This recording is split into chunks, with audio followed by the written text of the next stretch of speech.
If you like the story, you can support the author on Patreon. Link is in the description. Chapter 126, Chapter 123. Cersei screamed and trashed as I carried her, the comatose mountain and the disgusting thing she called son on my back. Would you please stop? Is just a minor cut in your hand. I sighed. But no matter what I told the soon-to-be death bitch, she was having none of it. Maybe the pain of her wound was too much, or maybe she was having a meltdown. I mean, she did lose everything she ever held dear today. Should we call Neltharion? A raven inquired. I pondered over that offer for a second. The walk to the castle was a very long way, and I had 3 people on my back, one of them making the walk less than enjoyable. All right, I sighed, giving the raven the confirmation he needed to call my dragon son. You won't get away with this.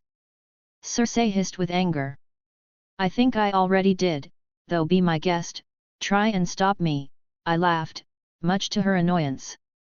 I still couldn't believe it, this war was finally over. I was now officially the king of the 7 kingdoms, not that I didn't have that title before, but now I had it without opposition. Then again, Vale had yet to kneel, but they were as threatening as Cocker Spaniel. Essos and Westeros were mine, I mean. I still had to conquer some cities in Essos, but with bravos under my control that would hardly become a nuisance. Now I have to focus on the wall. Well, at least my attention won't be diverted. I smiled. This victory had a sour taste, because I still had yet to win. Wake up! And kill him! Cersei shouted, kicking the mountain. I planted his head on the ground. I ain't no doctor, but he won't wake up anytime soon, I winked at her, enraging the already furious woman. Father will. That was new. Cersei was lost for words. You lost, and it doesn't matter if you deny that fact, I sighed. Have some dignity, and wait for your sentence. Cersei remained silent for a second, holding her wounded hand. Will I be judged as a noble? I knew what she wanted. A trial by combat, and by God that sounded fun. You want a trial by combat, don't you? It's my right, Cersei said with a cold tone, one that carried hope. I smiled. You can have one, but who among your allies can beat me? The king can't participate, for he is the judge. Cersei replied. I didn't know to what extent was that true, but even if it was, she had to know. I had other warriors no one could beat. I could choose a bear, Neltharion, even a lion if I want to make things ironic. Then I'll choose my dragon son. Pick your poison, you are dying either way. Ned Stark POV. The city was in a deplorable state, but we had won.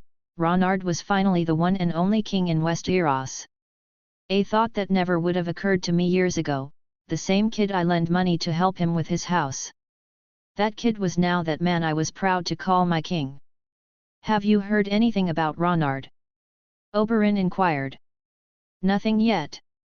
I shook my head, but you know him, he's probably taking the scenic route here. That is absolutely true, Oberyn laughed. He probably killed the mountain. I haven't seen that bastard. In your condition, it's better to leave that to Ronard, I commented. After all, his injuries from the last fight he had with Jaime would put him in a bad situation against that monster Tywin has, or had. I suppose. Oberyn sighed. Neltharion is coming with the king, a soldier shouted, entering the throne room. Well, it seems our king decided to bless us with its presence, Oberyn commented with a smirk. I nodded. Ronard Mormont POV. It took some time to tie the bitch of Cersei up. After she had realized even without me on the trial she had requested she would still have 0 chance of winning, well, let's say her normal crazy is nice compared to the shit beneath that. To summarize my suffering, the bitch bit me as I tied her ass up to Neltharion, and if it wasn't because I wanted her to die in public for everyone to see, she would dead already. My king, Oberyn greeted me with a smile that disappeared as soon as he saw the comatose Gregor Clegane behind. Is he dead? I jumped out of Neltharion's back, landing in front of Oberyn, kind of. I think he is in a coma, but I don't know. In reality the mountain could also be brain death. I mean, is the first time I plant someone on the ground. I have no idea what to expect. Oh well. Oberyn shrugged. And to be honest, that was not the reaction I was expecting. Hey, well, cool. Your Grace, Ned Stark said, extending his arms, to give me a hug? Was this a thing now? Sure, why not? I shrugged, giving the man a short hug. The throne is waiting for you, Lord Stark smiled. Ye, the most uncomfortable chair known to man is waiting for me. I chuckled. You could always put a cushion. Essos is famous for having the best cushions in the known world, Oberyn laughed. Maybe? I was actually thinking something more along the lines of burning that thing off. I shrugged. Thud. What do we do with the other passengers?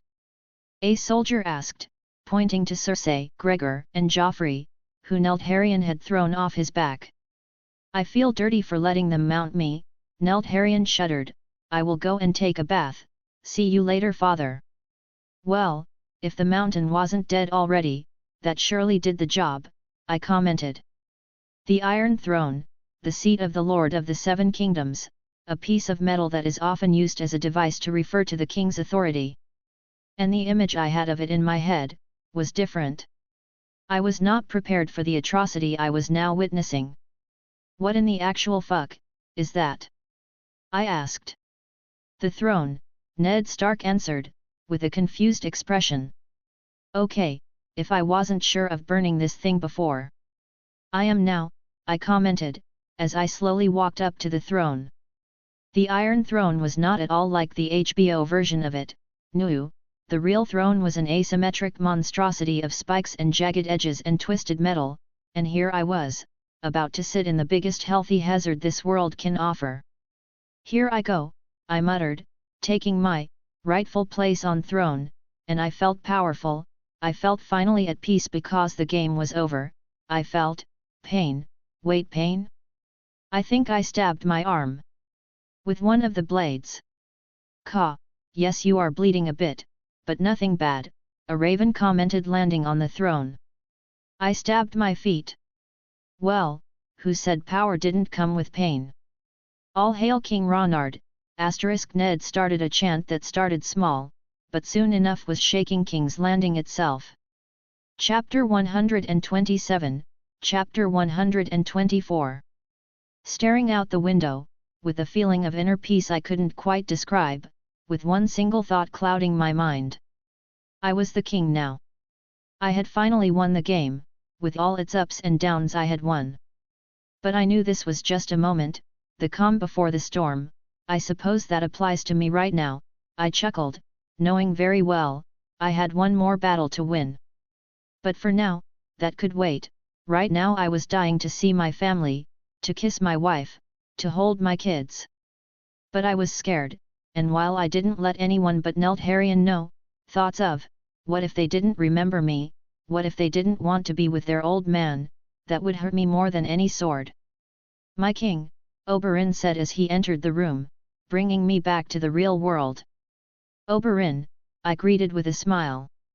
You must be excited to see your wife, God knows you need some love, Oberyn winked. Remind me again, why are we friends? I inquired with a chuckle. I don't know. But that's a curse you can't cast away, Oberyn laughed. One that is not so bad, John chuckled, entering the room. Maybe I need to start locking my room. I suppose, I shrugged, my wife and kids will be here in a month. I'll be honest, I'm kinda nervous. Oh, well, they do say a woman is more terrifying than any battle, Oberyn commented, but that's what makes their company even better. Not of Daenerys, I mean, my kids. I can't help but wonder. I forget it, I chuckled. If I may. Ned Stark said, entering the room, and yet. I need to lock my room. Sure, I nodded. I went to war when Robb was 1 year old, and like you I was nervous, but the boy knew I was his father the moment he saw me, so don't worry, Ned smiled, the cubs will know, is in their blood. Thanks, I smiled, that actually made me feel a bit better. So, when can we hear the Lannisters scream in pain? Oberyn asked like a kid would when asking for candy. Disturbing, but understandable. When your queen arrives, she wants to see them hang for what they did to her family, I answered, rolling my eyes at his antics. Well, I guess I can wait, Oberyn pouted. I forgot to mention, but the spider is nowhere to be found, Jon commented. Well, there isn't much he can do, he isn't a priority for me at all, I sighed. And while it was true the spider was my enemy, he was hardly a threat anymore, well, he never was, but I do wonder, how did he manage to escape, and more importantly, how did he do so without alerting my ravens? Varys the spider POV. What a waste, in the end my efforts to stop the monster I created were useless. Ronard won, once again I was at the beginning of the chain, but I would rise. And the next time I faced that monster, I would be ready. Caw. A crow, weird, they aren't common around these parts, I muttered wondering if it was someone's pet, after all, crows were very uncommon where I was, well, I suppose I'm also uncommon here. Caw. Another one. Caw.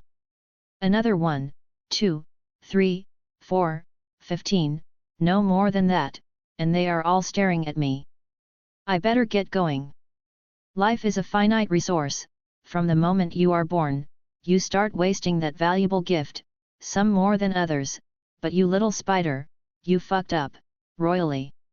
A crow was, talking, as murder of hundreds of crows flew around that single crow that had my attention, the talking one, we are cousins to the ravens, friends of the corn-bringer, protectors of his subjects, and executioners of his enemies, and you, little spider, are his enemy. The murder of crows, circled me, flying around me wildly. So this is how he was always on top of everything, I laughed, there wasn't much I could do besides that. Yes, take solace of that, and in the fact, you never had a chance, with that, the murder of crows flew towards me, and with open arms. I welcomed death. Peter Baelish POV. I jumped from being Tywin's prisoner to being Ronard's prisoner, well, at the very least the brat ought to be easier to manipulate. Littlefinger, that voice, the old fucking wolf was still alive. Lord Stark, what a pleasant surprise, I greeted. It must be for some, but not for you, after all, I do seem to remember you holding my neck with a dagger. Ned growled. I played the game, to the best of my skills, I sighed. You won't escape punishment, Littlefinger, Ronard is too smart for your games, but do try. I would love to see you fail, and with that Lord Stark left. He had changed quite a bit. Well, I still have Lysa, she will save me, I smiled, after all, if Ronard wanted the Vale to kneel he would need me. Daenerys POV. Ronard won, he promised me one day I would go back to Westeros as its queen, and he had once again delivered, keeping his word, but, even though that single thing had been the purpose for as long as I can remember, that wasn't the reason that made me want to go across the sea. It was him. I wanted to be by my husband's side, I wanted to kiss him, to make love to him, to hold him and never let him go. I missed him more than I wanted that stupid throne, and I was finally reuniting with him. My family would soon be whole again, I need a new dress. He won't check that. Daisy chuckled, he will probably break the dress away, I mean, the king hasn't been with his wife for a long time, she winked at me. I know. I'm expecting that and more, if not. I'll break his armor myself, I laughed, these little moments where titles didn't quite matter, made me feel at peace. Daisy and Miss Sandai were my best friends after all, a queen gets what a queen wants. Ronard's words, hey. Daisy laughed. The prince and princess will be overjoyed of seeing their father, Miss Sandai commented with a smile, they keep asking about him. They are going to love him. I smiled. Daisy nodded. Cromormont Rave Nicus POV. I was going to see father again. I had some much to do, my puns. I had to improve them, I had to make him laugh. To the pun cave. I hate you, Regal shouted. Chapter 128, Chapter 125. 1 month later POV. The aftermath of the war was as expected a logical nightmare. The people of King's Landing were starving, and the damage I had inflicted on the city was substantial. It would take me an enormous amount of money to fix just that, and I still had thousands of other problems, like the sewage situation that made living in this city the biggest challenge of my life. Then again, I was the king now. I could always change the capital to another place, leaving this shithole, for other purposes, but in the end, that would only be me avoiding the problem.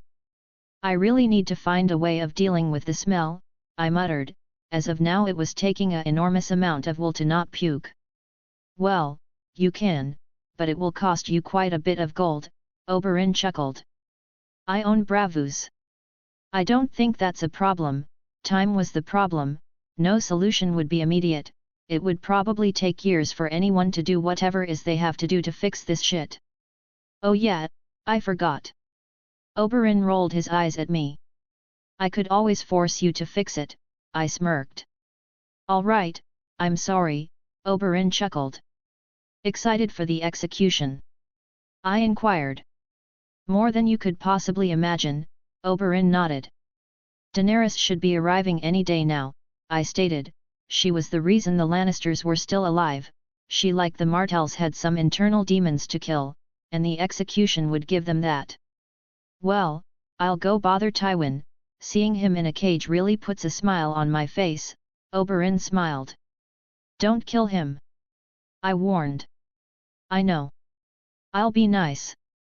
Oberyn chuckled, walking away. That man was both annoying and friendly, and the worst part was, that the bastard was probably my best friend.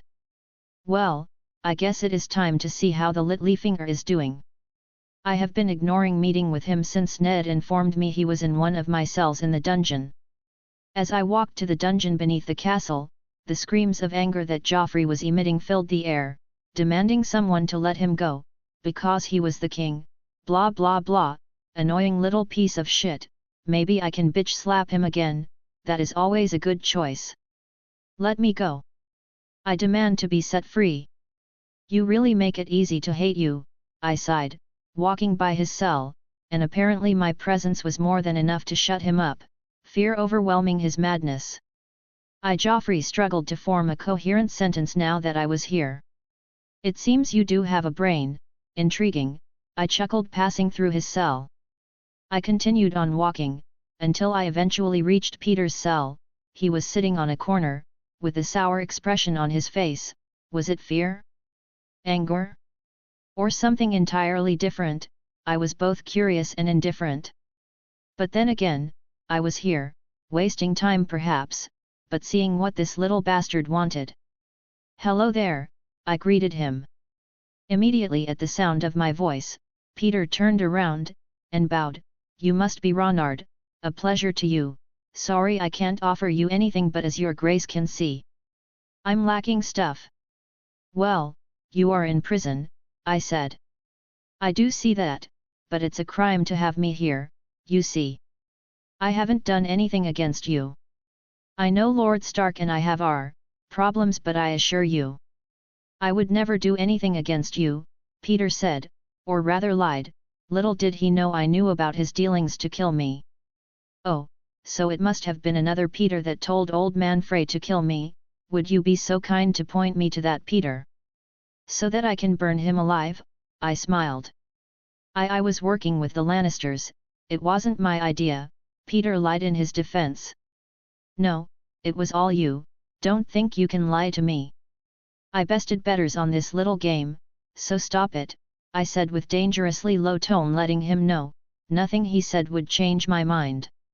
Why you need me to get the people of Vale on your side, Peter said with small smile of triumph.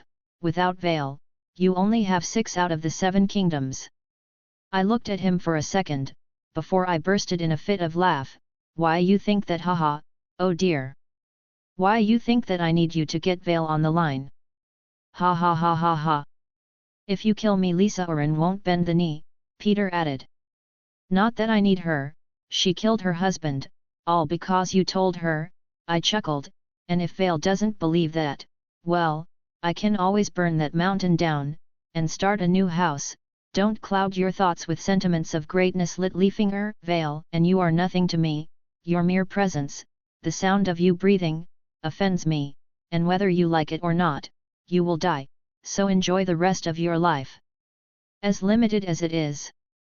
Fear, despair, and understanding of his situation shocked Peter Baelish all at once, destroying any hopes the man had for survival. He knew, nothing would save him now. He had overplayed his hand, not realizing the game had ended a long time ago, with Ronard as its winner. Olenna Tyrell POV. Ronard Mormont, the first of his name. Too bad I didn't see his potential a long time ago. Marjorie would be queen if I did, but oh well. I suppose I can settle for surviving all this ordeal. Not many people can live through 2 wars and tell the tale, and I can always marry Marjorie's to the new lord of House Targaryen. She did seem to think the northern dragon wolf boy to be attractive. Mother. My son, poor idiot, waking up. Not knowing what happened, a shame he got the brains of his dad. It's all right. I fixed our situation, now sleep, I soothed the poor idiot.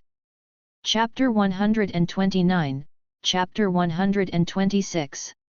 Watching Daenerys, walking down the stairs of that damned ship, was painfully slow. All the decorum I had built up for this moment fade away, when I just couldn't hold back anymore and rushed to her like there was no tomorrow. And it seemed my sweet wife was in the same situation, for she was running towards me with open arms.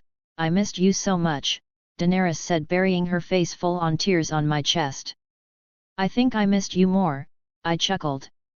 I don't think so, Daenerys chuckled on my chest. Asterisk died. Can you please tell Regal to stop using so many puns, asterisk Crow hissed, landing in front of me. Do be such a drag, Regal smiled, replacing the word brat for drag. Weak pun if you ask me. I hate you, Crow muttered. There are 2 other little dragons, or should I say chimeras waiting to meet you, Daenerys said, kissing me on the lips, for the first time in so long. If it wasn't because I had so much control over me, I would have probably, well. Gerald and Alyssa, both were already walking and I had missed that transition. That was more hurtful than anything. It almost made me cry knowing I had missed so much of their life, in so little time. Hi, Gerald, my sweet son said, walking towards me. A pleasure to meet you again, father. He then looked at Miss Sandai, wondering if he had said the words they had practiced with him. We already know each other, I smiled, hiding the pain I felt. My own son thought of me as a stranger. Can I hug you? Gerald asked, in the most shy and adorable way, erasing about 80% of the pain I had. Of course, any day, any time, I hugged him. Hi, Alyssa, Daddy's little princess said, tugging my pants. It's good to see you again, father, she smiled, hugging my right leg. Unlike Gerald that looked at me like I was both a stranger and his family, Alyssa looked at me like a daughter would to a father. You remember? I smiled in astonishment. I do, Alyssa nodded, still hugging my leg. I remember everything, even the day you first held me.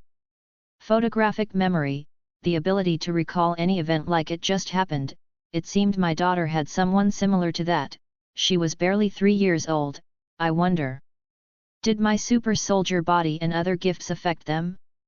Asterisk, she remembers everything. I mean everything. It must be a pain to remember all the puns Regal uses, asterisk, Crow muttered. Well, I tried to answer but someone else was already on it. I find some of them funny, Alyssa chuckled, answering Crow, much to my shock. Well, I suppose there goes my answer.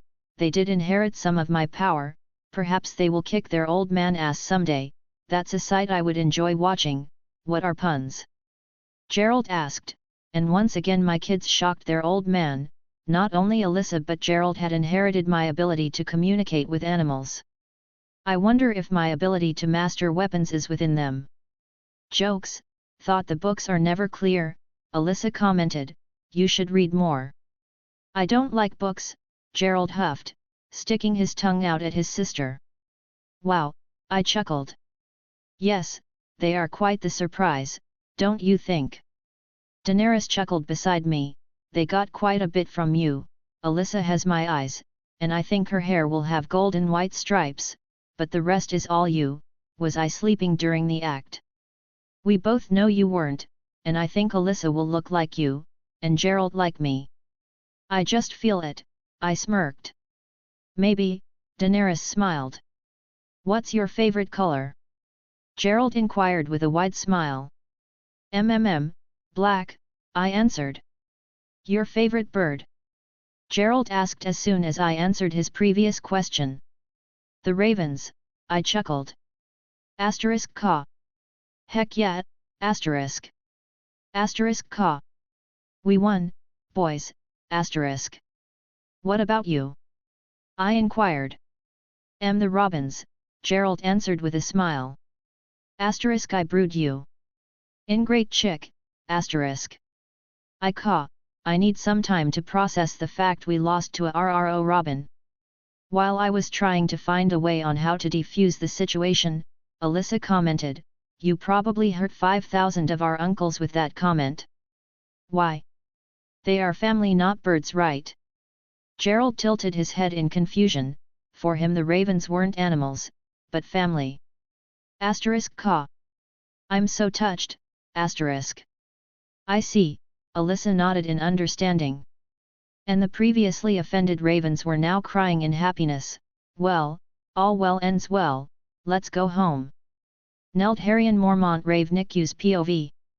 I was finally reunited with my brothers, it was time to brag all I was able to do but they didn't. Haha, best dragon wins baby. Hey Nelth, Rhaegal waved at me. Rhaegal, how you've been, I asked. Same as always, annoying the ever-living crap out of Crow, Rhaegal laughed. One day, I will have my sweet retribution, Crow muttered. What about you? Rhaegal inquired. Opening for bragging acquired. Time to brag. Asterisk oh well. I've been fighting alongside father, and winning every battle, being his strongest soldier, but I suppose babysitting is also important, so don't worry brothers asterisk. I see you are showing your claws, but let me tell the scales are in our favor, Rhaegal laughed. Give me a week, I will best whatever you did Nelth, Crow commented. It wasn't working, time to drop the big guns. I also taught father how to breath fire, it was pretty easy with my skills. You what? Asterisk wait hold on. He can breath fire. Asterisk. Bingo. Who's the best dragon now? Hey. Lysa or in POV. The Lannisters had lost, and Ronard had my sweet Peter on a cell like a dog. Peter didn't deserve to be on a cage, he was perfect, he was mine, he loved me, his place was with me, by my side, on my bed making me scream his name, not on a cage. But how could I save him? I didn't want my sweet Robin to lose his father, his real father, I had to save him, but how? If only I could lure that stupid bear to Vale, his head would be mine and I would be able to save Peter. Yeah, that's right, in Vale I was unstoppable, nothing could possibly go wrong, all I needed was to force that bear into my territory, and I would crush him, yeah that was right, nothing would possibly end bad, in a month I would be sleeping with my Peter, riding him non-stop, for now I had to wait. I can do that. I can wait, I reassured myself on the mirror, all for you Peter. Caw, that woman needs some meds. Tywin Lannister POV. Let me out. Even during my last few days of being among the living, the disgrace of a grandson I had was making what little I had a living hell. I suppose that's what happens when two idiots that happen to be siblings fuck. You lost. How could you lose? Cersei barked from the cell in front of me. I suppose the answer lies in whatever made you fuck your brother. After all, I'm your father, some of that stupidity has to be mine, I sighed. Dad, Jaime tried to defend himself, but I cut him off with a low chuckle. There is nothing to save, so stop hiding behind your pathetic lies. I glared at him. So pathetic you believed them, Cersei smiled triumphantly. I never believed them. I was simply in denial, to accept my 3 children were nothing but idiots. It was hard to admit, the worst part is. Tyrion is the best of you two. Little freak, too weak to control his carnal desires, but in the end, he shamed the family less than you two. I laughed, realizing the irony of the situation. That little monster killed Mother. Cersei hissed. Yes, and I hate him for it, but he did her a favor. I rather have your mother underground as a corpse than to have her suffering for what you two made of our family. I sighed. Drop that high horse shit, Jaime spat, we fucked up sure, but that's just the result of what you taught us, father. I mean, after all, by what right does a sheep judges a lion? I never claimed to be perfect. If I was, you two wouldn't be such a pair of mistakes, I laughed. The sad part was, I knew deep down Ronard was a threat, and I wanted to marry him to your daughter, and what did you do, Cersei? Made my life and plans impossible, because he was a mere commoner for your standards. Well, that fucking commoner is the king now, and our heads belong to him. That beast doesn't deserve to lay his hands on Myrcella, Cersei spat. That beast will send us to hell. I laughed. At least we won't be with your mother, that's the only highlight of our situation, none of us will reunite with her. Chapter 130, Chapter 127. Today was the day of the execution, and the people of King's Landing had gathered to witness the show. Many of them wanted to see the Lannisters hang, others just wanted to see people dying. Either way, thousands of citizens gathered to see the show. Oberyn had in the end decided to let Tywin die like the rest of his family, closing the chapter of his revenge once and for all.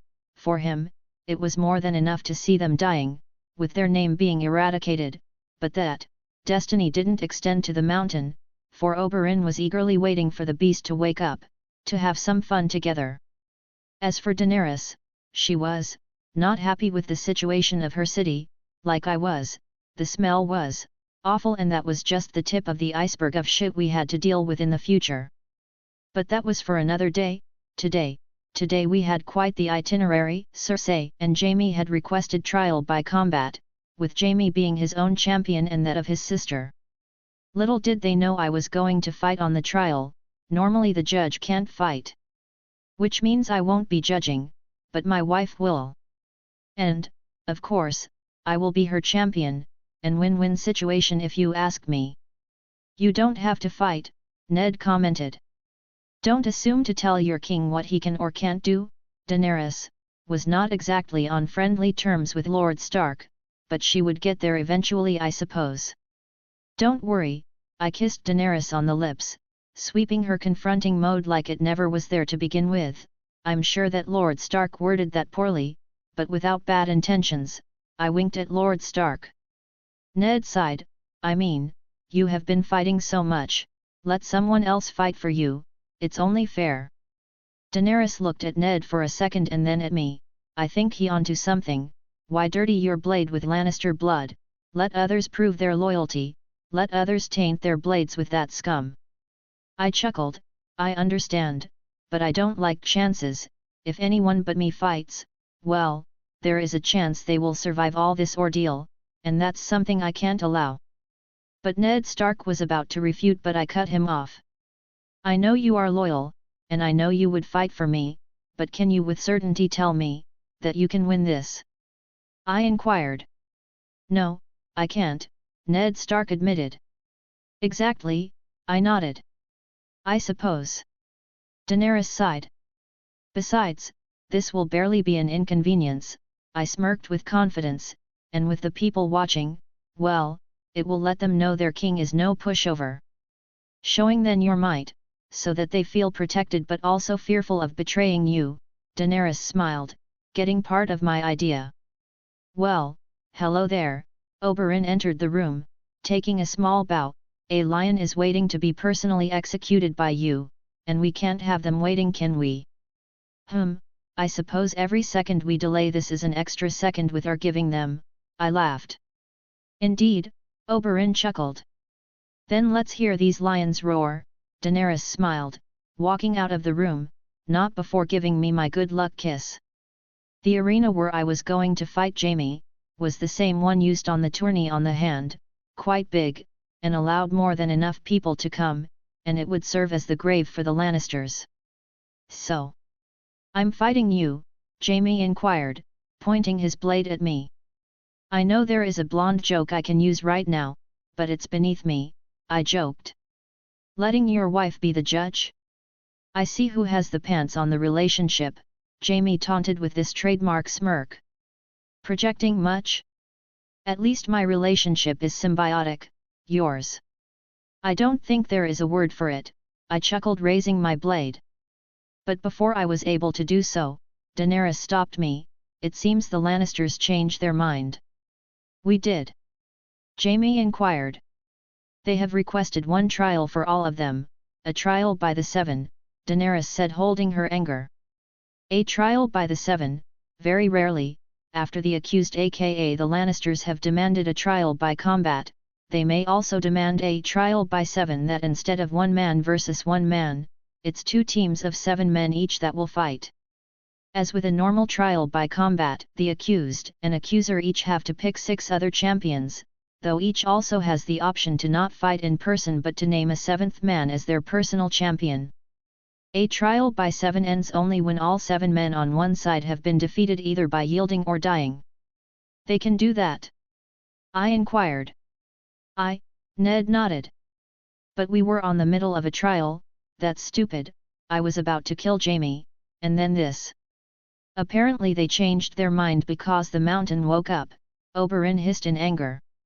"They can change their trial at any time if the trial by combat or by the 7 hasn't started," Ned stated. "Boy, the rules of this time make no sense." "All right, but do they even have 7 champions?" "Yes," Daenerys nodded. "Jaime Lannister, Tywin Lannister, Gregor Clegane, Meryn Trant, Joffrey Baratheon, Boros Blount, and Aerys Oakhart." "Wait, hold on a minute. Joffrey will fight?" I asked, trying to make sure I heard what I heard. "Yes," Daenerys nodded, confirming. "Ha ha ha ha ha," I laughed.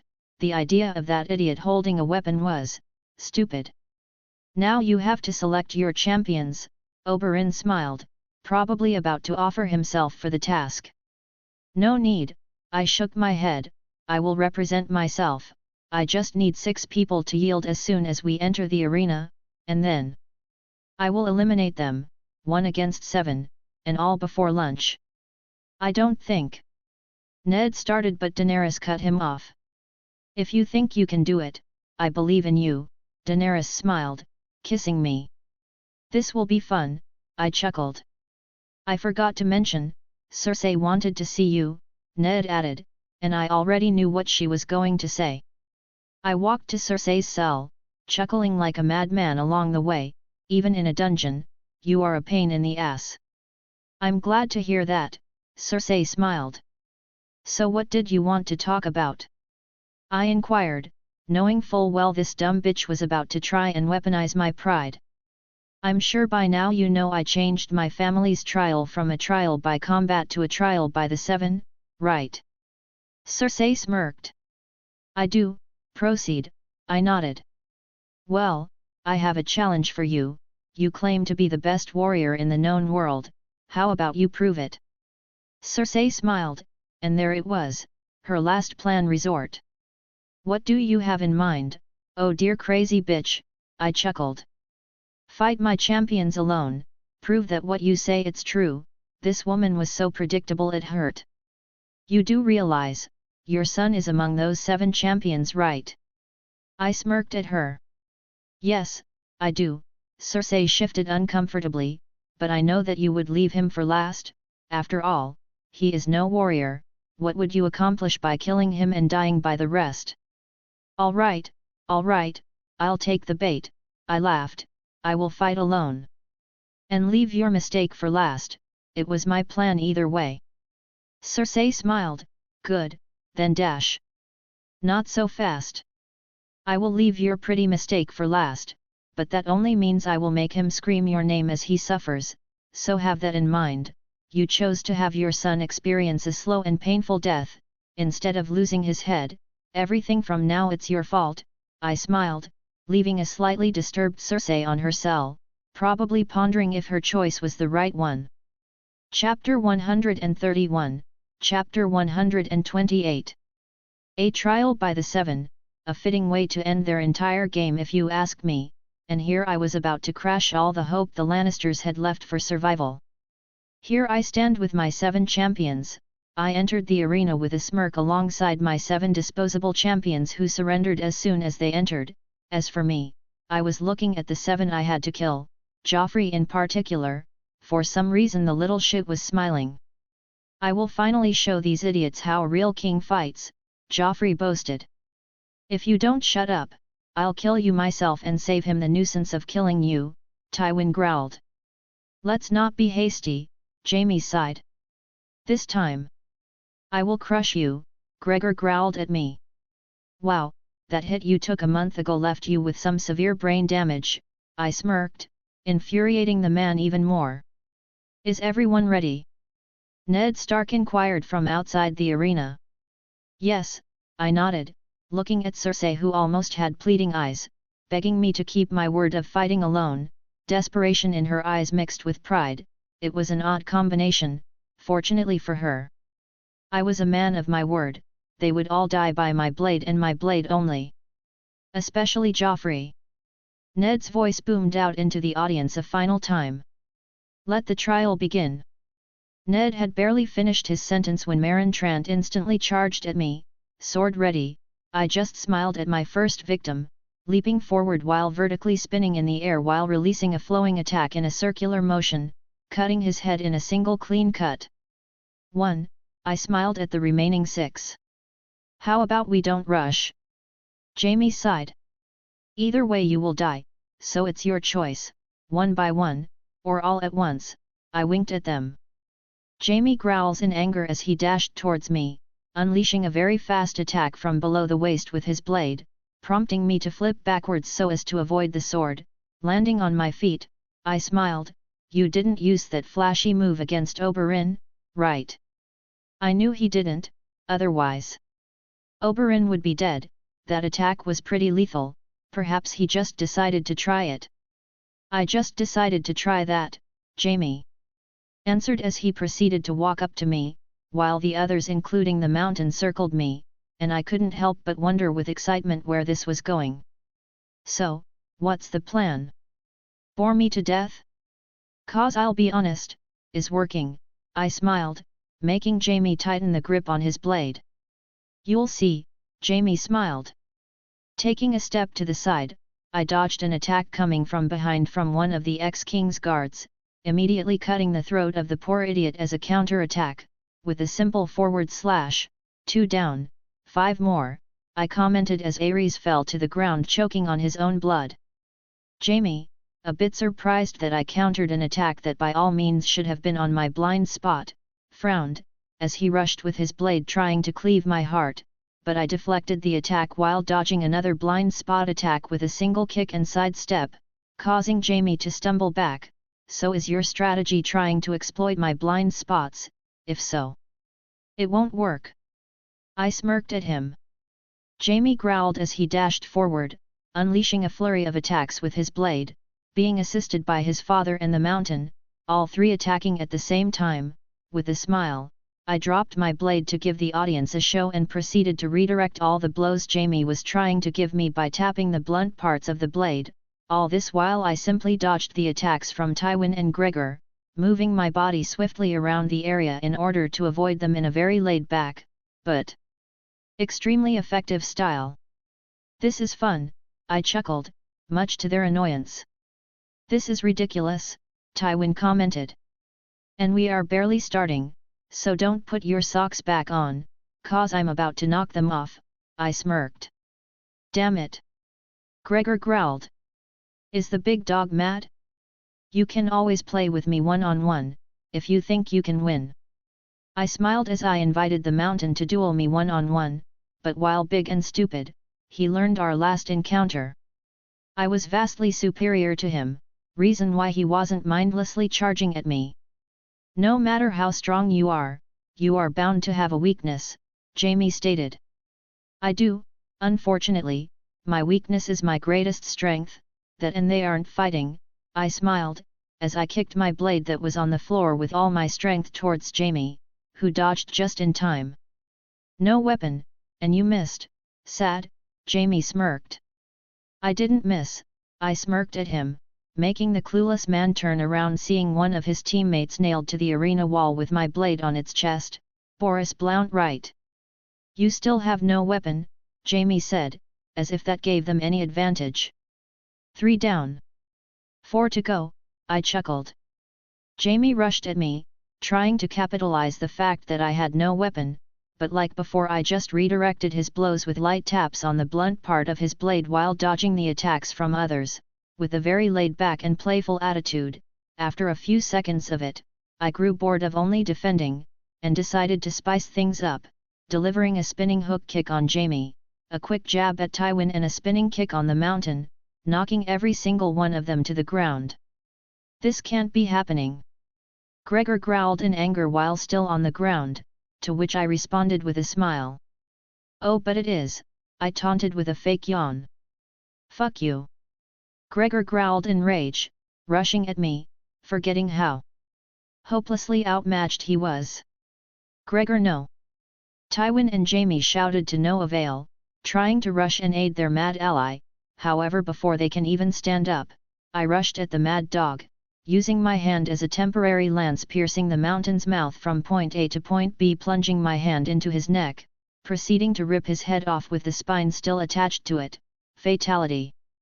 Ronard wins, flawless victory, I commented, throwing the head towards Jaime. Holy shit! Oberyn shouted from the audience. Great! I avoided being hanged for this, best plan ever, Tywin lamented. 4 down, 3 to go, I chuckled. Kill him. Joffrey demanded, fear on his eyes, all the confidence he had a few minutes ago, gone. Jaime growled in desperation, rushing at me once more with his father, his eyes failing to show the confidence he had a few moments ago, knowing full well, there wasn't any chance he would win, now that I showed all of you, the meaning of despair. It's time to end this, I smiled, ducking under his attack and going behind his father. I then grabbed Tywin's neck and broke it, having turned his head upside down. Hey, Tywin muttered as he fell to the ground dead. 5 down, 2 to go, I smiled, turning to see Cersei, crying in anger and fear. 1-on-1, well, Jaime started, but I cut him off, by dashing towards him with great speed, giving him no time to react, kicking the idiot a few meters into the air. As Jaime plummets back down, leaving a trail of blood, I put myself into position, punching him in the face, bashing his skull into a bloody mess hole, sending his now limp dead body crashing into the wall. 6, now on to the 7, I smiled, turning to see the former king peeing himself in fear. If your strategy is to pee and shit yourself so that I don't touch you, let me tell you, it's working, I added in disgust. Mom! Mother, please see! Joffrey screamed in terror, trying to escape the arena. Mother, please see, save me! Didn't I tell you, Cersei, that this would happen? I smiled, as I slowly walked up to Joffrey. Let me go! Cersei screamed when the guards stopped her from aiding her son. Now, open your eyes wide, and enjoy the scene, it's one of a kind. I told Cersei, before turning to give my undivided attention to Joffrey. Mother, please! Joffrey cried, shaking in pure fear as I loomed above him. Be a man for once! I growled, breaking his leg with a quick low kick. Arg! Joffrey screamed, clutching in pain. The human body has 206 bones. That's just one, let's break the other 205, I smiled, walking towards Joffrey, who was too busy clutching in pain, to fully comprehend his situation. It took me 2 hours to kill Joffrey, like I had promised Cersei. He suffered every second of it. The worst part was, that the idiot could have surrendered. If only he knew the rules gave him that privilege, his death would have been a lot less painful than the one I gave him. Needless to say, it felt good to see how Cersei and her entire persona shattered, leaving an empty shell of what she once was. She was now broken, a body without purpose, just waiting to go. "Remind me to never get on your bad side," Oberyn said as he entered the changing rooms. "Hee, sure," I nodded. "That was terrifying," Jon added. "It was what they deserved," Daenerys stated, giving me a kiss. Chapter 132, Chapter 129. "This is nice," I smiled, while caressing my wife's hair. Moments like this were the things that I longed for so much. It was intoxicating. "It is," Daenerys smiled, caressing my bare chest with a single finger. "Well, now that we have the world, all we have to do is enjoy it. Well, I had first to take care of the others, but for now, I think I deserved a bit of rest. I earned this." "Sounds wonderful," Daenerys whispered to my ear, as she got on top of me. "We still have Vale to deal with, but that can wait." "Oh yeah, Vale, I had forgotten about them. They were kinda forgettable. I can put them down in an hour. 3 dragons are more than enough to force them down." "I never doubted that," Daenerys smiled, giving me a passionate kiss that lasted for a few seconds. "But after that, all we will have to do is rule." I smiled at her as I sighed. "Well, not exactly." "What do you mean?" Daenerys inquired. "Well, there is a problem beyond the wall. That is basically our last problem."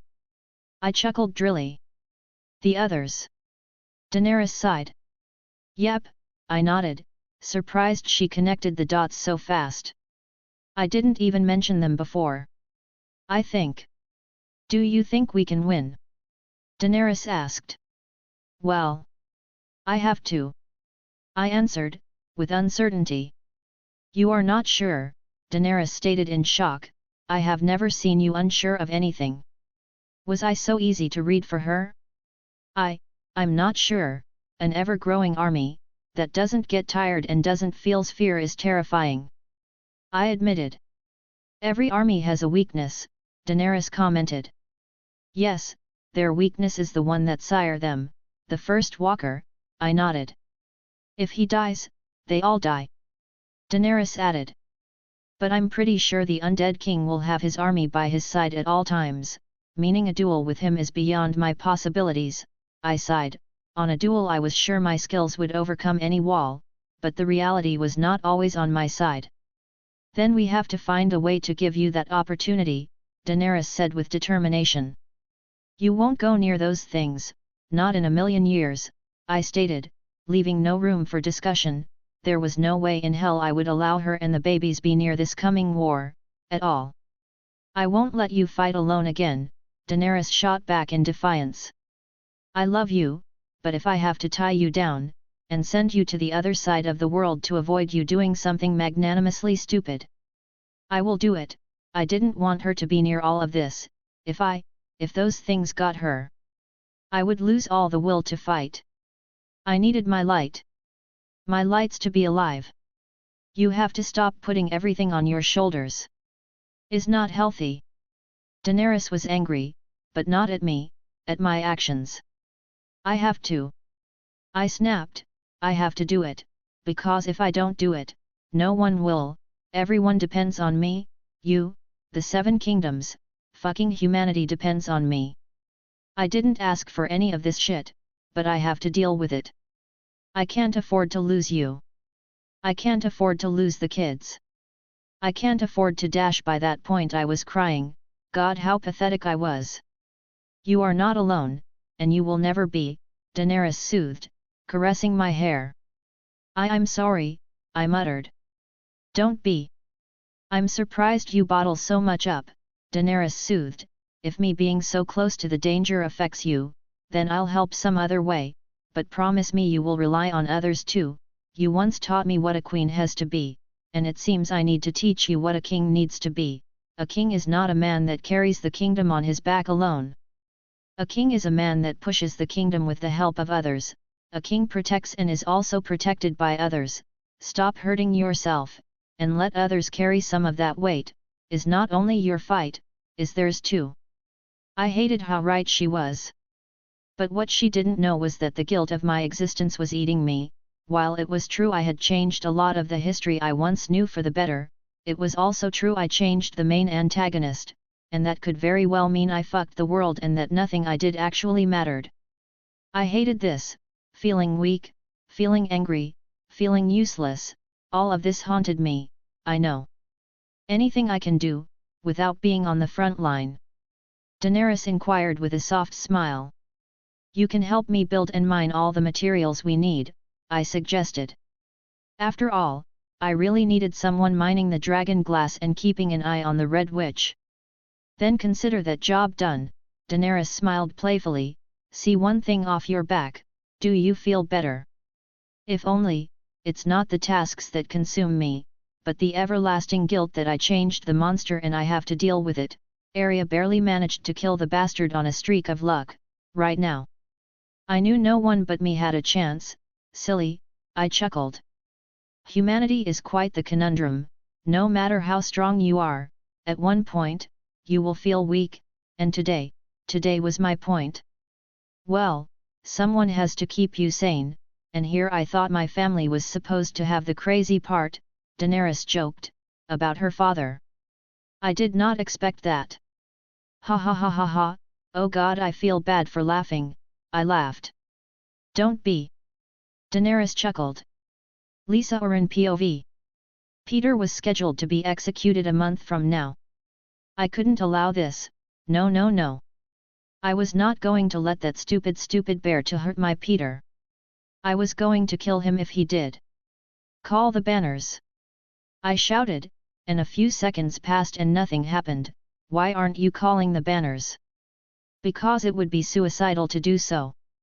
The commander of Vale's army growled, Ronard Mormont has more than enough power to crush us like ants if we so much as look at him the wrong way. Now imagine what he would do if we declared war. He would crush us without second thought and probably have picnic, all in the same day. Are you questioning my orders? I shouted, how dare he question my orders? I didn't sleep with that decrepit old man just so this idiots don't obey me. I'm questioning your objectivity. The commander shot back. Arrest him. I spat, but no one moved. We are with him on this one.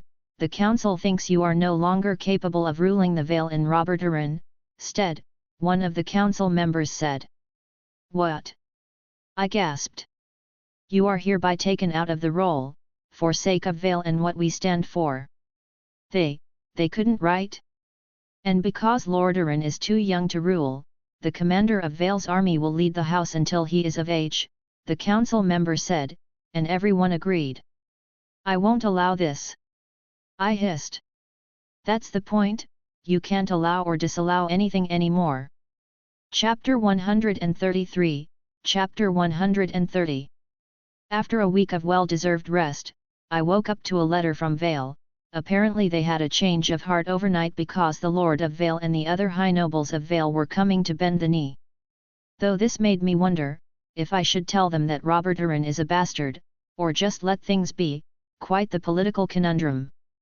The Lords of Vale are coming in a few days, Daenerys commented, wise decision on their part. She smiled proudly. They have no other choice, I chuckled, it was that or getting erased, there was no middle ground. At least they are wise enough to pick the only viable option, after the Lannisters. Well, I expected stupidity from everyone, Daenerys smirked, as she walked towards the bathroom swaying her hips, in an inviting manner. Will you be wise and take the right choice now, my king? No one can blame me, I'm but a man, in love with his wife, I'll be right there. Three-eyed Raven POV. Ronard had won the battle, he was now the king of the Seven Kingdoms, and now his only threat, his only challenge ahead was, the long night. During my forced seclusion, I have learned that the Night King was slowly but surely increasing his army with creatures that were long dead, looking for any corpse that may help him. Giants, children of the forest, skin changers. His army was terrifying to say the least. Because he wasn't resurrecting only the ones that he had killed, but also others that had died long before he even existed, but these feats were quite taxing on him, for it was easier to resurrect a fresh victim. But the most troublesome part of his behavior was that he knew he was mortal. He knew that even with all his power, he could still die, and with that on his head he never moved alone, always with group of guards that was nearly invincible. Ronard was going to have a hard time approaching him, or winning for the matter. An enemy that knows his weakness and acts on it is more dangerous than 1,000 swords. He's resurrecting my kin, he's slaving my... Leaf said, shaking with tears on her eyes. He shouldn't be able to do that. I looked at her in confusion. Didn't you give him the ability to control the arts of necromancy? I did, but still, the sole purpose he was created for was to protect our forest from the humans, and while he stopped following that command a long time ago, he had many seals stopping him from resurrecting my kind. Leaf explained, shaking. I know he has no qualms about killing my people, but he should have about using his magic on us. Perhaps whatever changed him also changed the limiters he once had. We know he is different. I sighed. I hate how the song changed. Leaf cried. I hate it. If only you hadn't created the monster to begin with, the song wouldn't even exist. Everything will be all right. Let's hope the champion is preparing himself for what is to come. Night King POV. Time was the enemy of everyone. Everything and everyone was weak against the might of time. For me, it was my greatest weapon. Little by little I was collecting pawns for my mission, and soon I would destroy the living, completing my singular purpose for existence. The only obstacle in my way, Ronard Mormont, a man with more luck than brains, an easy prey to catch, for he would eventually come for me, and I would be more than ready to face him. But for now, I would wait, growing in power every second, for with every corpse I had under my control came knowledge, their past experiences becoming mine. Ronard is a powerful warrior, but even him can't match the experience of thousands, the power on a legion at my hands. Benjen Stark POV. We have to warn everyone. I growled. What you saw doesn't exist, Alistair scoffed. All you want is getting out of the wall, like the bastard did. That won't happen again, Stark. You are endangering the life of everyone. Just because you hate my nephew. Was he so stupid that he would put everything and everyone on the line for his own pride? The bastard has nothing to do with this. He has no power over my decision, and he will pay for what he did. Once the Lannister gets him, his head will roll for breaking his oaths. Alistair laughed. I heard he is a lord now. Perhaps it is you who should fear. I smirked at him. Out of my sight. Alistair barked at me. With pleasure, I smiled, taking my leave. Olenna Tyrell POV. Today was the day I finally got to talk with the king, who seemed to be avoiding my house at every turn, as if we were plagues, or a bad disease. Lady Olenna, and there he is, the king of 7 kingdoms, accompanied by his wife, the queen. We have a talk that is long overdue. We do, I smiled, taking a seat. I almost thought you were avoiding us. Let's see your reaction, young bear. That's because I have been avoiding your house. Ronard smirked. Why? I inquired. I hadn't really expected that kind of response. Well, for one, your house has been jumping from house to house, all in the efforts of making your granddaughter a queen, and only allied with us, when, well, your demise was certain, Daenerys answered. Well, that's a part of it. Ronard chuckled, but the real reason was that I wanted to rest, and process everything. They still didn't trust us. Smart, I understand. I would be wary of us too.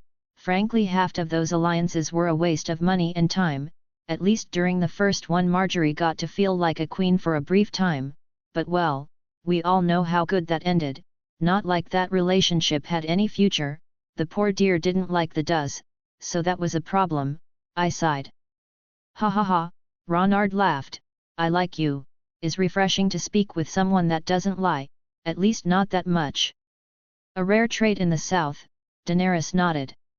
I'm too old for some games, and why even try, if I know I can't win, I shrugged, I know that you don't trust me, and I can deal with that, now my son might react unfavorably to that, but let me deal with the idiot myself.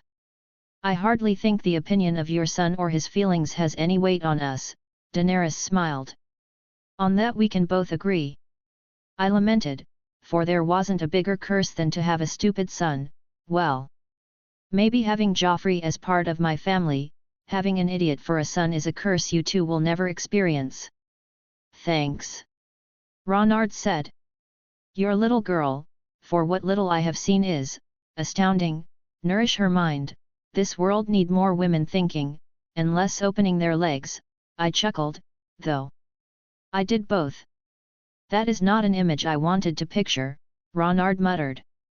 *Ka. I can't unsee it. Kill me. Kill me, *Ka. No amount of corn will be able to heal this wound, I was both smart and beautiful, but beauty fades, I sighed. *Ka not me. I'll be sexy forever, Well, not that this little chat hasn't been wonderful, but, let's talk about the terms of our alliance, shall we? Daenerys said. Yes, let's. Chapter 134, Chapter 131. Peter's execution was incredibly dull, besides him screaming and begging for mercy it was just a boring ordeal altogether. And while I did make an enemy out of this, it was one I could afford to ignore.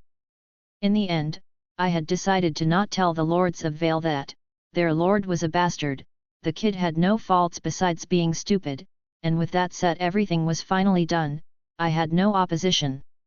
I was the king of this fucked up world. Now it was time to focus on my last enemy, the Night King aka the Great Value Lich King, and I already had a few people working on that, with Daenerys supervising them. For one, I ordered Jon to oversee the mining of all the dragon glass on his newly acquired lands. And going back to that, Daenerys was quite happy that Targaryen name would not die, she even found herself liking Lord Stark for saving her nephew, but going back to the plans for war. Jon was mining all the dragon glass possible, ensuring we had more than enough for the upcoming war. Ned Stark was using some of the dragon glass to reinforce the buildings in the north and put on some traps, after all, they were the first line of defense. Melisandra was creating magically reinforced weapons that were almost as effective as Valyrian steel, with her technique all steel could be lethal to the others.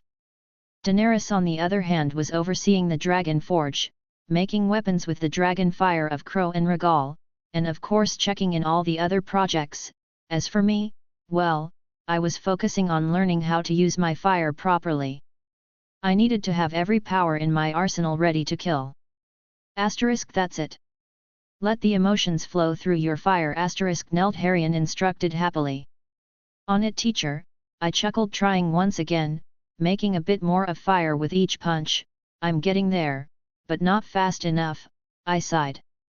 You are improving faster than me, don't worry, Neltharion hissed happily, besides you have an awesomely handsome and capable teacher, he joked. I suppose, I chuckled, continuing with my training, at least I was preparing for the ice sucker, though I had yet to come with a plan to fight him, one-on-one that is. Jon Targaryen POV. I had an aunt. It was certainly a good feeling, she was so harsh with everyone, but when it came Ronard, the royal kids and me, she was so nice. It was a weird feeling, I never had someone treating me, and I mean specifically me, like that. Was this how it felt to be part of a family and not a stranger living among others? Well, whatever it was a good thing. Lord Targaryen, one of the soldiers Ronard had put on my hands, called me. Yes. I turned to him, wondering what did he want. The dragon glass mines have some minor problems I would like to discuss before we go any deeper, the soldier stated. Anything that can threaten the lives of the workers? I asked with concern. Depends, is left unattended, it will eventually kill someone, right now? No, the soldier answered. I see, I sighed in relief, you have my permission to proceed however you see fit. Thanks for the vote of confidence, Lord Targaryen, the man nodded excitedly, I won't fail you. Well, this is something I will never get used to, people looking for my approval, and the whole Lord title, all of this is so different to what I was used to, but Ronard believes in me, believes that I will rule this house with honor. That I will never betray him, and that's something I plan to keep. Lord Targaryen. One of the downsides of being a lord, everyone wants to talk to you. Yes. I turned to look at the new soldier coming up. Lord Robb is here to see you, the man announced, he arrived a few minutes ago. Robb was here? Guide him in, don't make my brother wait. They didn't, Robb answered before the man even had the chance to do so, but in their defense I am your brother, Robb smirked. Privileges only a few can have, I smirked back. How is the lordly life treating you? Robb asked as he hugged me. It's not bad, but is full of work, so much paperwork. I groaned, I don't know how Ronard does it. I have never seen him doing any paperwork. Well, if ever find out how he avoids the paperwork, be a good brother and let me know, Robb laughed. I will, I chuckled. Arya, Bran, and Rickon miss you, even Sansa though you know her. Robb said with a smile. I miss them too, even Sansa, I smirked. Well, it seems Ronard really left a mark on you, Robb chuckled. Hard not to, that man is impressive, a true warrior, a true father, a true friend. Ronard was the right man for that throne, and after the last two kings he would be seen as a god. He is, Robb nodded, and then with a playful smile asked, any future Lady Targaryen on the sights? I almost choked, no. I heard Lady Margaery is quite the beauty, Robb smirked. I don't think getting a wife is the right choice, right now, besides, there was no way I would marry Lady Margaery, she was a viper waiting for an idiot to fall, besides, all I wanted was someone to be my partner, someone to love me so that I could love her. I didn't care for her status or anything. Margaery would only use me to rise the ranks. I suppose, Robb nodded solemnly, with those things coming, it would be best if we didn't leave any widows. Yes, I nodded. Ned Stark POV. Ronard had tasked me with protecting the wall, for the north was the first line of attack should the others break the wall, with Jon sending dragon glass and the knowledge we had about these monsters. I had a somewhat decent defense should they attack. Part of the north defense was all the wildfire Ronard had acquired on King's Landing, should they cross the wall. I would blow up the forest between the wall and the north, reason why I had evacuated the towns near the war. For if the time came where I needed to blow up those monsters I didn't want any reason to hesitate. You are leaving? Catelyn asked. Yes, I nodded. Can I come? Cat inquired. No, the king was clear, you are to never leave Winterfell, I answered. That man Cat sighed in desperation, then I will wait for you. I know it's hard, but if you want the king to be more forgiving the next time he sees you, you need to obey his word. I kissed her, besides the wall is a very boring place. I know. Cat nodded. Chapter 135, Chapter 132. I woke up with the sudden sensation someone or something was watching me, but what? The fuck? I muttered, struggling to keep my eyes open.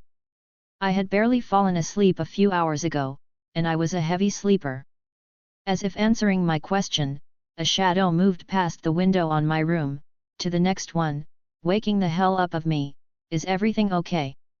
Daenerys inquired, groggily waking up as she pulled my shorts to get my attention.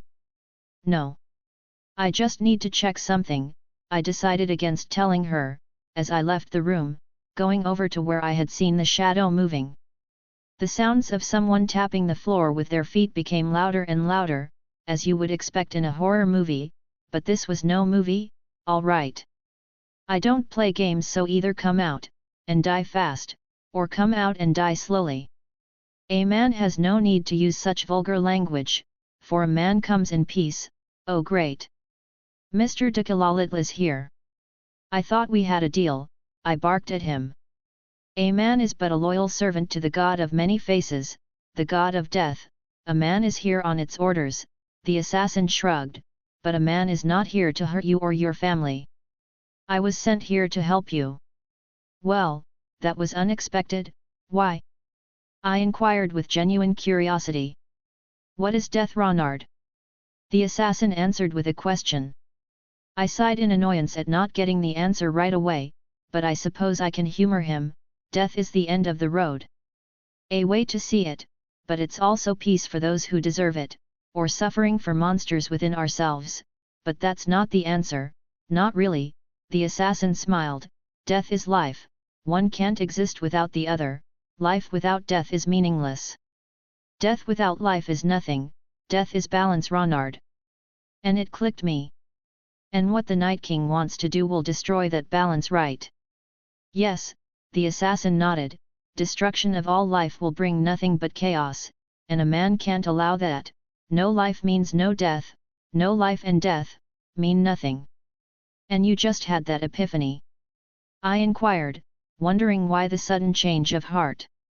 A few months ago. The assassin answered, just know the faceless men are yours to command. For the duration of this war, death is by your side, as so is life. You mean the god of light? I chuckled, sure, let's think he is. Life is always with you, as death is always with me, two sides of the same coin. I learned to accept death as it is a long time ago, you still have yet to accept life as it is. The assassin sighed, a man needs a room, or at least a corner to sleep in. Take any room, I'll let the guards know. And don't switch your face. I won't play hide and seek with you, I ordered, ignoring his previous comment. A man will do as you command, the assassin bowed, leaving my sight.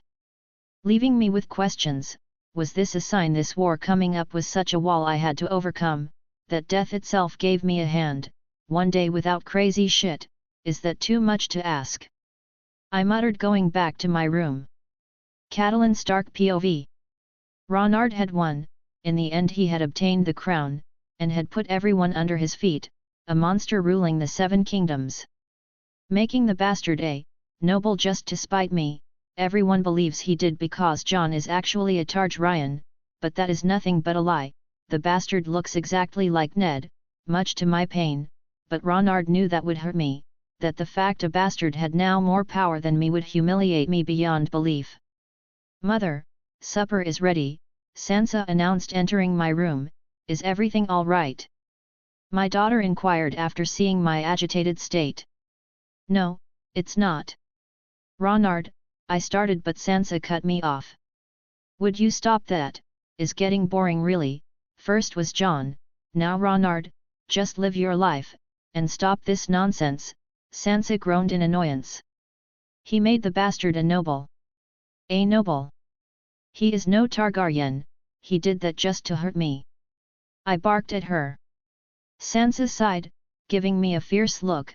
You give yourself too much credit. Ronard barely acknowledges you. She then shrugged. Besides, Jon deserves that. After all we made him go through.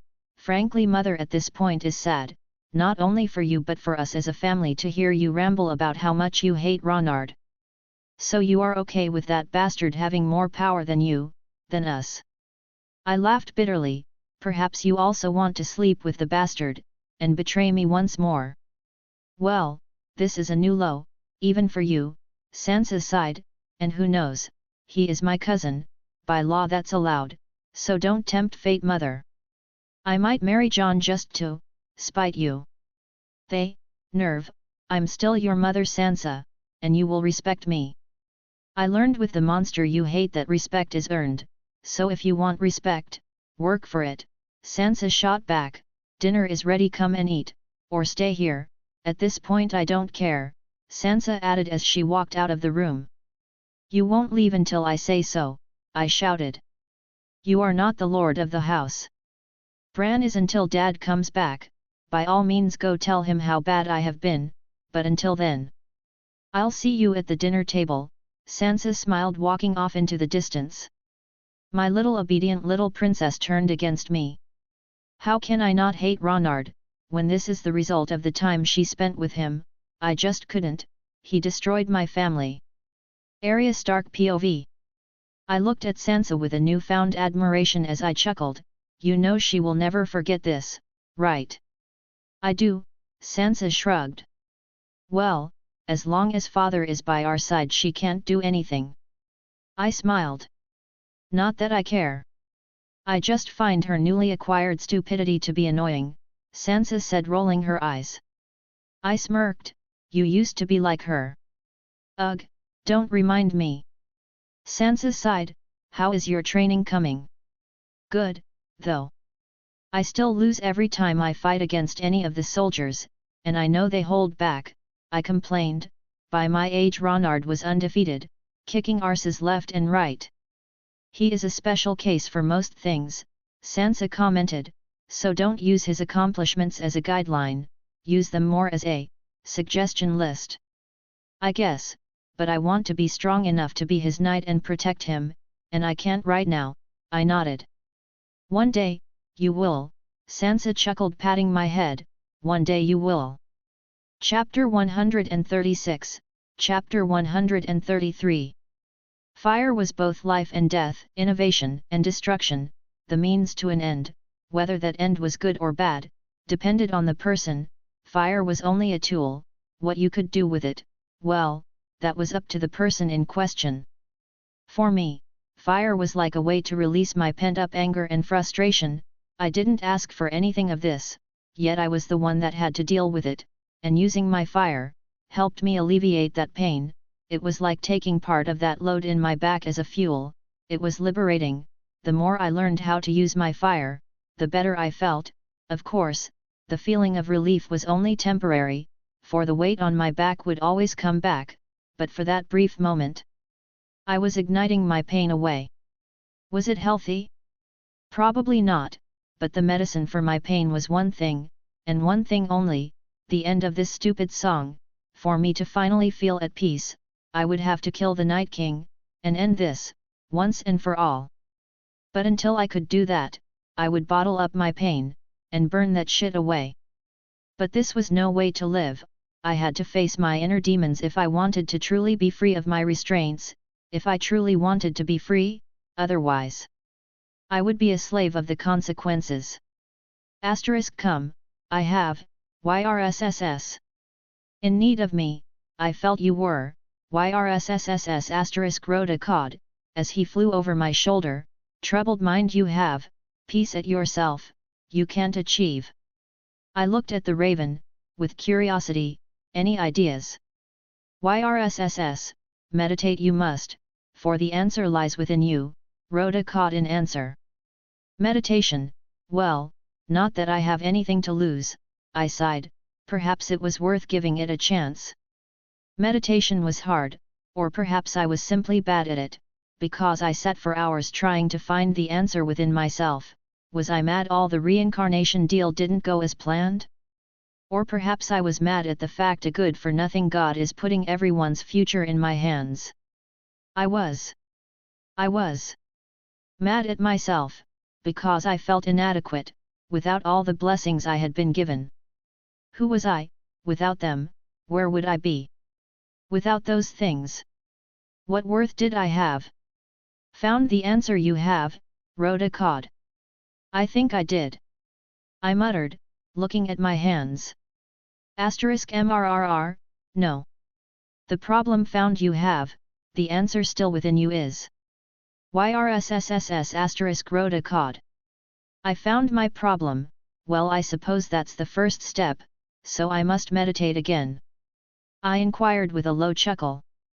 No, for the answer you already know, within you is, Rhoda shook his little head off. I was giving everything that makes me who I am, my strength, my skills, Even you guys, I sighed, looking at Rhoda, I feel lost, for without the blessings of the gods I hate so much by now, I would be nothing. Forget it, is stupid. I chuckled. It is motherfucker, a raven with a little weight. Nick Fury? Asterisk who fucking cares who gave you what? We work with what we have, and what we don't have we take it and make it ours. You are killing yourself with what if scenarios. Stop that bullshit, before I give you an eye patch, asterisk. Well, that was a first, I never expected one of my ravens to talk to me like that. Asterisk what if ravens didn't have wings? Well we would walk motherfucker, what if sharks didn't breathe underwater? They would walk motherfucker, everything everyone has is given by someone else, but we make it ours. So stop sulking and make everything you got yours, asterisk Nick Fury cawed, ending his speech, and I will not lie, it did strike all the chords. Make everything mine. I laughed, Nick Fury was right, I had been thinking all this time, these powers, this destiny wasn't mine, that I had changed the story with my presence, that I was more harm than good, fuck all of that, fuck the gods, fuck the Resident Evil ripoffs beyond the wall, everything I had. I would make it truly mine. Run we must, Rhoda stated. I see that, Nick Fury cawed, flying out of the area. This fire, this body, these skills, this world, this song, they were all mine, and if not, I would make them mine. With that liberating feeling running through my veins, I pushed my hands forward, igniting the infernal flames within me. And with a powerful primal roar, I set the entire training area on fire, turning the vast area into an inferno, engulfing every inch of it, as I let everything that weighed me down burn alongside my doubts. Wow, I am an amazing teacher, Neldharion commented as he flew around the area. Ha ha ha ha ha ha, I laughed, for it had been a while since I felt like this, free. Three-eyed raven POV. The knight had finally done it, he had managed to resurrect one of the oldest dragons in existence, to serve him. And he now had everything he needed to destroy the barrier keeping him from reaching the world of the living behind the wall. Is he ready? Leaf inquired, he doesn't have much time left, is he ready or not? He has to be. I answered, not really sure if he was ready to face this challenge quite yet, but then, deep within the roots of the sacred tree, I felt something. Something unimaginably hot, as if the sun itself was walking on earth. A quick connection to the roots showed me what had happened a few minutes ago. Ronard was standing with his unique ravens, and then fire, lots of fire, burning everything. What happened? Leaf inquired, pulling my shirt. I think we might have a chance after all, I answered, for our champion had defeated one of his enemies already, the one hiding within himself. Daenerys POV. The long night was coming, and we had to be ready. Ronard wasn't the only one that had stakes in this fight, so he didn't have to be the only one suffering, we all had. This fight was for everyone, and everyone had to do their part, whether they like it or not. How close to Valyrian steel are the last batch? I inquired, the blacksmith. Similar, could pass as one to the untrained eye, but they are pale copies compared to the real thing, the blacksmith grunted, as he observed the blade, but we are getting close, this last batch is better than the last one, we just need something we are missing. Well, I heard the Valyrian eye was cut off by the sight of a blazing inferno, coming from where my husband was training, no one but him and Neldharion were there, the fire was so big, I almost felt the heat from where I was. Is that? Crow hissed, looking at the fire. Asterisk well. Neldharion will never let us forget this, asterisk Regal hissed at his brother, with an annoyed look. Yes, Crow hissed back. They seemed to be okay, not worrying a single bit about what was happening at the training place, which probably meant, Ronard was okay, he was fireproof either way, but what type of training was he doing, that lead to that fire breaking free? Chapter 137, Chapter 134. It was liberating to burn away my fears, or to be more accurate, to burn away my emotional baggage. With the fire engulfing me, I felt peace, peace within myself. I was finally free of the chains I had put on my own mind. I was finally free. That was awesome, Neltharion hissed, excitedly. It was, I chuckled, seeing the ashes that were all that remained front the training camp. Good thing I trained here only with Neltharion. Free you are, move forward you must, YRSSS Rhoda commented, flying above me. I knew you had it you motherfucker, Nick Fury cawed, happily. Now all I had to do was train my mind and body to face the last wall between me and peace, for I had to be ready to burn everything on my path to achieve that. With determination, I focused on bending the flames of the infernal fire within me, combining it with the natural flames that still lingered around the training camp, noticing that now it was surprisingly easier. After all, I had nothing stopping the flames within me from burning away. It seems I can now summon the flames with ease, I smirked, as I held a fireball within my hand. Once you break that wall, the fire spreads, setting your very core in flames, Neltharion hissed. You started a fire, within the forest of your soul, a fire that can't be put down. That's how our fire works. A fire within the forest of my soul? Hey, Neltharion has a knack for poetry. I don't mind, it's mine anyways, I smiled. This fire was mine, I made it mine. Ned Stark POV. I had finally arrived at the wall, concern being my motivator, with the north being the first line of defense. Things were very dire, the others could come at any second now, and we barely had a plan. Not that I blame Ronard, he was fighting and planning 2 wars at the same time. If anything, I respect him even more. Because I respected him and cared for the north, I was concerned that my plans alone would prove to be useless against the others, but it's better to try and fail, than to simply accept defeat. Lord Stark, to what do we owe this pleasant visit? Alistair, the current Lord Commander of the Night's Watch, said taking a small bow. I want to see the state of the wall, I have some concerns about it, I answered going straight to the point. It would be an honor to give you a tour, Alistair smiled, as he gestured to me with one hand to follow him. As I followed I noticed the deplorable state the watch was, nothing but a few warriors, and they didn't look like much. No wonder Ronard tasked me with this. As how the wall is now, there is no way they can withstand an attack. As you can see, the wall has seen better days, but I'm making sure things go back to the old days of glory, Alistair commented as she showed me around. Where is my brother? I inquired. He is cleaning the stables, Alistair answered, as he kept walking. I need to talk with him. Why was the first ranger of the Night's Watch cleaning stables? That didn't make any sense. Benjen was one of the best and most trusted members of the Watch. Something here was wrong. He is busy right now, Lord Stark, we can't have him lose focus now, can we? Alistair smiled, but there was some venom on his voice. I want to see my brother, now, I ordered. Like I said, he is busy, Lord Stark, need I remind you, only the king can order me. Alistair grinned.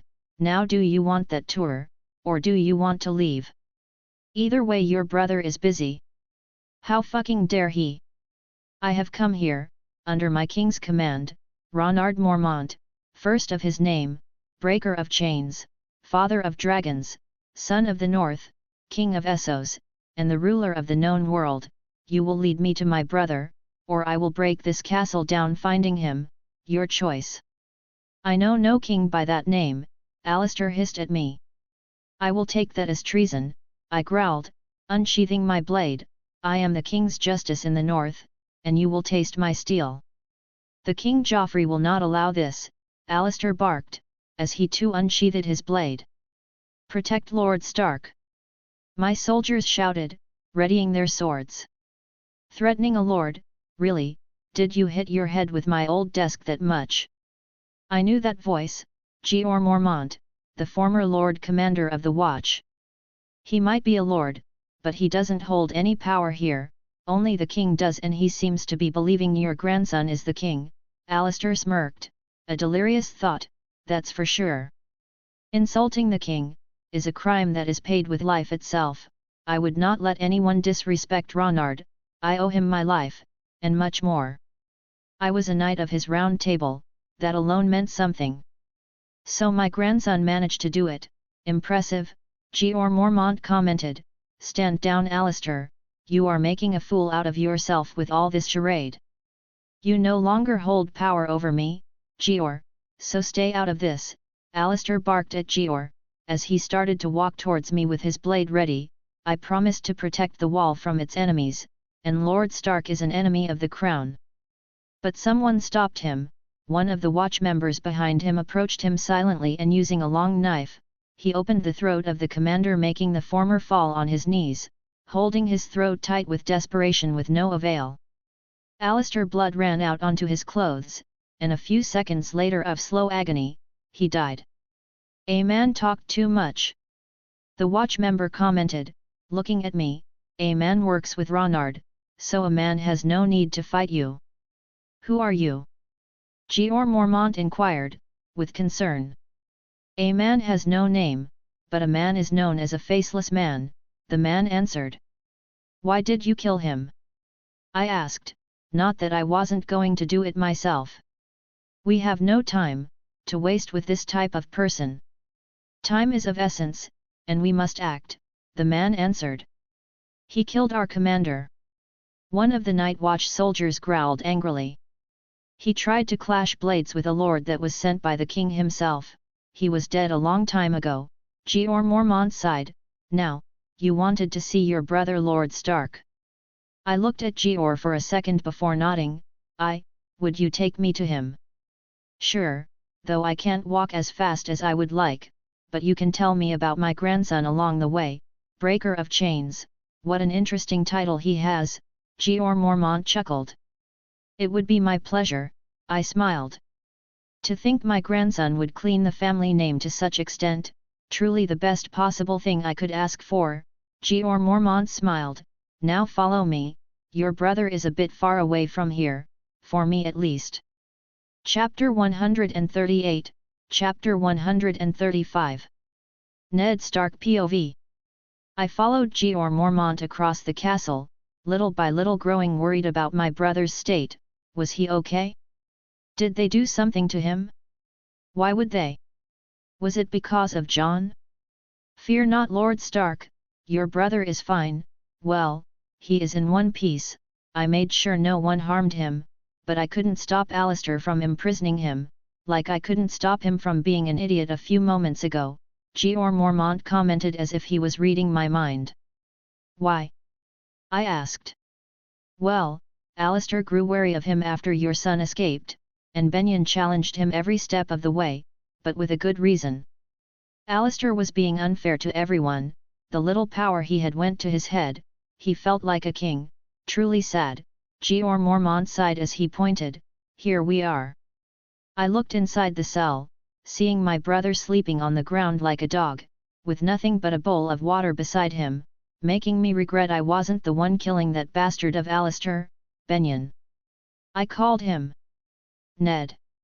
Benjen said as he woke up, startled by voice. Why are you here? Apparently saving your sorry arse, I said as Jeor Mormont opened the cell. Alistair let you set me free.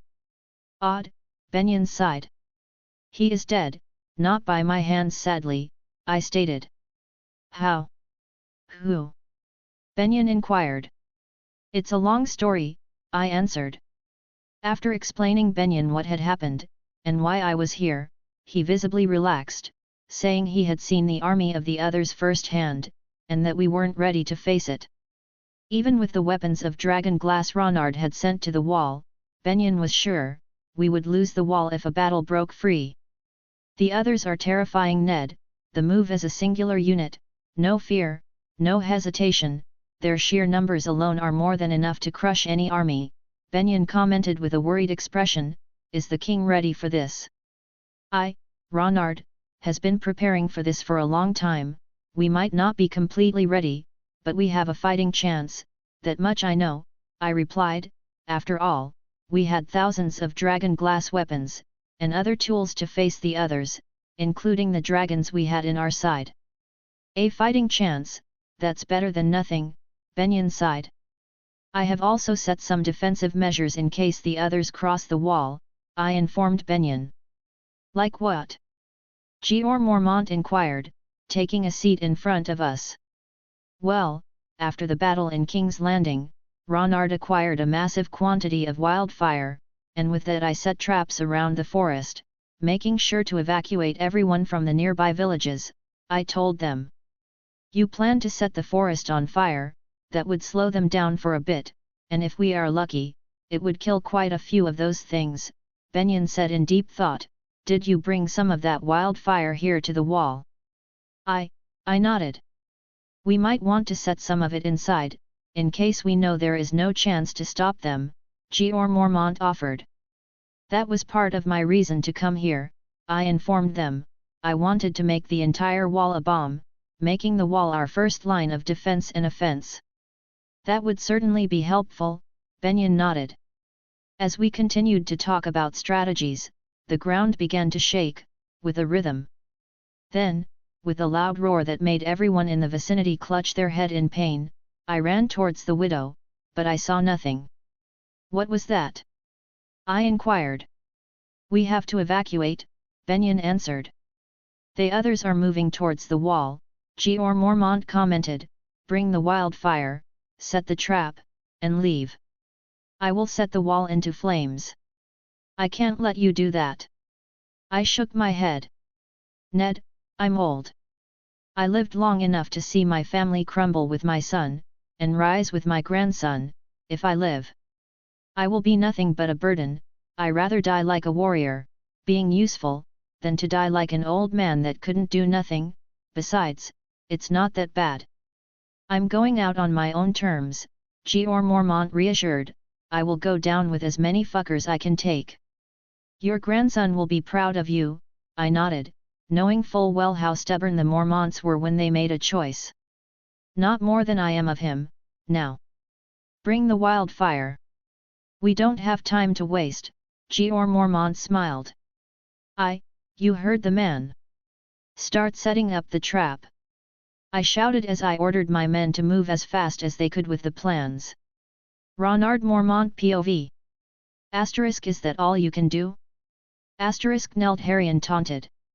Do you want to be the first dragon to be burned alive? I smirked at him as I dodged the stream of fire he blew at me. As if you could, Neldharion hissed. You ask for it, son, I smirked, taking a deep breath, gathering all the fire I could within myself, as I then expelled from my mouth into a literal sea of flames, that immediately covered the dragon in a wave of infernal fire, that leaves nothing to be seen behind him. I knew you had a dragon in you, Neldharion hissed happily, smoke coming out of his scales. That was the best fire breath I have seen. Well, I had a good teacher, I praised him.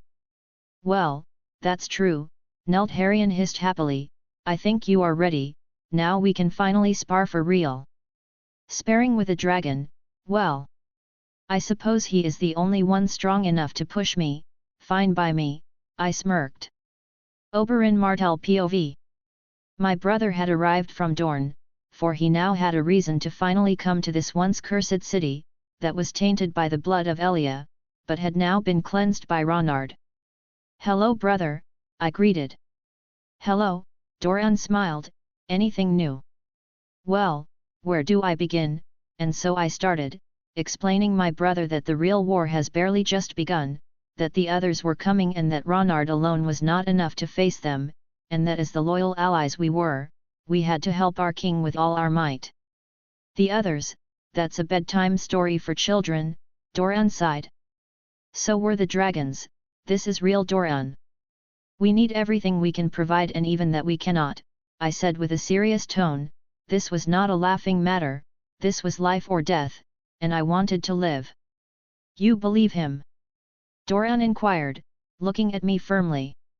With every fiber of my body, he is not only my king, but my friend. I answered without hesitation, I was a knight of his round table, his friend, his brother in the battlefield, and I would not let him down. Very well, Doran sighed, You only get serious if the subject requires you to. If Ronard and his tales have so much weight with you, I will do everything to help you too. Better safe than sorry." "Yes, that's the gist of it," I laughed. Chapter 139, Chapter 136. 1 week later. After training for a week, and completely leveling the training grounds to a bulk of ashes and melted swords, I decided to take a quick break. With my fire working as it was right now, I didn't have much to train, besides working out ideas on how to use it properly. "Well, that's it for me," I chuckled, rubbing my sore arm, that Neldharion had hit with his tail. "Got it, I will go and find new collectibles for my horde then." Neldharion nodded. "Do you want me to fly you back to the castle?" I thought about his proposition for a second, before deciding it would be best to walk back by myself. "It's all right, go do your thing," I replied with a sigh. "Got it," Neldharion nodded, and a few seconds later flew away into the horizon, making me wonder if he was scaring people by flying around the country. Well, I suppose there is no harm as long as he doesn't kill anyone. As I walked towards the castle, feeling pretty worn down, I couldn't help but smile. I had progressed more this last week with my fire than I did a few months ago. I was finally at peace with everything. Well, not everything, but that was about to change. I was confident I would find a way to defeat this monster once and for all. And with this tool, things were looking better for me, for I had learned to use fire beyond the capabilities I thought it had, for as it was capable of destroying, it was also capable of healing, being the reason why I had trained an entire week non-stop with Neldharion, learning that I could ignite a different type of flame, that healed my wounds, leaving me with a refreshed feeling, though this power had a limit. I knew that lethal wounds were an impossibility, when it came to healing them with this, but it was nice to know I could heal simply wounds and ease down the fatigue. I turned to the raven that was screaming with all its might, wondering what the hell had just happened. "Is there something wrong?" I inquired the raven as he flew towards me. *Caw. "My king, I'm from Nick Fury's squad. I was sent to the north to oversee the wall, and, caw. The others are approaching. 5 out of 6 in my squad were killed, the others are 2 weeks from the wall." The raven cawed in fear and agitation. "So soon? Shit. Anything you can share about them?" "They have a dragon, caw, but it's different, it has almost no flesh, and it towers about your sons, caw. That thing is bigger than Neldharion, Crow, and Regal together." The raven cawed in fear. "A dragon? If it didn't have no flesh, it probably meant the dragon the Night King had died a long time ago beyond the wall. How did your squad die?" The raven looked at me, before answering, fear and anger flashing on his tiny eyes. "We were tasked to keep an eye for those monsters. Caw, and out of nowhere as we were getting ready to pass this information, they started attacking us, undead birds everywhere.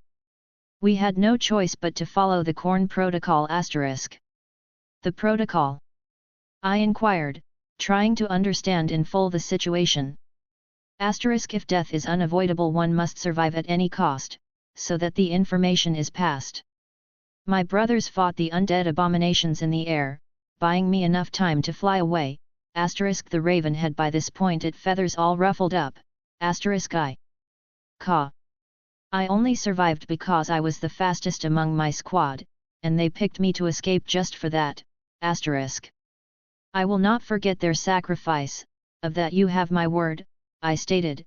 Animals or not, they were my people, my most loyal subjects, and I would avenge them. Caw. Those words. Thanks, the raven cawed, with newfound determination.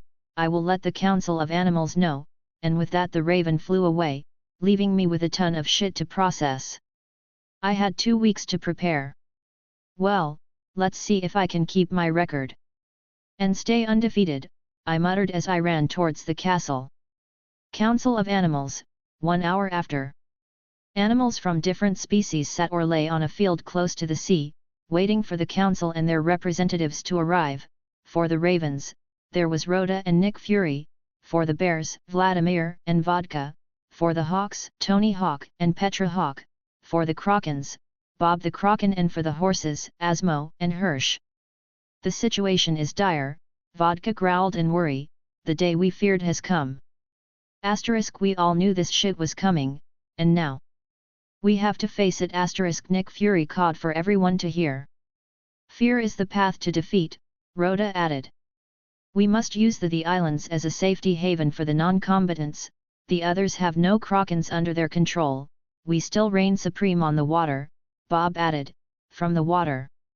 Asterisk, that's a good temporary solution to that problem, Asmo Nate agreeing with Bob. We must focus first on what to do, how can we help the apple bringer, Hirsch neighed with concern, stomping his hoof on the ground, we must act, and we must do it fast. Many of us will die, but we must stay strong, the founder of the council, the first of to be pet spoke, asterisk, we must do what we have been doing these past years. We will fight for our king, and we will die. If necessary. It is our sworn duty to protect him and his family, and we will carry our sworn duty with honor, blood, and glory. Asterisk, the elder cawed, and soon enough every member of the council was stomping the ground in agreement. Daenerys POV. Ronard came to the castle, agitated, sweating, not out of training but something else. He didn't even saw me as he ran past me, something was on his mind, something bad, and I feared for the worst. Ronard. I called out, stopping him. Sorry, I didn't see you there, Ronard muttered, we have to get ready, the others are already moving, we have no time to waste. The others. My fears were right, I will start retrieving all the weapons we have made, while you call the banners. I will. Ronard ran, leaving me with a lot running wild in my mind, but there was no time to focus on any of it, I had to act fast, I had to ensure everything went as smoothly as possible for the upcoming battle. Jeor Mormont POV. Time was something I had experienced, I had seen Dismantling being destroyed and new kings rising, I had seen my family go from nothing to scum to royalty. My life was a full one, I had experienced everything one could ask for. Well, this is a nice vacation without people, I chuckled, my last few days of this world, and I was happy. Happy that my demise would help my grandson. Even if it was just a bit, even if I only killed a couple of those things. I would be already doing more than I could possibly achieve staying alive, though I wasn't dying alone. Iman, the oldest member of the Watch, had decided to stay with me as well, for the same reason, to make his last few moments memorable like mine. We are relics of an old time, Iman commented with a soft smile, I am glad that I get to go. Helping my family, our family. The world is pretty small, huh? A bear and a dragon, riding this world together, I chuckled. A truly magnificent sight. Iman smiled. Chapter 140, Chapter 137. Moving my army in such a short notice, was a hard task, but one that I would complete no matter what, sending my ravens, to each one of the houses, I ordered the great and small houses to start calling their men, for the last war, was looming above us. As for me, once I was ready sending my letters and letting Daenerys know of the situation, I left with Neltharion towards the wall. I had to stop or at least see what the enemy was planning. A dragon of such magnitude would prove to be a problem, but one that had a simple solution. I had to kill the bastard that controlled him and everything would be over. Though this was one of the scenarios that was easier said than done, approaching the king of any army was the end goal of almost all wars, meaning no matter who you were or what you were, the king was always the most protected piece in the game of war, be it by his skills or his people. The Night King was one that filled both categories, he was no doubt strong and had an army that protected him at any move. But that was simply the tip of the iceberg, the thing that made him dangerous, was that his army and him were one, a singular force to be reckoned with, meaning the element of surprise was an impossibility with him as my enemy. But regardless of how impossible it was to kill the bastard, I had to do it. He was the Long Night, his demise was a necessity, I had to kill him one way or another, fire was useless against him, that I had seen on the show. And so was dragon glass, which only leaves one option, Valyrian steel. Considering what I know about his original version, I'm the only one that can face him, but how can I fight him? Without his minions getting in my way, if I knew for certain that I was superior to him in every way, I would rush our duel, fighting him one-on-one, but with his new abilities being in the unknown for me I had to be careful. If I rushed my hand and he proved to be at least an equal in combat, I would die, so I had to play this last game with the utmost care. A wise man once said, if you don't know the strengths and weaknesses of your enemy, always assume he's stronger than you, that way you can truly be prepared for anything he might throw at you. And by that principle I was going to act, assuming he was stronger, until I had the chance to actually prove that assumption. We are an hour away from the north, Neltharion hissed. If we encounter the enemy, don't fight, we don't know what to expect yet, remember he controls the dead. In the show, the Night King killed a dragon like it was a fly, and that was something I was not going to allow. My sons were going to survive this, I was going to make sure of that. Here I am, Nick Fury said, landing on my shoulder, surprisingly catching up with us. The first thing I noticed was that his claws were covered in a very rudimentary dragon glass claw glove and that he had some type of dagger hanging around his body. How did he do that? How did you get that? I pointed to his little feet. Some glue, patience, and a lot of time off. I don't care if I lose a leg, I will scratch some motherfucker death, Nick Fury cawed. How did you catch up with us anyway? I asked. Well, in reality, you two caught up with me, I was already on my way there, Nick Fury cawed. Asterisk the Animal Council is moving as we speak, ravens bears, we are ready to die, we are using the dragon glass leftovers to equip ourselves, though. I stole this from the crazy ass kid that you broke on the arena asterisk he added, as he showed me the dagger, Valyrian steel, I will kill as many of those fuckers before I die. Don't go into battle with that mindset, I sighed, why was everyone so ready to die, they should be trying to survive. Asterisk our main priority has always been you, your safety, and then your wife came, and well, nature took its course and Alyssa and Gerald came into the picture. We always knew this day would come, the day where we would have to put our lives in the line, to give you a chance.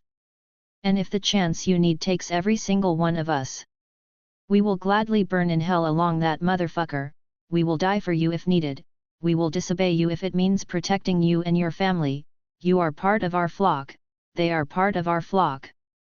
So be ready, and focus on killing the bastard. We will help you with our lives asterisk Nick Fury cawed, and his words once again struck some chords within me. I don't know what I did to deserve such loyalty. But I am eternally glad of it, I smiled, these ravens had been with me every step of the way, without them, I would probably be lost. You treated us like equals, you valued our opinions, you didn't look down on us, and well, you gave us corn, Nick Fury cawed, now you are tied to us, whether you like it or not.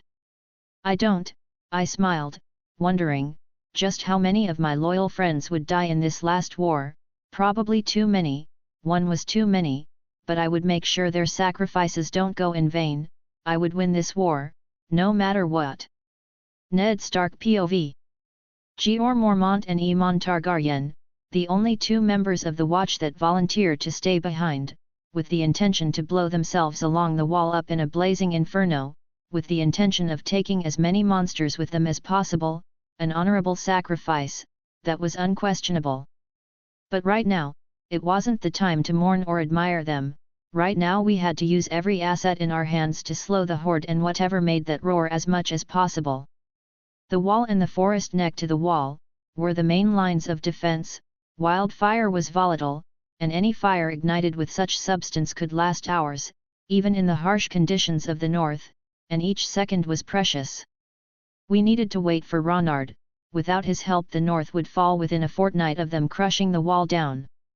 Give every man able to fight a dragon glass weapon, I commanded my men, holding the ancestral sword of my family, ice, tight on my hands, Ronard had said Valyrian steel was their kryptonite, whatever that was, but his explanation explicitly said that Valyrian steel was a one-shot kill for them. No matter where you cut them, a single cut of ice would kill them. Prepare the next barrel of wildfire, we need more traps. If I see a white and he's not on fire, we are doing this wrong. Chapter 141, Chapter 138.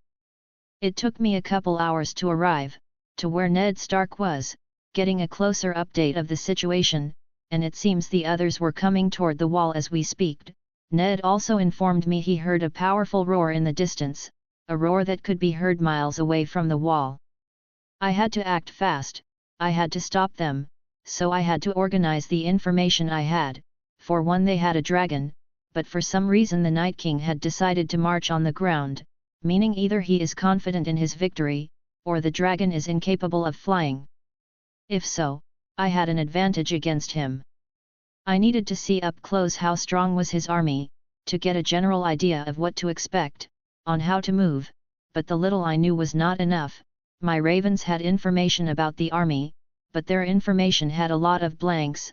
I needed numbers, formations, and more. We need to scout his army, Nick Fury offered.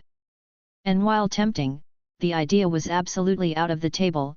If the chance of survival was 1 out of 10, I didn't want to increase his power even more, but I still needed to know. Maybe I could wait for the Night King in the wall, that way I would get a better look. Of course, by all means I had no intention of fighting the army alone. This plan was for me to simply get a peek at the enemy forces. After that I would fly with Neldharion out of the wall, with more information about what to expect. I will go to the wall, I decided, getting worried looks for everyone around me. You can't go alone. Ned Stark protested. I won't fight alone, rather. I won't fight at all, I sighed, I just want to get a general idea of what we are actually facing. Fighting the unknown is a double-edged sword. If our strategy is ill-suited for their power, we will lose. I knew that much. I won the crown because I was an unknown, a mystery. One that no one solved in time. It's still too risky. Ned Stark protested once again. If you die, humanity will fall right behind you. Fear, hey. I didn't expect to see him like this. I won't die, not right now, I said, realizing that this was the first time since I reincarnated, that I was actually afraid of dying. Because, it was a possibility. I can't change your mind, can I? Ned Stark muttered in defeat, with his head low. No, I shook my head. Then. I wish you the best, Ned smiled, don't disappoint us now. He added. Have I ever? I chuckled. No, Ned sighed, no you haven't. With my mind set on seeing his army, I flew with Neldharion to the wall. On the way, worry clouded my mind. I didn't have much of a plan, all I had was a goal, to kill the bastard, but without a plan, that seemed unlikely.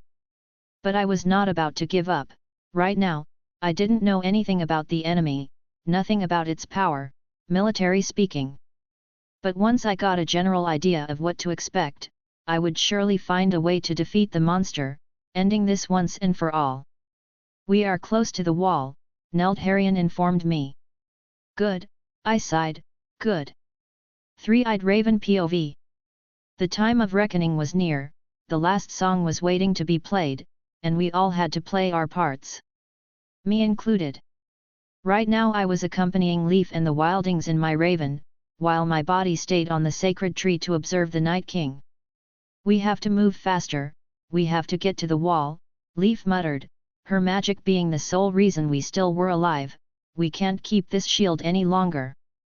We are a few days ahead of the Night King, and he no longer has an interest on us, not since he found that old dragon, I sighed, as I ruffled my wings.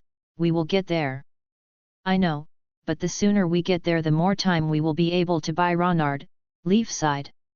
And what exactly do you plan to do to buy him more time? Tormund scoffed, I don't know if you saw, but that bastard has a monster for every pair of bare titties in the world. Bare titties? I plan to atone, we all do, Leaf answered, getting nods of confirmation from the few members of her species that remained. How? Ygritte asked. All magic comes from life, you can't create anything without giving anything in return, you have to give, to receive, unless the magic you have is a gift from the gods, otherwise, you have to pay a price, every time you use magic, Leaf answered, the bigger the sacrifice, the bigger the result, so, we will sacrifice all we have, our lives, to buy humanity some time. You plan on dying, how long? How long will you buy with your life? I inquired. Me? A week or two, Leaf answered, all of my people? A month, maybe a bit more. I can't really tell, the Night King is stronger, so in the end, I don't really know. I see, I nodded, my feather ruffling in concern, is there any other way? No. I must atone, for what I have done, Leaf smiled, if my death can change the tides of this war, even a bit, it will make all of this worth it. I see, we all must play our parts, we all must do our absolute best, if we want to win. I didn't want her to kill herself, but in the end, she was right, even a day was valuable right now. Is this Ronard that important? Ygritte inquired, do you two really think he can stop that thing coming? I looked at the girl, who was trying with all her might to conceal her fear, all her life she had been fighting alone, to survive, she never showed weakness before, and was trying hard not to, right now. I can't really tell, I don't see the future, only the past and the present, I answered, but I can tell you, that in all history, there has never been a man more capable of facing this, if he can't, humanity never stood a chance. Way to lighten up the mood, Tormund grumbled, well, he better fucking win, or I'll kill him myself. All we can do is trust him, and help him every way we can, I added. I see, Ygritte sighed, well. If I have to die, I rather die fighting. Me too, Tormund nodded. Then let's make haste, we can waste a second here, we must arrive at the wall as soon as possible, Leaf said, and once again everyone started marching. Let's go and meet the fucker. Tormund chuckled. Yes, let's, Ygritte nodded with a soft smile. Chapter 142, Chapter 139. The wall was as deserted as I expected, with no one but the two lone souls that had decided to end their paths in a noble sacrifice. My grandfather, and Aemon Targaryen.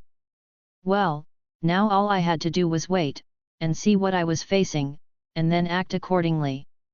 But for now, I had to find the last two members of this dying ship. Ronard. And as if on cue, Jeor Mormont came out of a tower, with a smile to greet me, giving me a fierce hug. To think my grandson would do so much, in so little time, you fill me with pride. I smiled at the old man, a pleasure to meet you, grandfather. Not that I'm not glad, but what are you doing here?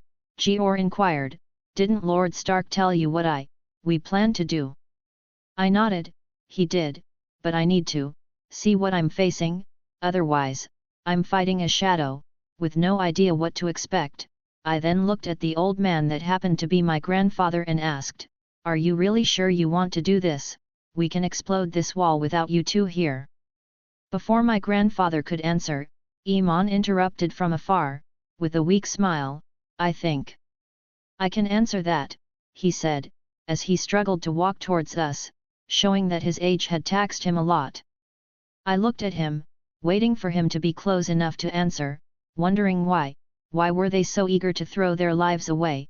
I just don't understand completely, at least. I'm old, my king, very old, Aemon sighed. When you are this old, you often spend half of night haunted with the ghosts of another lifetime, remembering times 50 years past as if they were yesterday. I have been ready to die for a long time, this just gives me an opportunity to make it meaningful. Jeor Mormont nodded, for me it's similar. My watch is coming to an end, and I'm happy to say, I don't have any regrets. You changed that.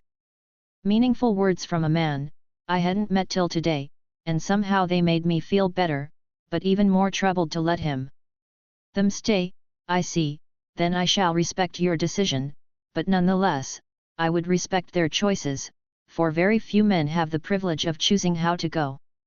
Is it too much to ask, if I asked you to show me one of your dragons?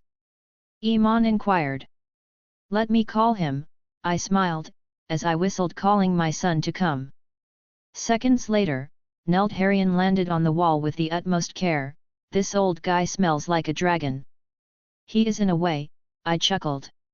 Remarkable, you can communicate with him, and he understands you, truly remarkable, Aemon smiled, as he caressed one of Neltharion's claws. All my life I wanted to see one. You made an old man happy, now I can die knowing my family lives on, and that dragons actually exist. Truly this last week has been one of the best in my life. I'm glad, I smiled. He smells like death, Neltharion hissed. He does, I nodded. Well, make yourself at home, we don't have much, but it will do. Jeor offered, but before I was able to answer, Neltharion hissed in alert, someone was here. I smell people, they smell alive, Neltharion hissed. We have company, are we expecting anyone? I asked the veterans. No, they both answered in one voice. Then, let's see who's knocking. I smiled as I followed Neltharion close behind, leaving the two old men behind. Knocking. Aemon muttered. It must be a saying, or an inside joke, Lord Stark said Ronard loves those, Jeor shrugged. The sad things about being old, Aemon sighed. I flew with Neltharion to the door, where the unexpected visitors were trying to get in.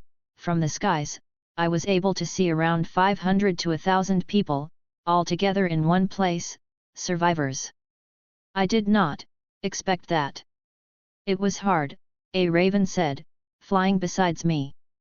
I suppose, wait a fucking second, there is only one raven in my army that can talk, and that is Nick Fury, the three-eyed raven I suppose. A pleasure to finally meet you. The three-eyed raven nodded. So, is this all that remains from the wildings? I inquired. Yes, 862 people, not a lot, but considering what we were facing, it's a remarkable number, the three-eyed raven answered. Remarkable indeed, I nodded, as I ordered Neltharion to descend into the group.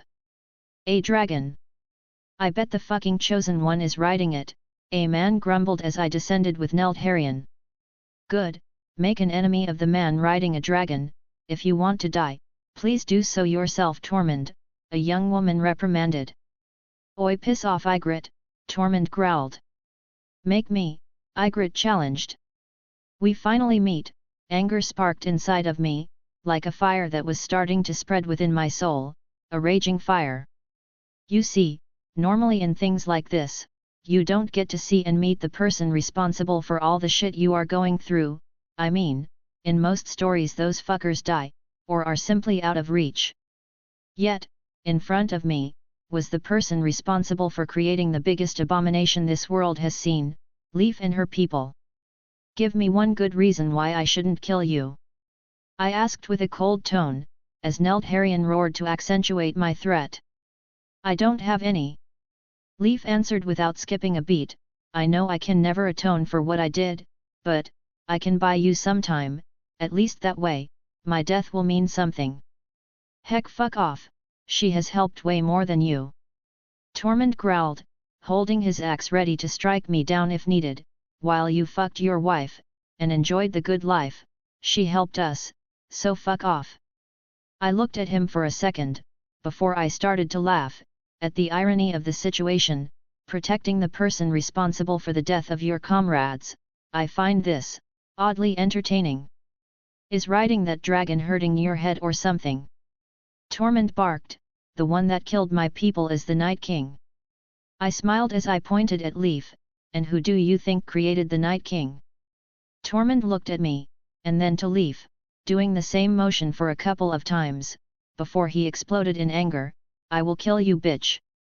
As amusing as it was to see Leaf ready to accept her fate, I couldn't let her die. If she had a way to buy me time, her existence was still worth keeping. Sorry, but she gets to live.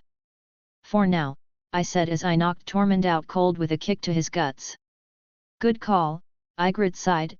After all, she said she had a way to buy you time, it would be a shame to kill her now. Hey, the young lady was quite smart.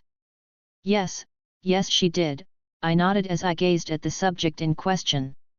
Chapter 143, Chapter 140. Leaf's plan was quite straightforward.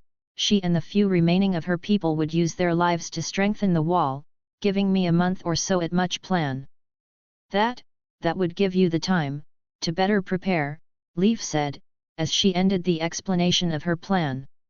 I see, I narrowed my eyes, so I have 1 month. Maybe a bit more, but I can't say. Leaf answered. Very well, kill yourself.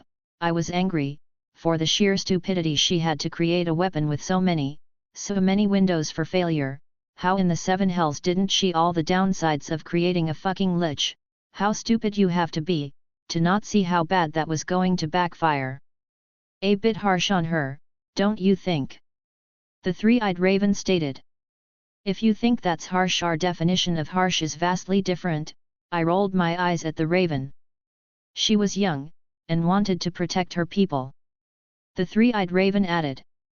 Being young does not give you a free pass to screw the world, even a blind man would have been able to see how bad that idea was. I replied. I suppose then you haven't made a mistake you regret then. The three-eyed raven shot back. Oh yeah, how could I forget? After this I have to fight the 8 Night Kings I made. I shot back with a scoff. At least my mistakes will not haunt the world to the point we are facing an extinction-level threat. So please do shut up, I sighed. Very well, the three-eyed raven nodded, I will keep an eye for the Night King. How far is he? I asked. A week. If he keeps slowing down maybe more, the three-eyed raven answered. Very well, I nodded, the more the bastard took to get here the better it was for me. Melisandra POV. The fire, last night it showed me a vision, a terrifying vision, a fight between Ronard, my light, and the monster lurking in the shadows, the Night King. The fight was like a blur of motions, and everything was from Ronard's perspective. I saw him fighting, in some sort of duel, and for the first time, I saw him struggling to keep up the pace, avoiding multiple attacks from all directions as he didn't manage to connect a single attack, cornered, fighting the monster alone, and in the middle of the battle, Ronard was struck down. I couldn't see if he died or not, the vision stopped the moment the Night King cut him down. From what I was able to gather from that vision, Ronard wasn't able to land a single hit on the monster, it was as if the monster had no blind spots. But none of this made any sense. Why would Ronard go and fight the monster alone? It was uncharacteristic of him. Yes, he was reckless, but because he knew no one was a match for him. But the Night King, he was an unknown. I was afraid the vision ended because he died with that cut the Night King gave him. But that also didn't make any sense. My lord would never choose a champion if said champion was destined to lose. Perhaps, this was the way the mighty lord had to warn. I had to stop Ronard from dueling the beast. I won't let you die, no matter what. I was not going to let him die, no matter what. We are 2 weeks away from the north, Jon Targaryen stated. I would recommend all of you to wear something warm, winter in harsh. No need, I sighed, the fire is all the warmth I need. Daenerys POV. It would take 3 months to move every single banner to the north, but we didn't have that time, so I took the decision of moving with around 70% of the army to the north, and while I knew Ronard would be mad seeing me there, I had to, even if it was just to kiss him goodbye. My queen, someone called outside my carriage, Melisandra wants to talk to you. The Red Witch, Ronard said she was useful but dangerous, that I had to be careful around her, let her in. My queen, Melisandra bowed inside the carriage. Do you need something? I asked, wondering what was so important that it couldn't wait till later. I'm sure you are aware of my rare gifts. Melisandra started, well, one of those gifts is seeing parts of the future, parts the Lord of Light allows me to see. A cold feeling started to spread through my body, shivers running down my spine. As my body went cold, what did you see? Had Ronard died? No, he couldn't. He promised, and he never breaks his word, not to me. Ronard will somehow end in a duel with the Night King, and I'm not sure if he survives or not. You must stop him, you are the only one with enough pull to do so, Melisandra stated. In my vision he was losing, and it was by a lot, outclassed, it was terrifying. Ronard outclassed. That is impossible, he was the best at what he did, unbeatable, unstoppable. Was the Night King that strong? I inquired. I can't tell. The fire showed Ronard fighting the Night King one-on-one. The Night King had his army behind him, but they didn't intervene, and Ronard just couldn't seem to hit him. Even without looking, the Night King was able to effortlessly dodge his attacks. I don't know how. I see. I was gasping for air at this point. I didn't want to lose him, I wasn't ready to live without him. I don't think their power is too far apart, in reality I think they are somewhat evenly matched, but the Night King has something that gave him the edge on that duel, and I don't know what. Melisandra stated. How are you so sure? I asked. They both represent the two sides of a coin. This disparity is not something my lord would allow. Melisandra answered. And I hoped with all my heart, she was right. Author note with some clarification. The vision Melisandra had, depicted Ronard losing, and I will clarify because for this my dear sexy readers you will need to use your heads to solve. Ronard didn't lose the duel in the vision because he was outclassed, nor because the Night King is stronger than him. The reason why Ronard lost is connected to Night King minions. I know some will solve that soon, if not wait for the duel. Dear author, why are you clarifying? Well, because after the last non-conventional route I took and the reactions I got, I decided to give clues. Want another clue? Well, okay. Here it goes. Ronard will be in a world of pain, he will know pain, he will experience pain, so there you go. If that doesn't solve this, nothing will. And before your ass jumps to pain. Is not related to him in the way you think. Chapter 144, Chapter 141. The days, waiting for the Night King were excruciating. I knew he was coming, the three-eyed raven was keeping me updated with his movements, and even then it was torture to wait for the bastard. Leaf has yet to sacrifice herself, she was apparently waiting for the Night King to arrive to do the sacrifice. And to top all the shit that was piling for the nearby future, my wife was coming to the most dangerous place on earth right now, the North. Can you beat the fucker? Tormund inquired. Hey. Well, it's not matter of if. I have to beat him, even if he proves to be stronger. I will defeat him, I answered. Well, you kicked my arse in a single punch. So I want to believe you can, Tormund laughed, if we survive this. I will find myself a big, muscular, strong monster of a woman, and I will make her mine. I looked at the wildling with amusement. If we survive, I have someone in mind for you, who knows, she might like you, I chuckled, wondering if without Jaime, Brienne would fall for him. That it's a promise. Tormund grinned. I nodded with a smile. Well, I will stretch my legs for a bit. If you need me. Chilling cold invaded my body, like never before, to the point it almost felt like fear. They are close, Tormund muttered, holding his axe tight, those suckers are near. Before I had a chance to process the feeling that had invaded me for a brief second, the three-eyed raven appeared. They are a day away. The raven stated. That cold fucking feeling was, that bastard flexing his undead unholy power at me from afar. Good, well, he wasn't the only one that had things to flex about. I'm waiting for him. You sure have some balls, Tormund laughed, I like it. Fighting death itself with no fear.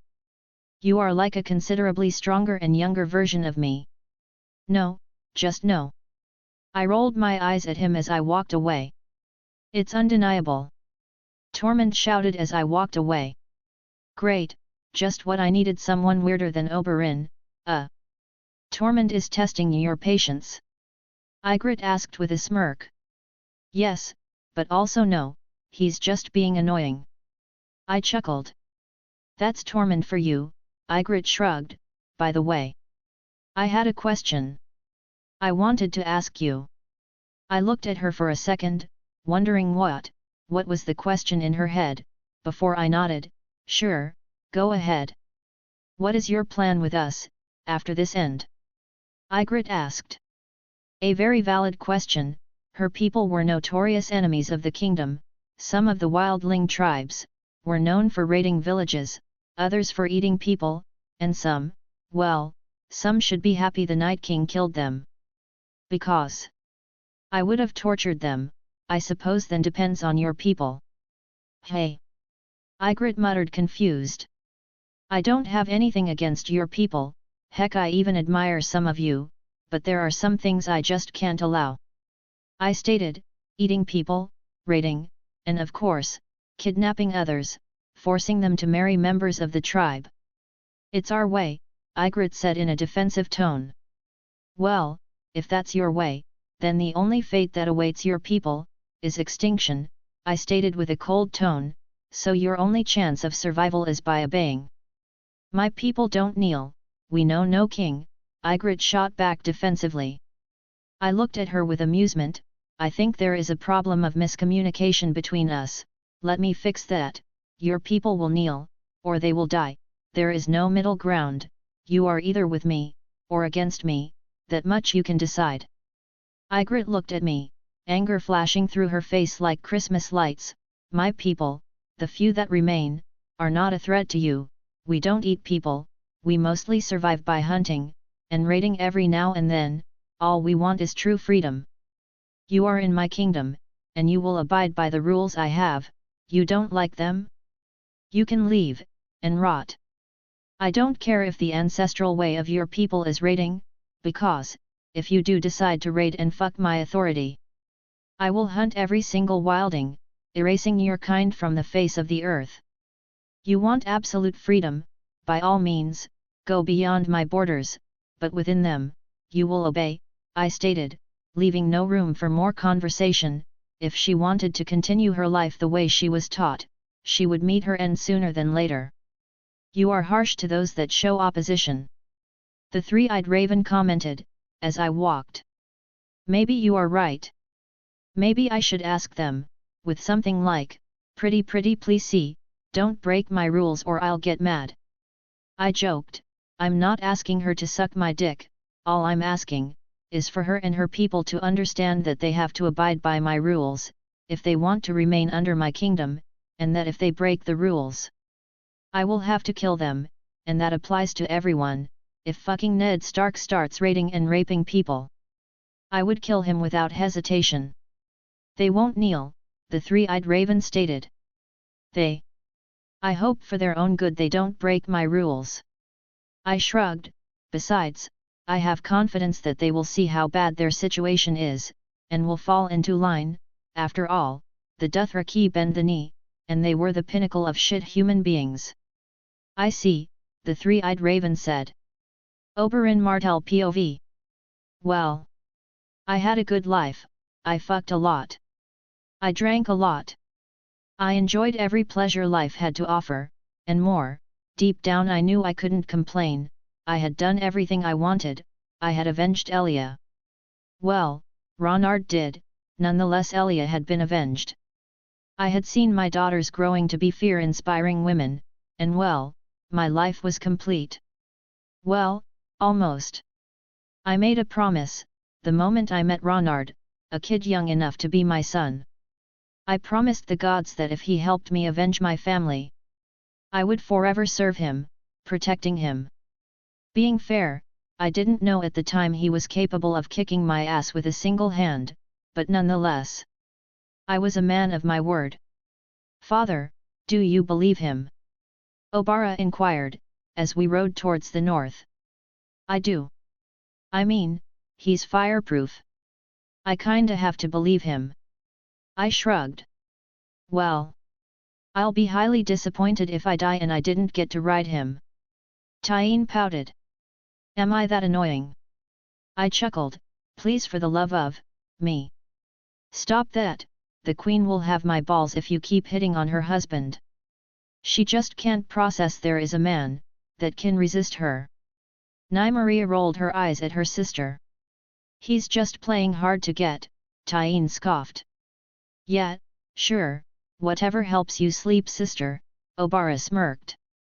And so my dear daughters started to argue, and I couldn't help but smile, knowing this might be the last moment I have to enjoy such simpler things. Chapter 145, Chapter 142.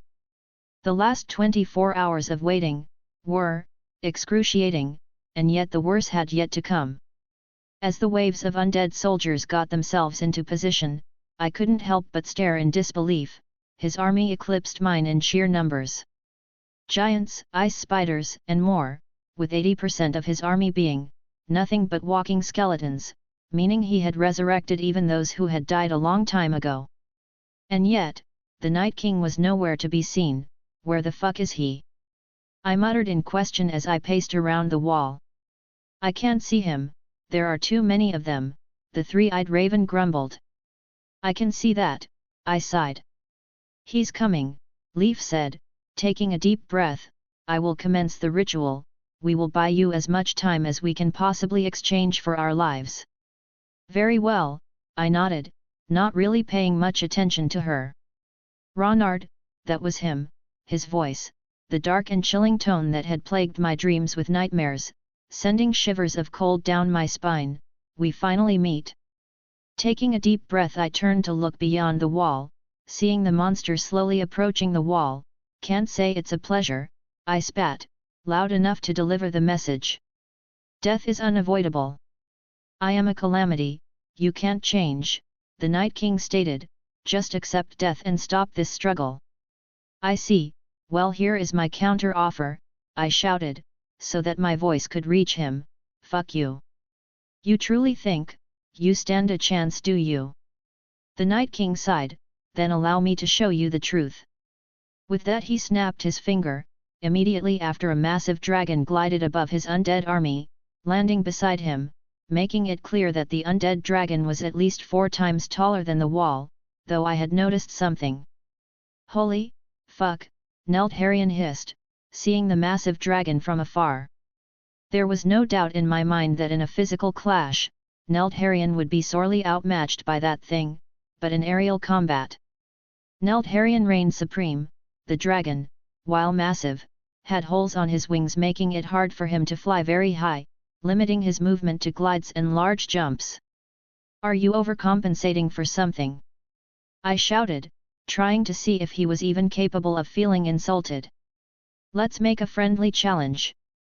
To show you why, it's best to give up willingly, the Night King said as he ignored my previous statement. Friendly challenge? What was this fucker thinking? What? A duel, you and me, no one else, no army, just the two of us. If you win, well, my army dies. Wasn't that too good to be true? What was he planning? And if I lose? I inquired. You can't be seriously considering this, Neltharion hissed. It depends, you might die, or you might survive, but that's not what I really want. I want to show the world that even their savior is powerless against me. Talk about ego. But I had to admit, his deal was sweet, too sweet, the one-on-one I had been so desperately planning for, and he was just offering it to me. The problem was, I had no idea if that abomination was going to keep his word. There was no guarantee that he would, and against an army that big, I would die in minutes, if I was lucky. Dad. Listen to me. You can't. He will cheat, and he will kill you. Don't do something rash. That bastard will just call his army as soon as you step there. Neltharion hissed, worried, and he was right, but still, if there was a chance, to avoid all the unnecessary blood. I wanted to try it. If I accept, what guarantee I have you won't just use your army to kill me? I asked. No. Nell the Ryan roared at me, anger being the controlling emotion. I don't have a need to lie. I will win, lies are meaningless to me, his tone of voice, his demeanor, his lack of mortality, this monster saw himself as a god, and fortunately for me, he didn't see me as a rival worthy of even considering the option of lying. Very well, I nodded, I accept. I won't let you, Neltharion growled at me, if I have to drag you out of the castle I will. He will fight the duel alone, I reassured him. I won't let you, Neltharion hissed in pain, I'm not ready. I can't, you can't . Do you really think he will outclass me that bad? I asked. No. I know you can beat him, but I don't trust his words, Neltharion hissed softly, nuzzling my head. Well, if he tries anything, I'm counting on you, you know to. Drag me out of there, I laughed, wondering if I was making the right choice. If I die, get Daenerys, the kids, your brothers and the ravens and fly to the other side of the world, and never stop. Nell the Ryan just stared at me, pain, emotional pain showing on his face, I will . I was afraid, my own stupidity had led me to, well, what I was doing right now, walking towards the enemy army. At least they weren't moving at all, but they were staring, quite intensively, following me with their eyes, their unblinking eyes. As I promised. None of them shall move, the Night King stated, as I appreciated how he actually looked, his face was giving a light dim blue color, like a small fog was covering his face, his eyes were glowing blue, it was very similar to Arthas, from World of Warcraft. God, I hope he doesn't have the same powers if. So I am so fucked. I see, I said as I used a bit of my internal fire to keep my body warm. Being in front of him was worse than swimming naked on Winterfell during winter, the cold was unbearable in front of him. Let our duel begin. Let's, I nodded as I unsheathed my sword. Neltharion Mormont Rave Nicus Targe Ryan POV. I had a bad feeling about this, that abomination was hiding something that would give him an edge on this duel. But what? I don't like this, I muttered to myself. Your father is both brave and stupid, if this bet of his fail, humanity is gone. The three-eyed raven sighed. Ronard Mormont POV.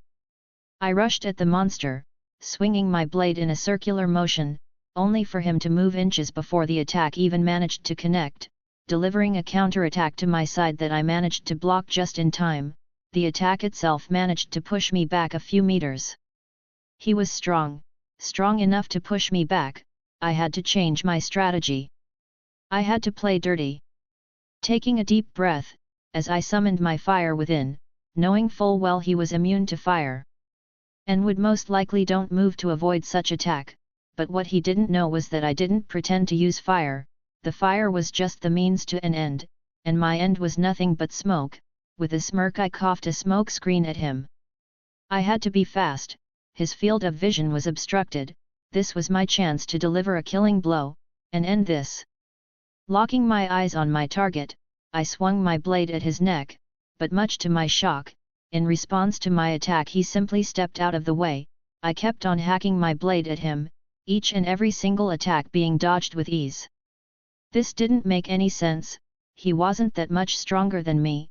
His first attack said that much, we were in the same league, and even then, my attacks couldn't reach him. He shouldn't be able to dodge so many attacks, when the majority of them are aimed at his blind spot, without even looking at me, he was dodging shit he didn't even see. And like a thunder the first cut came unannounced making me flinch in pain. You see, you can't even reach me. I held my arm in pain as a bit of blood slowly dripped down. As I tried to find the how, was he moving like that? His reactions weren't normal, it was as if he was seeing me from all angles, but how? Don't get cocky, you are not the first to make me bleed, I scoffed, getting ready for round 2. Chapter 146, Chapter 143. His movements were too perfectly timed, left and right, my attacks were being either blocked or avoided, and little by little, he was cutting me. For the first time in my life, I was struggling to keep up, for the first time in my life. I felt outmatched. Give up? Give up? Never. If I didn't find a weakness in him, everything would end badly. I couldn't allow that to happen. If I had to die, I would make my death have some meaning. You don't get tired of asking me the same thing over and over and over again?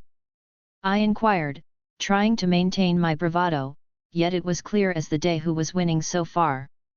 Perhaps you're right, the Night King concluded. With nothing more to say, the Lich lunged forward, quickly sprinting towards me and coming closer, jabbing out his sword in an attempt to stab my eyes. Still, reflex kicked in, and I jumped backwards, avoiding the attack, but he continued his assault, trying to cut my legs to stop my movement. I noticed this at the last second and got away with a small, bleeding slice. During this exchange, I noticed something I had failed to earlier, that while attacking, we were equally matched, yet his defense was vastly superior, meaning I was able to defend but no attack. I knew deep down something was off with this. No one excels in one category over the other that much, and being undead didn't make him the exception. As I studied his moves, trying to find a weakness in his defense, he again sprinted at me. Still, this time I just waited with my sword ready, blocking his attack as our blades clanged together, creating a rumbling echo through the ice hell around us, and another little detail popped. I was physically stronger than him, not by much, but enough to push him back. Somehow my fighting chance had been exponentially increased when I stopped trying to attack, taking the lead, like I normally do, and now that I think about it, every cut he had been able to give me was after a failed attack, at least the big ones, meaning whatever advantage he had, was only active when I was on the attacking lead. Going into the defense? Intriguing, the Night King said, as the weight of my sword was pushing him back, but he soon recovered, creating an ice lance trying to catch me by surprise. Barely avoiding the unexpected attack, I jumped back and dashed forward with my sword straight out in front of me as I attempted to stab him. I knew this was a bad choice, but I had to see that ability of his in action, and once again his dodged my attack with deadly precision and cut my chest. Shit! I snarled, jumping back to recover. As I went over the information I had gathered, for one, his speed hadn't changed at all while dodging, nor his attack power. What had actually changed was his battle awareness, but how? While attacking and while dodging, his levels of awareness changed drastically. Perhaps. I had a crazy theory, but if it proved to be right, Neldharion would never let this die, telling me I told you so for the rest of my human life. Taking a deep breath, I filled my lungs with air as I expelled from a literal sea of flames at the Night King. I knew fire didn't hurt him, but that wasn't my intention. Using the massive tsunami of flames as a cover, running around the Night King, expelling out a combination of smoke screens and more fire, creating a dome of fire and smoke around him. Once I was sure his entire field of vision was either covered in flames or smoke, I dashed behind the monster, as I noticed he was staggering back, not knowing where I had gone. Taking this opportunity, I swung my blade at him. And this time, my attack managed to cut him. He reacted a bit slower, dodging the attack from being lethal, but still. I had finally delivered a small cut on his arm that was now cracked like a mirror. "You cheating little asshole," I chuckled in both anger and happiness. "So that's your power, no wonder I was getting my ass kicked." "Impressive, I didn't expect you to figure it out, not after the first smokescreen failed," the Night King said, holding his arm. "To think you share a field of vision with all your minions. No wonder my attacks never hit home, the fucker had literally stolen a page from the Rin Egan book." "It changes nothing, you are barely able to keep up at this point," the Night King stated. "Perhaps," I shrugged, "I never really intended to kill you right here, not after this, if you had saved all of this for our real, in the battlefield, you would have won, I have no doubts of that. You talk as if this little discovery changed your unshakable and unavoidable defeat, the Night King said. You have no idea how much this changes things, I smirked. Perhaps. But who is to say, you will come alive out of this? The Night King smiled at me. Well, he has a point, a single command on his part, and I was dead meat. Ominous. I have also to show you all my powers, we are in many ways equal, you control fire, and I control ice. Yet, I noticed, I interrupted. Oh, but that little spear was just the tip, the Night King stated, as he moved his hands, sending a barrage of iceberg spikes at me that started protruding from the ground in front of him, going towards me. Shit, I muttered. I leaped from iceberg spike to iceberg spike, struggling to avoid being impaled by them in the process, as my left hand suddenly started glowing, showing the runes of Gandalfur. This was the second time something like this had happened. It was unexpected, but somehow it was not easier to move around. I was stronger and faster. You can't win! The Night King screamed. As I continued to dodge his endless assault of ice-powered attacks, change the damn tune, will ye? I shouted back as I started to plan my escape. While this newfound strength was helpful, I had to get back into the wall. I had no chance of winning as I was now, my body was on its limit, and the runes helping me right now were at best a momentary boost, that was numbing all my pain. Meaning the moment they stopped working, I was going to find myself in a world of pain. Daenerys POV. I had to stop Ronard from making a terrible mistake. I had to stop him. That alone was the sole reason I was flying with Crow and Regal to the wall. We were but a few minutes away, a few minutes of torture. I will kill Dad if he did what the Red Weird Lady said, Crow hissed. I really hope nothing happens, Regal hissed back quietly. I couldn't understand them. But I knew they were as worried as me, that much was certain. Chapter 147, Chapter 144. I continued to dodge the endless assault aimed at me, struggling to dodge each attack. My stupidity had been my own outdoing. The Night King had the terrain advantage on this duel, his ice powers were feeding off the terrain, making his attacks exponentially stronger than they were supposed to be. Each attack was stronger than the last, leaving a trail of destruction behind.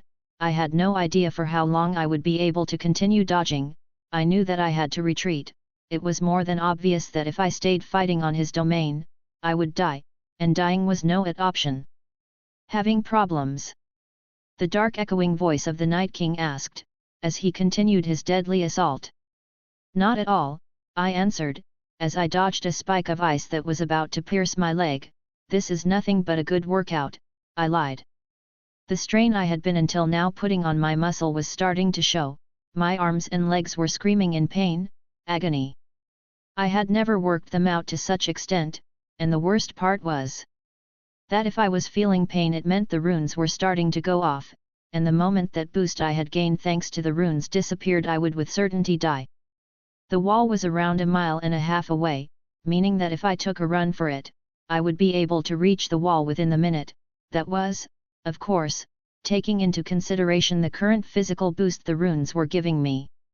Dodging 3 spikes, all aimed at my vitals, I blasted towards the wall, deciding. I had all the information about the Night King I needed, and a general idea of how to defeat him. Staying any longer was not a good idea. Going back so soon? The Night King asked, speeding up his attacks. You can't leave the party yet. Creepy motherfucker. I'll invite to my own party later. For now fuck you. The closer I got to the wall, the slower my movements got. Little by little the shining rune in my hand started to glow less and less, and the pain that it was holding started to spread, invading every corner of my body. This sudden decline of physical prowess allowed the Night King to start connecting attacks, that I was now barely dodging, making sure no vital areas were struck, but that didn't mean getting pierced in the legs, arms and other parts of my body was not painful. Feeling a bit down, I looked at the Night King, who was walking towards me, with an evil grin. He was enjoying my suffering, at least before he became this asshole. He was just following his purpose. He wasn't truly evil before, now, he was. Fuck you, I spat as I struggled to stand up, cursing my situation. I was but a few dozen meters from the wall, so close, yet so far away. I told you, didn't I? I cannot be defeated. Would you stop sucking your own dick? I swear. I can hear you gag every time you talk about how great you are. I sighed, as I held my sword ready to fight, though the pain, coursing through my body was making this simple task a living hell. It took a few minutes for the monster to be in front of me, minutes I dragged my almost limp body closer to the wall, while keeping an eye on him, but now he was standing in front of me, holding his blade, about to strike me down. You fought well, Ronard, but I was beyond your human chance. With that, the monster brought the sword down, covering the snow with my blood.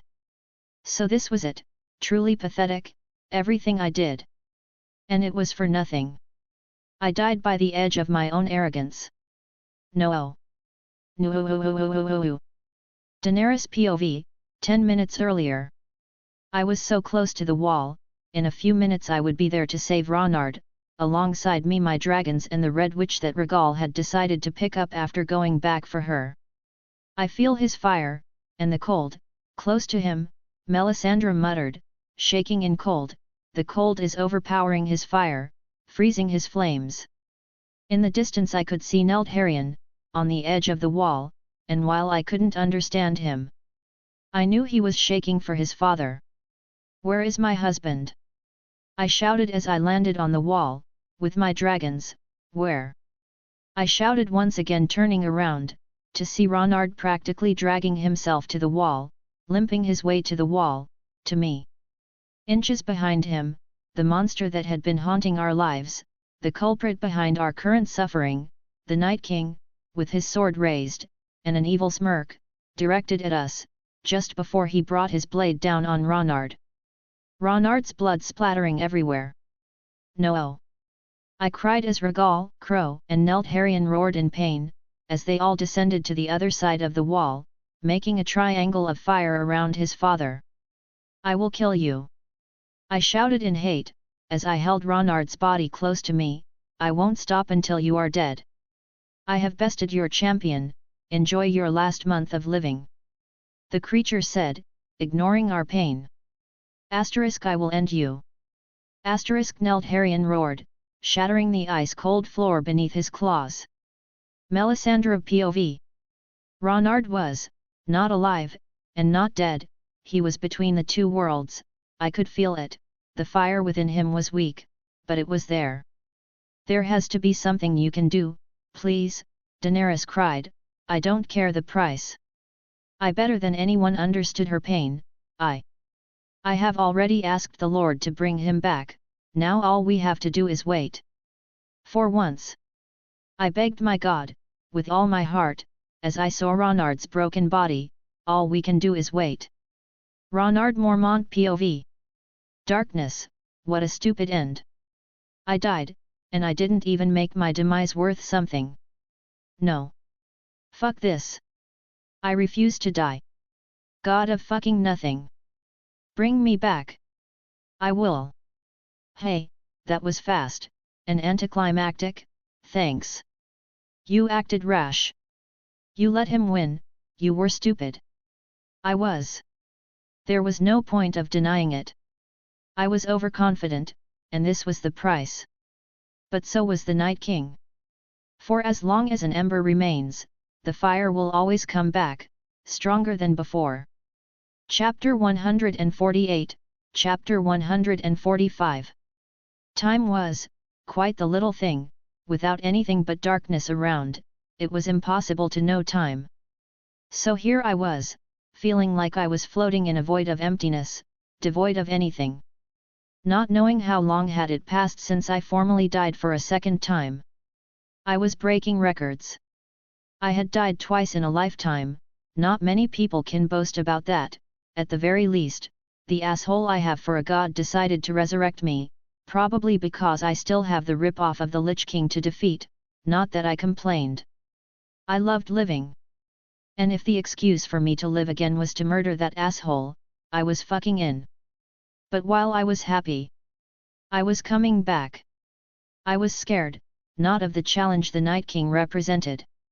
Still, the cost of resurrecting, in the books, every person that was brought back to life, lost something. A part of them, Catelyn Stark, lost all her memories and humanity. Thuras was but a fragmented human, walking without purpose, and Jon felt empty, as if something he didn't know was missing. And I couldn't help but wonder, what would my price be? I knew the time of death had something to do with it. But still, I couldn't help but ponder over the thought, a price. I muttered in the void. Yes, a price, it's the natural order of things. You are rather talkative now. It was odd to see this bastard being so responsive. You are in my domain, reaching you here, is fairly simple. I suppose that made sense, but still, fuck that guy, so a price. Every time a fire starts, fuel is needed to do so. Fire can't exist without a source to feed off. And my original source is gone. I inquired. Yes, but no, your case is complicated, your life force, your fire is intriguingly big, but yes, you are right now, indeed dead. So I will lose something. I can't believe that after all the shit I had been through. I made a scion move, I went into battle without a strategy. Not much. Thanks to the priestess fast action mental note, thank Melisandra, but it will be something you will forever feel missing, and you may never know what. Well, who knows, perhaps this resurrection will take all embarrassing memories out of my head, wouldn't that be convenient? I laughed. You are about to wake up, don't fail next time, champion. I won't, and fuck you. He's waking up. I slowly opened my eyes, and immediately noticed something was wrong. My right eye felt off. The why? I couldn't put my finger on it. Ronard! Daenerys cried, hugging the ever-living crap out of me, and yet I felt somewhat numb. At first, I got scared this resurrection had taken my feelings, but I knew I still loved her, so I concluded I was just numb for now to say something. Asterisk, is he okay? Please don't make me break those walls. Asterisk, Crow roared from the outside. Asterisk, he has to be okay. If he isn't, I kill him myself. Asterisk, Neldharion hissed. Asterisk, I will burn every single one of them. I will burn them all. Asterisk, Regal muttered. I feel odd, I muttered, as I clumsily reciprocated Daenerys' affections. What's the damage? I asked, wondering if my body had any permanent damage to it. You lost an eye and have some permanent scars in your chest and back. Melisandra was the first one to answer, but your eye dash. I lost a, what? I asked, but I can see just fine. I tried closing one eye, and then the other, and yet, I was able to see, yet, I can see. Well, I was about to get there. The Lord, not only restored your life, but your eye, Melisandra explained. Can I have a mirror? I asked as I brushed the crying Daenerys that had buried her head on my chest, wanting to hear every beat of my heart. Sure, Melisandra nodded, giving me her mirror, and what I saw was unique. I had a scar that looked like the one Kakashi from Naruto had, but a tad smaller, and my eye, well, it was awesome. It was like seeing a fucking fireplace. I mean, the white part of the eye was still white, but the part that was supposed to be colored, well, that shit looked like it was on fire. Neat. I hear him, Neldharion roared in excitement. You really have to get out, those 3 dragons have been outside for 2 days, Nick Fury cawed, asterisk, and next time you try to pull that shit off, I will fight you motherfucker, asterisk, he added jokingly. And lose. I chuckled. I never said I would win, Nick Fury shrugged. You are really here? Daenerys cried, sobbing in my chest, "I can't." She muttered as she took a step back to better look at me, "Are you really here?" At my nod, she gave me a slap, which woke me a bit more. "Don't you ever do something like that again, don't ever break your promises again." I promised her that I would never die. This was probably the most well-deserved slap ever, and I was getting off the hook quite easily. I know what you're thinking. I'm getting off the hook easily. Well, think twice. Neldharion growled with excitement. I will kick your ass, old man. And my brothers will help. I'm sorry. I never wanted to die, I said, looking straight into her beautiful eyes. How does it feel? Melisandra inquired. Being dead was odd. I felt like my body was floating in an endless sea of darkness. I answered, as I took a deep breath, being alive again, odd too. I feel numb for now, like confused with all. It's weird. Did you find it? Daenerys inquired. Melisandra told me, you fought the monster to find its weakest, so, did you? No, but I found his strengths, which is equally helpful, I sighed. On a terrain with ice, like beyond the wall, he holds a great firepower, but his real power is the connection he has to his minions. He can see what they see all the time, meaning attacking him is near impossible, if he has an army around him. Can you defeat him if you fight him, one-on-one? Melisandra asked. Most definitely, with his army and terrain, he is above me, but in solo combat. I am better, I nodded. He was only able to outmatch me so bad, because I dueled him on his own terrain, under his own rules. Had I known he shared a field of vision with hundreds of thousands, I would have never accepted the duel. So to defeat that abomination, we have to cut his eyes, one by one, Melisandra concluded, with a very dark tone. That's the idea. I nodded, as a yawn escaped my lips. I need a nap. I feel exhausted. I will fetch someone to carry you to a bed big enough for the both of us, Daenerys said, tears still rolling down her beautiful face. No need, just lead the way, I said as I passionately kissed her, and it felt amazing, reconfirming the fact, I still had my emotions, perhaps I lost something insignificant after all. Chapter 149, Chapter 146. I was once again alive. It was a confusing thought to say something, everything felt so surreal. Like I was moving through the motions, perhaps it had been the shock of dying, or that the god that resurrected me this time was vastly inferior to the one that sent me here, who knows? I know I didn't, besides everything was fine, my body moved the same way, maybe a bit faster, but I didn't think it had to do anything with the Lord of Light. I was certain this boost was thanks to the runes of the left hand of God activating for the first time completely. Are you feeling okay? Neldharion hissed in concern, as I walked around the edge of the wall. I looked at him and sighed. I actually feel too good, I'm not even stressed out. If the Lord took my stress out, then it was hardly a price, I chuckled, wondering why was I currently so calm. I see, well, I'm off to hunt, take care Dad, Neldharion purred, as he nuzzled my chest with his head, something that had yet to fail warming my heart. Enjoy, I kissed his forehead, before seeing him fly away. Any ideas on how to fight the army? Daenerys inquired, making me turn around, to see she was walking towards me. We know how to fight their king, but how are we supposed to deal with his army? A very good question. He had a massive army, and I had to plan my moves carefully. And I had but a month to plan, thanks to Leaf, though, everyone was here thanks to her, so fuck you Leaf, we exploit their weaknesses.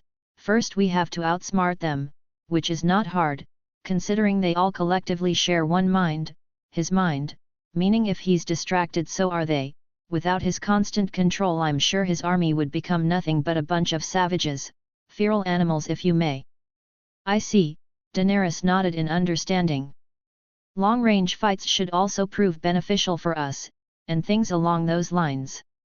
I added, and for formations, Well, we had planned to fight as a united front, but we have to avoid being all together, thanks to the dragon the asshole beyond the wall resurrected, while the asshole number 2, aka the third eye raven told me nothing.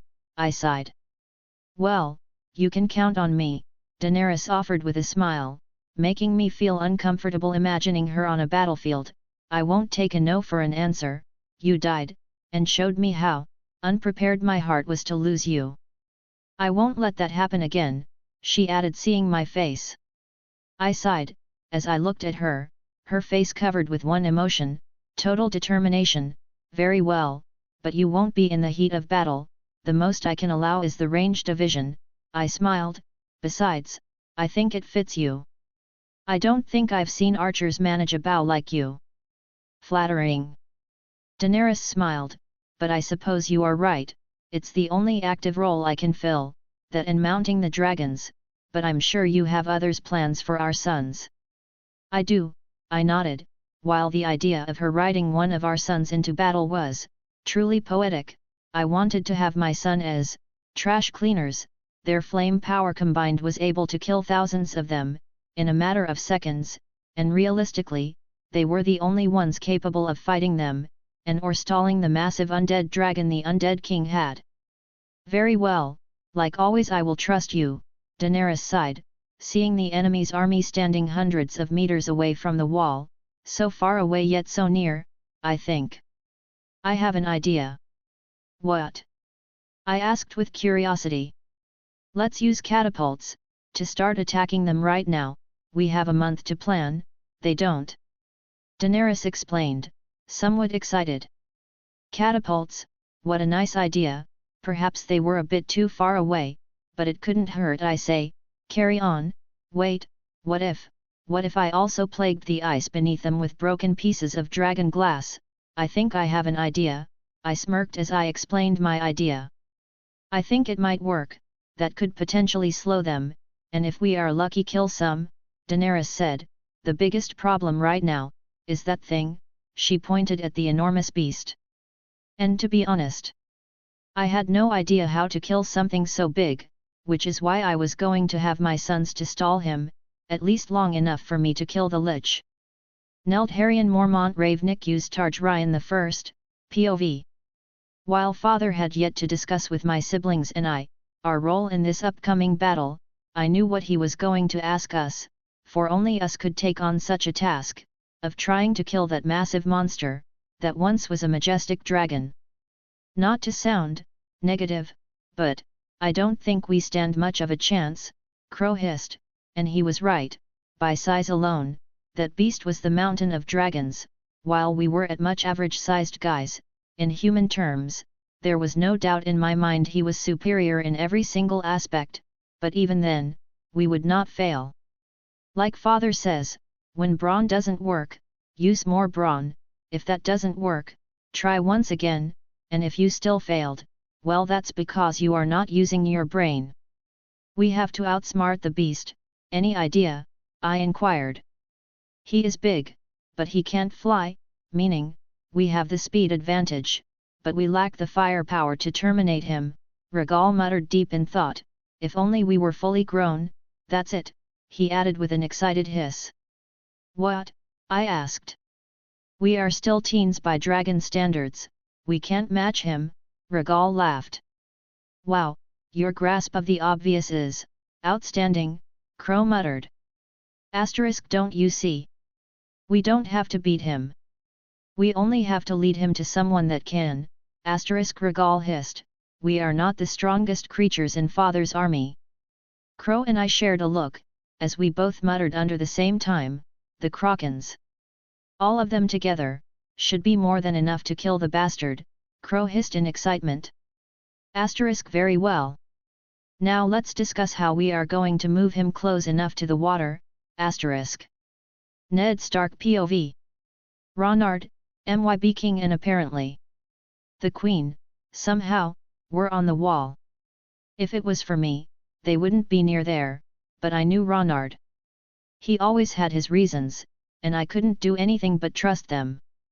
Take care of your mother, brother, and sisters, Bran, I smiled, hugging my son. I am a man. I should be here fighting. Bran complained.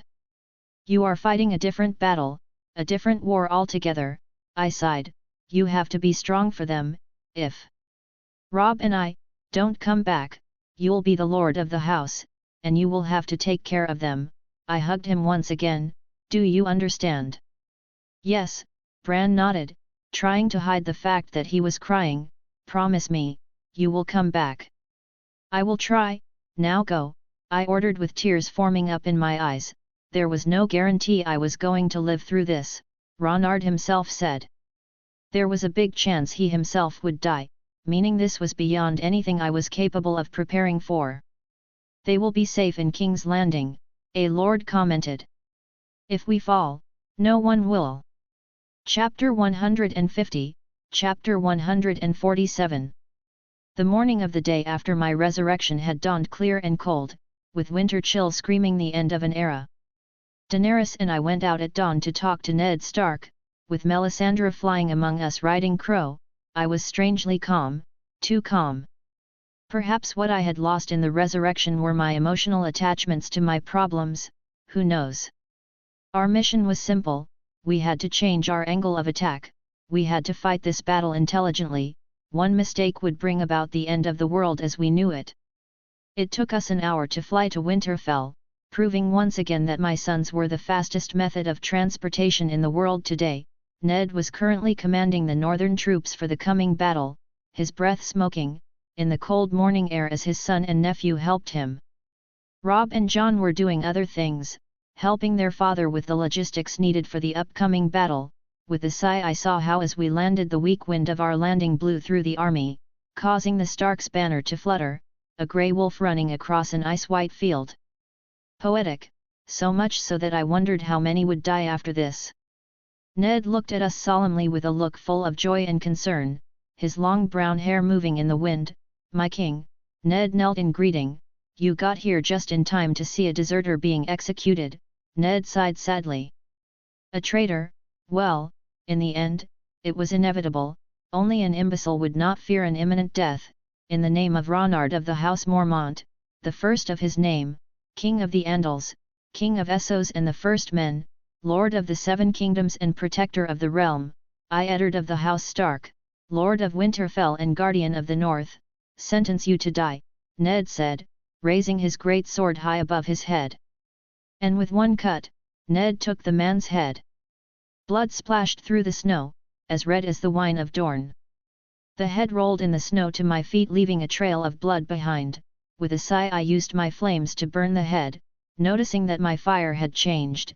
My flames were no longer red, they were blue. Impressive, Robb mumbled. My fire was blue now, but, why? Any news? Ned asked, his eyes full of concern. I looked at the man. No, everything is still the same for the most part, I answered, our situation is the same. Ned sighed, I see. We have to change our approach, I said after a few seconds of silence.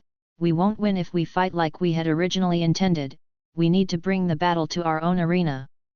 Robb looked at me, and said, how are we supposed to do that? Well, that is what we need to figure out, I answered. As I gestured to my council I wanted to talk about our strategy in private. Meanwhile Daenerys and Melisandra started to machinate ways to help our cause even more. Melisandra POV. His flame was different. Since the moment he woke up, his light had changed. What at first was a raging inferno that consumed everything of its path was now a calmed sea, eating everything on its way. It was terrifying. His fire was hotter, his eyes were colder. What price did he pay to come back? What did my lord took from him to reignite his fire? What part of him did he lost that he was now so terrifying? Your husband, he is not the same, I said, knowing full well Daenerys could order her dragons to kill me if I said the wrong words. I know, Daenerys acknowledged, much to my surprise, but no matter how different he is still my Ronard. Love, the brightness flame of all, one that if properly made, never runs out. I see, it was all I could say. He still sees me with love, I can still feel his passion on every touch he gives me. Daenerys said, "Yet, he feels colder, devoid of care to anything but me and the kids. It's different. I will try and ask my lord for guidance on this matter, but would my lord listen to me? After I had failed to keep Ronard safe, after I had failed so many times to read his word. Let's see if he actually answers this time," Daenerys scoffed. I couldn't really blame her. My god was known for avoiding even its most loyal servants, with Ronard being the one he had talked to the most, and Ronard hates him. One can only wish. Oberyn POV. I was but a month away from Winterfell, and yet the cold chilling wind of winter was already freezing me. Lands never touched by the ire of winter were now suffering under its mighty wrath, a truly terrifying sight to behold. Many would die of cold and starvation during this war, and even more would die from raidings. Times like this I was happy to not have a crown on my head, though, as Ronard's friend I feel sorry for him. The economic political terror he will have to deal with when all of this is over, will probably make him reconsider his life choices. Well, I suppose I can always make his life a bit easier, helping him rebuild the broken kingdom he has to rule. After all, that's what friends are for. My daughters will hate me for it, staying in King's Landing, but a few trips to the weapon market and the poison district will fix that. Sometimes I wonder, is it stupid to be best friends with someone young enough to be my son? Nah, I'm just awesome. Stop praising yourself, Obara chuckled. I did not. Well, that was creepy. I can see your face, is the same one you always use when selling yourself to others as the best warrior in the world, Obara giggled, so I can only assume you were mentally praising yourself. The pains of having people knowing every little detail about you? Well, I suppose, but I'm very praisable, so let me spoil myself. Very well, Obara shrugged. Haha, I chuckled, wondering what kind of hell was waiting for me, and if I was even going to be able to help Ronard in the end. After all, a dead man can't help nobody. I suppose only time will tell. Olenna Tyrell POV. Even from here, I could feel the ominous winds of the north blowing, my old bones creaking with pain, and for the first time in my long life, I felt the embrace of death near. I think we should let the king face this threat alone, and after the battle, we can take the crown from his head, Mace offered, with a grin. We would get it all. Be silent, and listen. I glared at my son with anger. You will help the king with all your might, and you will do it till your last breath, I commanded. I am the Lord. Mace snapped, infuriated with my answer. And yet, I hold all the power. I snapped my finger, and the 2 soldiers he had brought with him to my room pinned him down.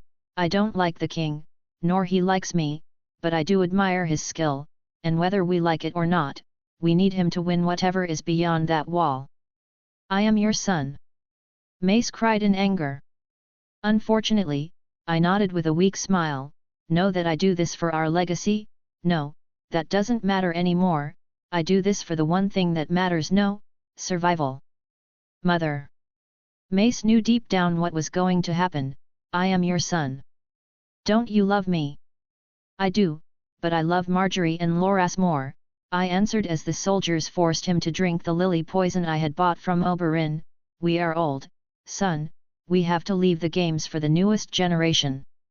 I said the last part with tears rolling down my eyes. You did your part, now is time I do mine, for a better tomorrow. The lowest thing a mother could do, kill her own son, but what other choice did I have? I needed this house to cooperate with Ronard, at least for this war. I needed everyone to be at his service. And Mace was an idiot with the idea of being a king, and once that idea is in someone's head, well, you can't stop it. Put him on his bed, he needs to be found. I ordered the men. I need a few minutes alone. Don't worry, Mace, I will soon join whatever hell you ended up. I knew for certain my days were numbered after all. Chapter 151, Chapter 148. I talked for hours with Ned about how we had to handle the upcoming situation at hand. We had to debilitate the enemy before clashing with them slowly. They outnumbered us, meaning one mistake could prove to be catastrophic for our cause. We also had to focus on certain objectives first. For one, we had to deal with the dragon the enemy forces had. That monster alone was able to take on my army.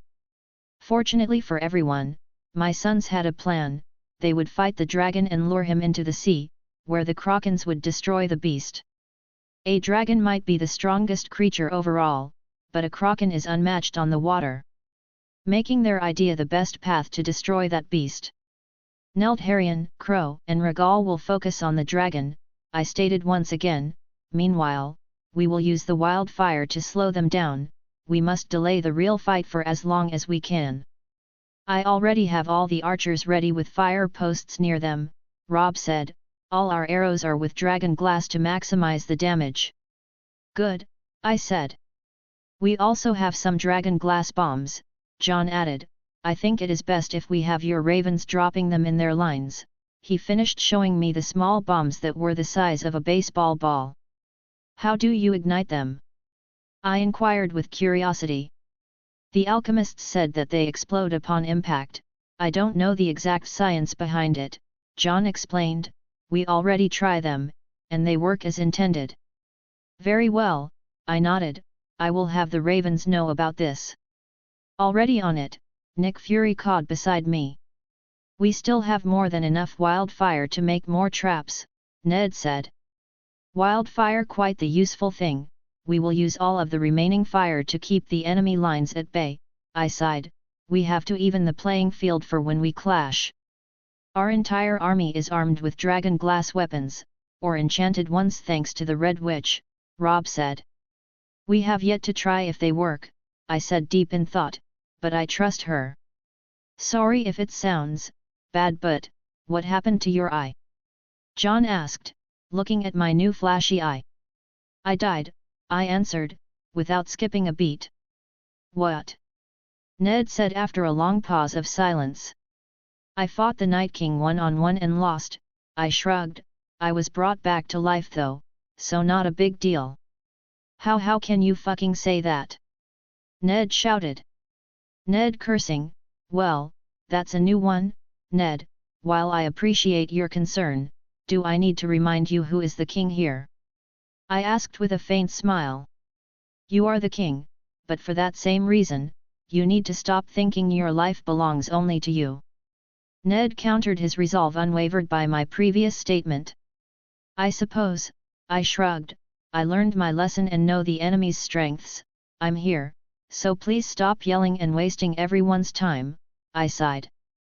How did you come back to life? Robb asked. The Red Witch prayed to her god, and here I am, I chuckled. I can't die, not until I kill the Night King. I will forever be in a prison of bone and flesh until I finish the mission forced upon me. Was he that strong? Jon asked with worry. Not really, I hummed. He just outclassed me in one area, in everything else, I was superior. What? Ned inquired, clearly still angry. Battle awareness, I answered. He sees what his minions see, meaning I was fighting someone with more than 1,000 eyes. I chuckled. He had no blind spots and had more than enough visual information to counter my every move. That's why we have to spread them, Ned realized, otherwise, you would lose again. To be honest with you, I smiled, I don't think he would crush me as he did before. Now that I know how he fights, I can at least fight on equal ground, but I doubt I will be able to kill him, I hummed. It would be more like an endless battle this time. If he dies, all of his armies die with him, right? Jon asked. Yes, I answered, wishing that was still the same. Then, we will put our lives in the fire for you, Ned stated. If all you need is to fight him without his minions around, we will make it happen. I looked at Ned with a faint smile. I'm counting on you then. Neldharion Mormont Rave Nikyus Targaryen POV. Father was different since he woke up. His entire aura was different. He smelled dangerous now, as if a wild beast that had lived in chains for all his life was now finally free. I knew he still loved us. I knew he wasn't dangerous for any of us, but the change was troubling.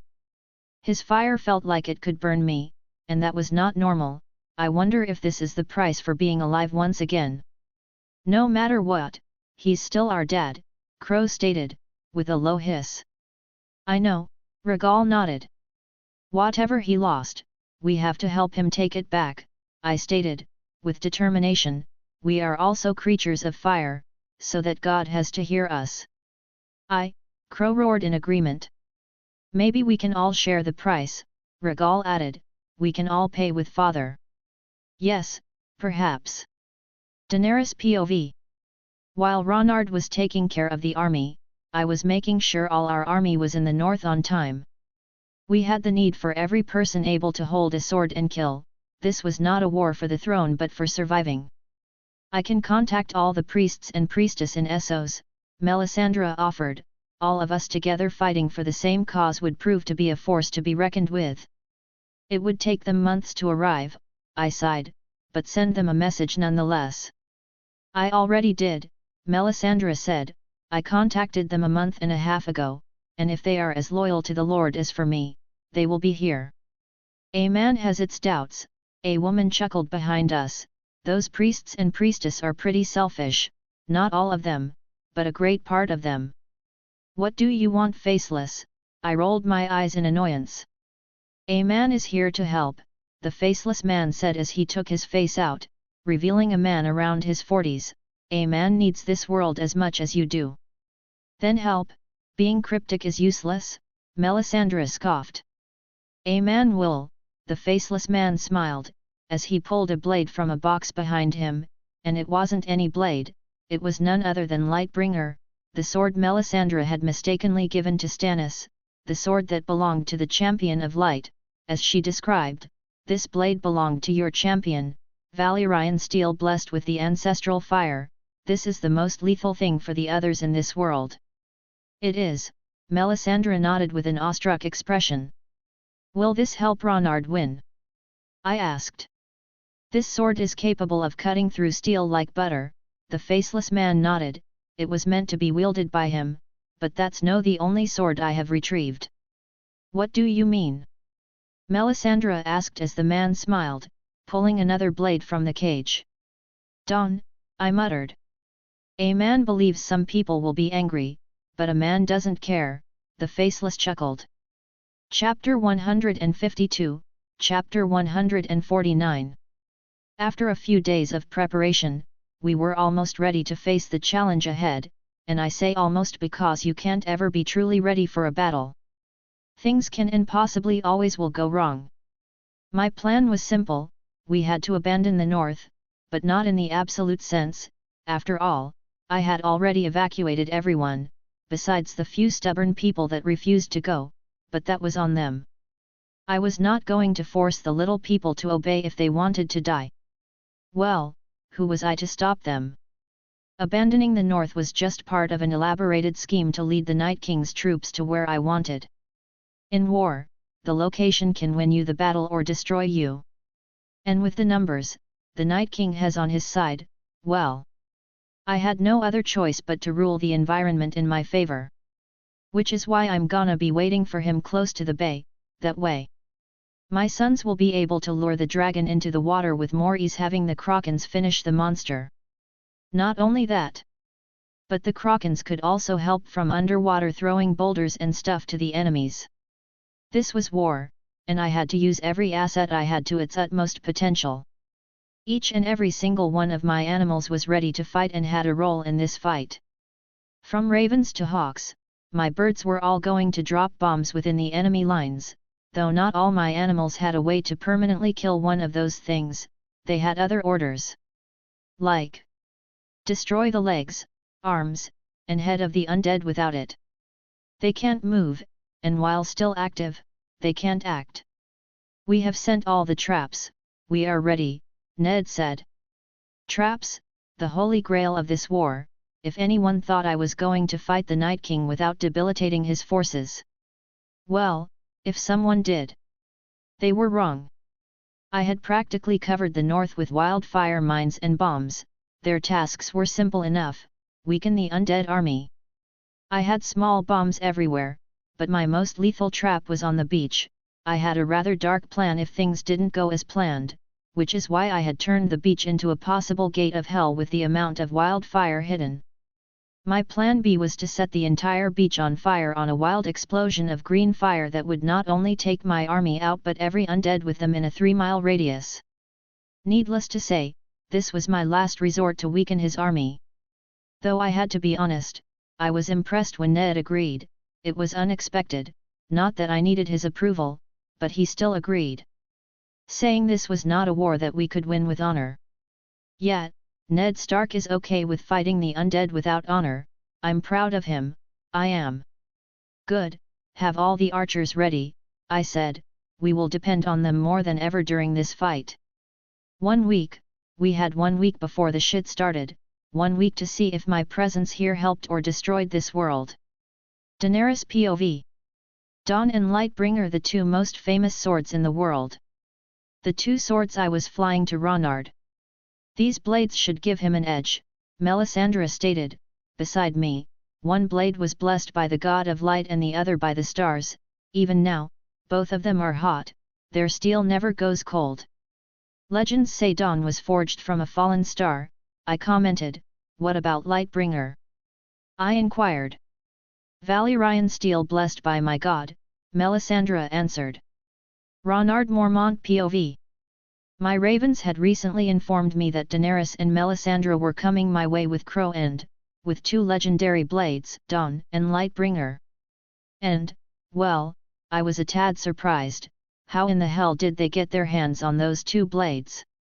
Not that I complain, those 2 babies were leagues above Longclaw, but still, I was surprised. Daenerys will arrive within a few hours, I said, getting Ned, Jon, and Robb's attention. Why is she coming here? This will soon be a war zone, Robb inquired. Well, first of all, she's the queen, and she can come and go as she pleases, I chuckled, and she's bringing me some tools to better improve our chances. What tools? Ned inquired with curiosity. Oh, well, I hummed, Dawn and Lightbringer. As soon as those words left my mouth, the chaos started. How did she manage to get Dawn? Ned asked in shocked. That, I don't know. Oberyn Martell POV. I was finally in the north, and this damn cold was making me regret ever coming here in the first place. It was literally freezing my balls off. I'm literally getting an icicle down there, Tywin said while trembling with cold. Stop thinking of Ronard then. Nymeria hissed. Never. Good God, why couldn't this fight be in a warmer place? The fucking demon had to be a cold one. Let's go, girls, we are a few hours away from where the king is. But I suppose things don't always go as one would want. Do you think we will survive? Obara asked, looking at me. I'm just curious. I don't know, I answered honestly, but we do what we must. I know, Obara sighed. My daughters were afraid. Not that I blamed them, I was afraid too, and if there was a God willing to hear I pray up there, all I asked said God was if I were to die, that our lives helped this cause for our lives to mean something. I didn't want to die if my life meant nothing in the end, I wanted to win this war. Let's go, my little snake, we have a king to serve and a war to win. I patted her head with all my fatherly affection. Yes, father. Chapter 153, The End of an Era, Game of Thrones, Chapter 150. Jon Targaryen POV. The door in the Winter Hall of Winterfell opened, and I turned to check and see if it was Ronard. Ronard instead, it was Oberyn. Hey! Oberyn gave a chuckle at that. Good to see you too, Johnny. Sighing at that, I deflated back into my chair. With a low chuckle, I smiled. Sorry. I just really need to talk to Ronard. I told Oberyn. Well, I'll do, Jon, but he has to prepare for this more than any of us, Oberyn sighed. I know, I sighed. Daenerys POV. It was a grim sight looking from the skies while mounting Crow.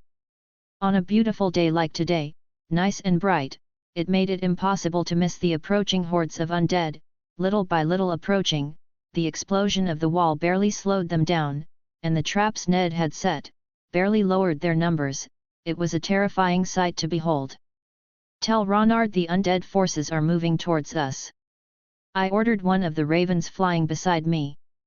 Watching the enemy get closer made me feel a sense of uneasiness that I couldn't get rid of. Ronard had already lost once to the monster we were facing, and there was no guarantee it wouldn't happen again. But I had to trust in him, on the king I was unequivocally in love with, my husband. From afar, the undead giants and massive winter spiders were easily spotted thanks to the spyglass Ronard had given me to check on the enemy forces.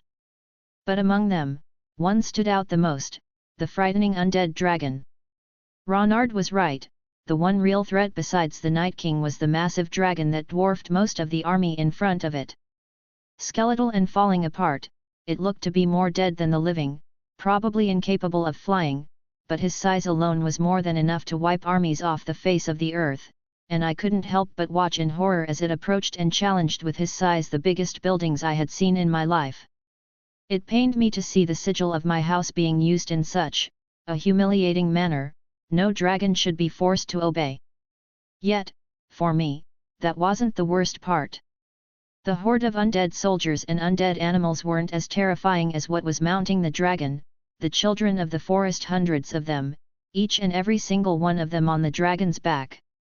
Ronard didn't care much for them, but they were responsible for making the monster we were facing, and for me, they were possibly the most dangerous. From above, the undead army, decaying creatures flew in the air, eagles, ravens, and any other animal I could possibly think of with the ability to fly. Well, I had enough information for now. "Let's fly back to Ronard," I ordered Crow, who hissed lowly in approval. A few hours later, I arrived back to where Ronard was. As I landed, I saw my husband, my king, planning strategies. He had barely slept during these last few days, planning, thinking, innovating ways to win this. "Honey," Ronard greeted with a tired smile. "My son," I greeted back, with a smile of my own. "What do you think?" Ronard asked me. "Our attempts to dwarf his army barely had any effects," I relied with a heavy heart. "The wall and the explosion barely did anything to the army. They keep advancing, slowly, maybe to show how futile is everything we do." "How many?"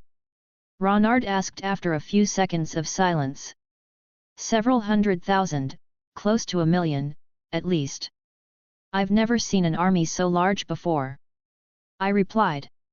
"Daenerys, I know you may not like what I'm about to say, but I cannot allow you to stay here if that's the case," Ronard stated. "Allow me?" I asked back indignantly. "I know he wants to protect me, but he isn't the only one with things on the line. Do not forget my titles and position, Ronard. I am the Queen of Essos and Westeros, the Mother of Dragons, CO ruler of the known world, and the mother of your children. You do not allow me to do anything, not this time." "I know," Ronard said after a long moment of silence, giving me a worried look. "But this time, I'm afraid this isn't about me being overprotective, or about our titles. This is about me being afraid of losing you in this war, among other things. If the tide becomes hopeless, should I fall, my burden, the task to save this world will be yours to bear until my children are old enough to fight back. Only you and my children can handle the burden I am asking you to take." Placing his hands on my cheeks, he smiled with tears running down his eyes. "I love you. Remember that." Before I could even articulate an answer to that, Ned Stark approached us. "Your Highnesses." "Ned, any news?" Ronard asked. "Every man and woman old enough to fight are ready," Ned nodded. Ronard was about to reply something, but stopped, throwing a torrent of blue fire to a seemingly random direction. "You're alive." Intriguing, a raven, decayed a broken, flew around, landing on a table close by. "What do you want?" Ronard asked bitterly. "I came here to offer peace," the undead raven possessed by the Night King said. The words left my mouth in disbelief. "Peace?" I said, almost hissing the words out. What kind of stupid you think we are? Ned growled, holding his Valyrian blade ice ready to strike. The undead raven laughed. As your wife has no doubt seen, I have you outnumbered. Rather drastically, I might add. Not only that, but my forces are drastically more powerful than yours, and just to add the cherry on top of the cake, this winter zone is my territory. All your attempts to stop me have proved to be ineffective, so here is my offer, give up your... The raven didn't manage to complete whatever he was about to offer, for Ronard had burned him to a crisp with a wild torrent of blue fire. The thing I hate the most about that fucker is the bragging, Ronard growled.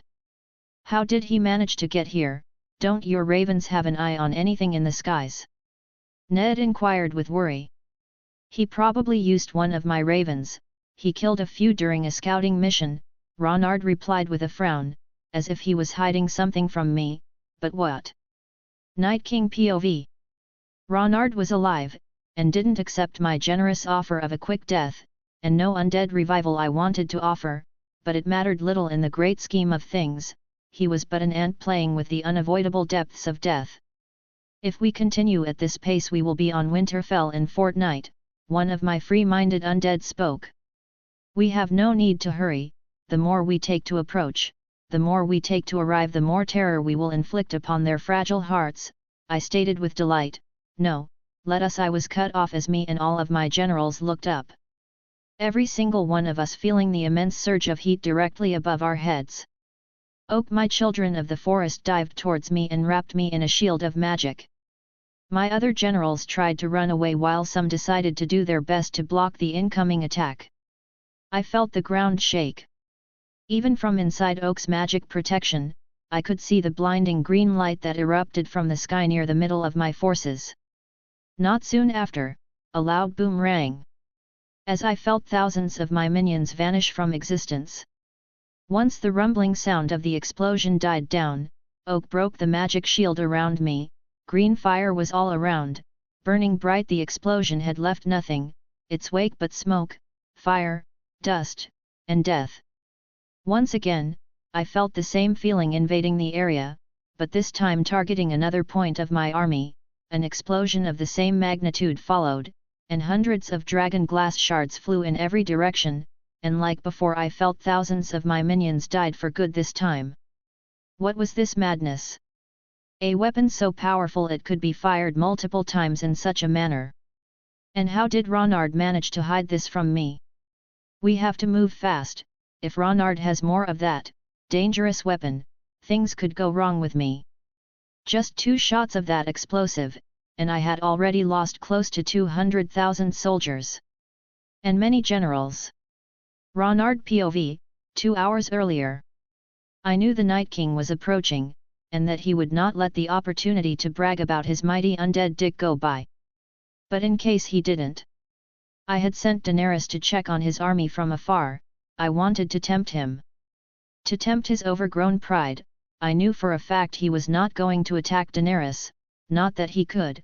My plan had in mind having her safe and far away from him, but regardless of that, he was not going to attack. He wanted to delay our suffering, for his own twisted pleasure.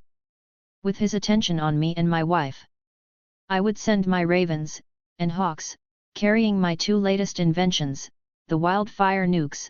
They were so volatile that it was a bet to use them, but they were worth it. With the help of Melisandra that blessed the mix, and a couple of maesters, we made the deadly liquid, using wildfire as a base. This plan was mine alone, and no one but me knew about it, as to avoid people showing overconfidence about it. My ravens and hawks would fly high above the sky, and wait, dropping the bombs just in the right moment. Unfortunately, this explosive weapon was hard to make, and I only had 4 shots with this, 2 for now, and 2 for a very specific situation. Are you ready? I asked Nick Fury. Yes, Nick cawed.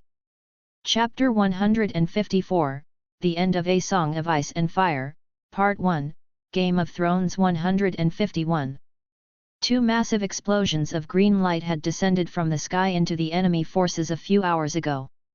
Almost like the gods themselves had smitten the unholy creature coming our way, but I knew better than to believe that. The gods were a bunch of assholes. However, the fact remained that whatever it was, it hit the enemy lines hard enough for everyone to hear from this distance, meaning Ronard had done something. The door behind opened. Ronard, I started to see it was Oberyn who was coming. Well, twice in a day. Oberyn chuckled, not quite. Oberyn, I sighed. Oberyn chuckled as he gave a curt nod. The very same, unique and irreplaceable, Oberyn Martell. Is there anything you need? I asked. Not really, trying to keep my mind occupied with the fact we might all die, Oberyn sighed. We will die fighting if that's our destiny, I stated.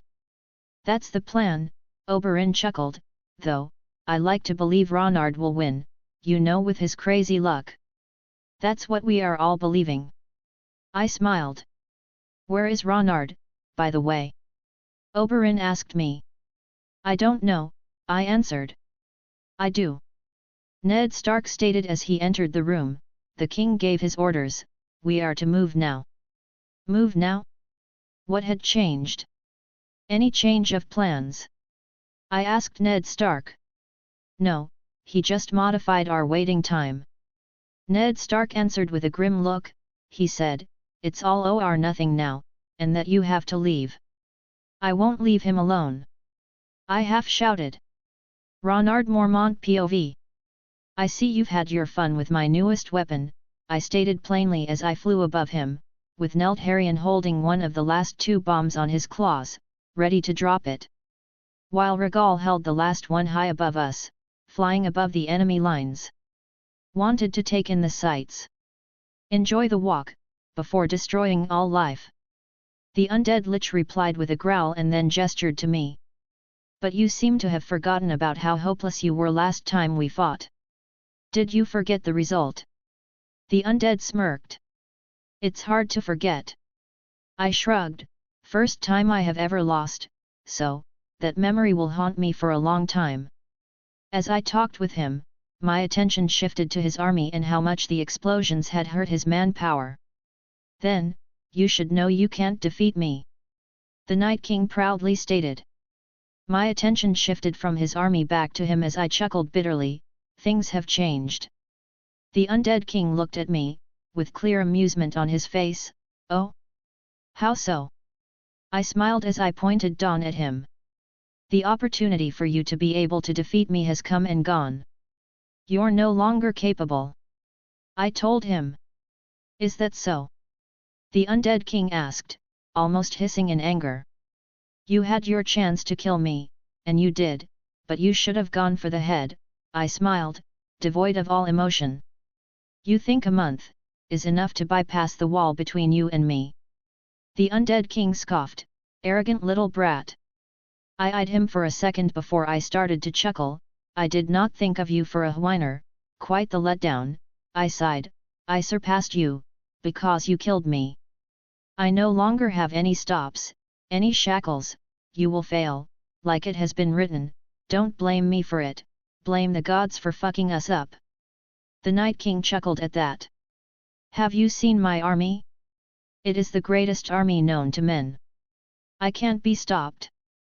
Well, if you say so. I sighed, deciding it was best to show him later. I was not going to commit the same mistake I did last time, no, I just came here to deliver a package, and as to why I had come personally, well, to select the most problematic targets. You think I'm going to let you go? The Night King growled, moving towards me. No, but, I smiled, as I whistled the signal to let Rhaegal know it was time to drop the tactical medieval nuke on them. I bet that buys me more than enough time to get out, I winked at the Undead King. The Night King looked at me, as his general covered him from the explosion, anger in his eyes, to think I once thought he was an emotionless monster. When in reality, he was just a normal monster. I will kill you, the undead growled, as the fire engulfed thousands of his minions and me, but unlike the White Walkers for us, this was like a day on the beach, barely an inconvenience, the perks of being fireproof. As Neltharion flew out of the fire, I pointed to our target, the fairy tale creature section, where giants, winter spiders, and other unknown creatures were. It was the best point to target, almost too good. I wonder why he would do such a thing. This just made my selection process easier. There, I commanded. On it, Neltharion nodded, dropping the bomb on the location I had asked, and soon enough, another explosion engulfed the area in a green fire. Let's go, we have an army to lead. I ordered, for I had completed my mission here. 1. I had enraged the Night King, and 2. I had taken the majority of his giants during this. Why did I want to enrage him? Well, rage is a human emotion that brings the greatest minds in the world to a retarded level. Fighting an angry enemy is easier than to fight a calm and collected one. 1 hour later. Daenerys was not happy with my suicidal idea, nor were any of my generals. Even Oberyn was questioning my sanity, but who the fucks cares right now? How could you do? I stopped her with a long passionate kiss. You will have time to kill me later. For now, I need you to go with Melisandra. She will protect you. I smiled. I won't leave you alone, Daenerys said, stepping her foot down. I'm not alone, besides. You and Melisandra have a role to play. No, they didn't. I had convinced Melisandra to lie to Daenerys if things went south for me. That way, Daenerys would comply, thinking she was helping me. We will use the royal blood to smite the enemies of our king, Melisandra stated, and that part was true. I had given her a lot of my blood, for in her own words, my blood had powers beyond comprehension. Though this power had downsides, for examples, every time she used my blood for something, I would lose some of my lifespan. But considering my lifespan was greater than any human around, it was a good exchange. Even if it meant only living a month after the war, I would be happy to leave my family safe. Besides, with my blood, she would be able to create shadow soldiers, set my enemies on fire from a distance, and bless my army with power. A good trade if you ask me. Why do I have to be with her if she already has that? Daenerys inquired. You need to give her permission every time she uses it. That was a lie, made to keep her out of the danger. You are his soulmate, only you can allow me to use his royal blood to do my magic, Melisandra lied. Thank God she was with me on this one. How long do we have? Ned asked me. A day. The Night King won't take this dance slowly anymore, I answered. Well, if I am to die, then. Oberyn said, kissing a random guard. There, better, I will go down like the horny snake I am. I don't care, Ned sighed, rolling his eyes at him. Hey. Ned is really growing, neat. The final battle was near, life and death. Jon, I turned to my friend/nephew. Yes, my suicidal king. Jon smiled, getting a glare from Dany. Very funny. I chuckled as I tossed Longclaw to him. I already have 2 blades, use that one. I can't, this is the ancestral sword of House Mormont. Jon stammered, holding the sword like it was some kind of baby, fragile and unique. I already have Dawn and Lightbringer, wield Longclaw for me, I chuckled, give it back after the battle, that's an order. As you wish, my king, Jon nodded with a smile. By the way, why are you so cool with me having Dawn? Oberyn. I asked my snake-like friend. If that over-glorified blade gives you an edge to win. I don't care, heck, if you need my brother's wheelchair to win, I will myself kick him out of it, and give it to you. Oberyn laughed. You really think at this point anyone cares about who owns what blade? Fuck that. I want to live to fuck another day. Well, that was a very Oberyn-like response. Chapter 155, The End of A Song of Ice and Fire, Part 2, Game of Thrones 152. With our plan at hand, we marched towards the enemy horde. Neltharion, Crow, and Rhaegal would focus on the undead dragon, while we took care of the horde coming our way. Animals and humans alike would fight together. It took us 8 hours to get where I wanted the fight to break free, giving us around 6 hours to rest and wait. Waiting was a torture on its own, but it was one that we couldn't escape, and before we knew it, all the time we had left, vanish in the cold winter winds of the north, meaning he was here. Took you long enough, I smiled as I saw the knight approaching, his horde of soldiers right behind, ready to attack at his unholy command. It's time to end this, once and for all, the Night King stated, hefting his spear up. I suppose we shall see, I rolled my eyes at him as I hoisted up Dawn and Lightbringer. You that look down upon humanity, should see that you show very human-like traits, pathetic. In the end my last challenge is a child throwing a tantrum. Taking a deep breath, I allowed the blue flames of my soul, covered both of my blades. Your numbers mean nothing to me. You'll learn the hard way. Perhaps you are right. I was human at one point, but I will not lose against you, child. For I am beyond anything you have ever faced, the Night King stated, as his body started to transform into an even more disfigured appearance, losing any resemblance to a human being. His eyes ignited in power. Beside him, Oak ignited his magic. Fire! The Night King called out to his dragon as he finished his transformation. My eyes drifted off of him to see the massive dragon open its mouth as it looked towards my army. Black flames erupted from its maw, threatening to kill my army, but Crow, Regal, and Neltharion stopped the wild torrent of fire with their own, 3 against 1, resulting in a stalemate. My army took this as the call for battle, and rallied themselves towards the enemy, clashing with the horde, Dothrakis, Unsullied, and Westerosi all fighting together against the undead horde. Impressive, it seems. My dragon will have some fun. The Night King stated with a wicked smile, not really caring for the battle. Deal with the dragons. He ordered his dragon, before turning his attention back to me. Now, let's see who has the superior army, you or me. Our champion has. That voice. Melisandra, the hell is she doing here? Daenerys saw through your scheme, and decided to stay behind for now, and ordered me to come and help, Melisandra stated, as she slowly walked towards me. I hid between your soldiers, waiting for the battle to break free. Don't worry, your wife is safe. I made more than enough shadows to ensure I was able to stand by you during all this. I eyed her, and my generals, Jon, Ned, Oberyn, and with a sigh I said, grab your dance partners. I ordered them. Generals vs Generals.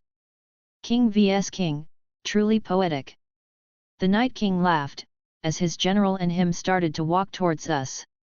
Melisandra was facing Oak, the children of the forest, while Jon was facing the young Griff. Ned and Oberyn were both facing an undead taller than Gregor Clegane himself. My sons were facing the undead dragon, and as for me, well, I was facing the unholy king. In the blink of an eye, the Night King rushed towards me, clashing his ice spear with my swords. As I blocked his attack, the Night King tried to push me back, but I didn't budge. The undead king looked at the battle pairings and smirked. Looks like your generals will need help soon. He stated. My dragon will take care of your so-called sons, and then how are you going to stop it from laying waste to your army? The undead inquired with a smug smile. You overestimated yourself. You are still the same idiot I killed last time. Am I? I questioned back, blocking his attacks with relative ease. As I continued to keep the undead king occupied, my attention drifted to my army. Seeing them facing the horde like warriors, I knew most of them were scared, but it didn't stop them from fighting. My sons were also fighting valiantly, against the massive, clashing against it. Not to interrupt, but, we will kick your ass. Oberyn shouted playfully as he and Ned struggled against the undead general. What he said? I chuckled. Truly pathetic, the Night King growled, attacking me once more, only to fail as I jumped backwards. Well, prepare to lose against this pathetic army. I have, I said, readying my blades once again. The Night King ignored my comment altogether, rushing to attack me, showing more speed and strength he had during our last encounter. the more power he poured into his attacks, the more monstrous his appearance would change. He already did not look like a human, and now he looked more like a mutated demon, about to burst like a water balloon, and yet even with his grotesque appearance he was fighting like a cat, agile and lethal with each strike. "You can't beat me," the Night King said, slamming his deformed fist into my stomach, sending me a few hundred yards again from him. "You're strong, I have to admit that, but..." I paused as I activated the glyph of the left hand of God.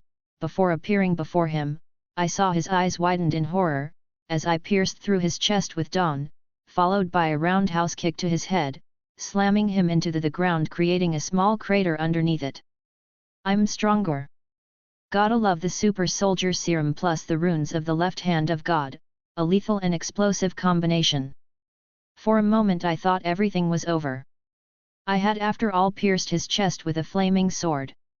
And yet, all he had was a wound, that was slowly healing into nothingness. "I can't die by Valyrian steel, or in this case, star essence," the Night King laughed. "I'm impressed you show so much power now, it's like I'm fighting a different person altogether, but even if you are stronger than me, I will win, for all I have to do is wait for you to tire yourself out, and when you do, I'll kill you." Fucking awesome, the asshole is not allergic to Valyrian steel like his minions. Well, at least I can now fight him without having to worry about him and his army sharing eyesight, thanks to my army of course, but that blessing was momentary. I had to win this before his numbers, well, overwhelmed my men. Well, I'll figure something out. I winked at him, activating my runes once again. Maybe I had to cut him more than once, maybe I had to treat him like a human. Good luck with that. For now, the undead smiled, stopping mid-sentence, snapping his fingers, which was immediately followed by a horde coming my way. "Let's tire you out." "You bitch," I glared at him. If he thought a bunch of idiots were enough to stop me, well, he had another thing coming his way. Taking a deep breath, I lighted his poor attempt to tire me out in a sea of fire, killing all of the soldiers coming my way. "You will need to try harder than that," I said as we clash our weapons once again. "Ignorant fool. You're going to die by my hands," the Night King said in a promising tone. Kicking the bastard a few meters away, I responded. "Prepare to be disappointed." Our battle continued. The more the monster I was fighting mutated, the more difficult it was to fight him. I looked down at my hand. His cold was slowly getting to me, burning my skin with my hands for example. They were severely burned thanks to the cold he was emanating. True to his word, he was tiring me out. I didn't know how long I was going to be able to keep the upper hand. The more the fight went on, the more difficult it became to cut him, and in the end, it didn't even matter, for any wounds I managed to deliver would soon heal. My clothes were burned off as I had several wounds around my body with frostbite. He was overwhelming my fire. I needed to find a way to end this. Something in my journey had to help me, but what? What can I do to save them all? I began to ask myself as I heard my people scream in pain and agony. A plan came to mind, and I felt my body shake as I made my decision. Perhaps it was time to think like a villain. Well, Vegeta is more of an anti-hero, but I will steal his thunder. I know what to do. Taking a deep breath, recreating my training sessions with Neldharion, I started building up as much fire as I could within myself, as I waited for the perfect moment, and it came. The Night King tried to attack me unaware of the plan. Dodging his attack, I nailed him to the ground with my blades, slamming my knees into his arms. I think I finally got it. I finally understand this game. None of us was truly meant to win this, I said as I kept the bastard under me. Are you crazy? The Night King roared, trying to escape my grasp. You have no idea if this is going to work. Stop this madness. I told you, hate the gods for this game, not me, I said with a pained laugh. If I am to die, my only regret is not seeing my children grow. A few sobs escaped my lips as I saw my body glowing. But, I rather die, forging them a future, than to have them live in fear. no. The Night King trashed under me. Closing my eyes, I took a deep breath and focused what little energy I had into screaming out my last battle cry as I let all the fire I had within myself set the world on fire around me, including me. Chapter 156, The End of A Song of Ice and Fire, Part 3, Game of Thrones 153. I slowly opened my eyes to see. I was alive, but what really mattered was the monster I had set to kill dead? With hesitation, I looked down to see the Night King slowly reforming, grabbing both Dawn and Lightbringer. I tried to cut the reforming body of the beast. Unfortunately, I had no chance to do so. In the split second that took me to take the blades from the burned ground, the undead king reformed his right arm and caught me by the throat. "You almost got me there," the Night King muttered as his head reformed. "I had to kill thousands of my minions to avoid certain death." For 2 brief and agonizing seconds, I hung imprisoned by the powerful grip of the undead monster as he continued to reform before cutting the hand that had me prisoner. "I share a life with every single one of my soldiers. You can't kill me, not until they are all dead, though I am surprised. That attack you just pulled out cost me around 200,000 minions in exchange for my life," the Night King stated, fully reformed by this point. "So in a way, you even out the playing field for your people, I suppose. Well, now I'm glad I didn't die with my self-destruction fire. Otherwise, he would have won the war already." The monstrosity in front of me yelled, raising his fists above his head, mutating more and more. "I don't like having to sacrifice my peons for power. But you proved to be a nuisance. Not only can he exchange them to avoid certain death, but he can also sacrifice them to get more power. I hate my life. Well, let's keep dancing, shall we?" I tried to sound cool and collected, but that last suicidal attack had taken a toll on me. I was tired, really tired, but all of a sudden. I wasn't. What the hell? Melisandra. I could feel her with me right now. I could also feel my blood boil. She had probably used blood magic. I felt better. My wounds and burned skin was slowly getting better. "That witch sure is a nuisance." "Well, it matters not. Oak will kill her sooner or later," the abomination stated, noticing how I looked more energetic and how my wounds were slowly starting to disappear, faster than my body could heal them. I merely smiled at him. I was now glad I had given her my blood to do magic. It had come quite a hand. "Now, let's dance once again." "Very well," the Night King smiled, and immediately after, thousands of ice spears like icebergs started to protrude around him in every direction. I melted all of them with my fire, but for some reason, I noticed. The attacks seemed completely random, with the majority of them going towards other directions, instead of me. The undead king rushed towards me like a behemoth trying to strike with all his strength using his spear. While he was faster and considerably stronger, I easily dodged by jumping over the giant who shattered the ground like glass. And I couldn't help but notice, he was lacking something, but what? The Night King turned as quickly as he could to give a violent backtrack elbow attack followed by a spear swing, but once again, I had been able to see through his attack, and since I was faster, I slipped under his arm and cut his leg, making him drop to a knee.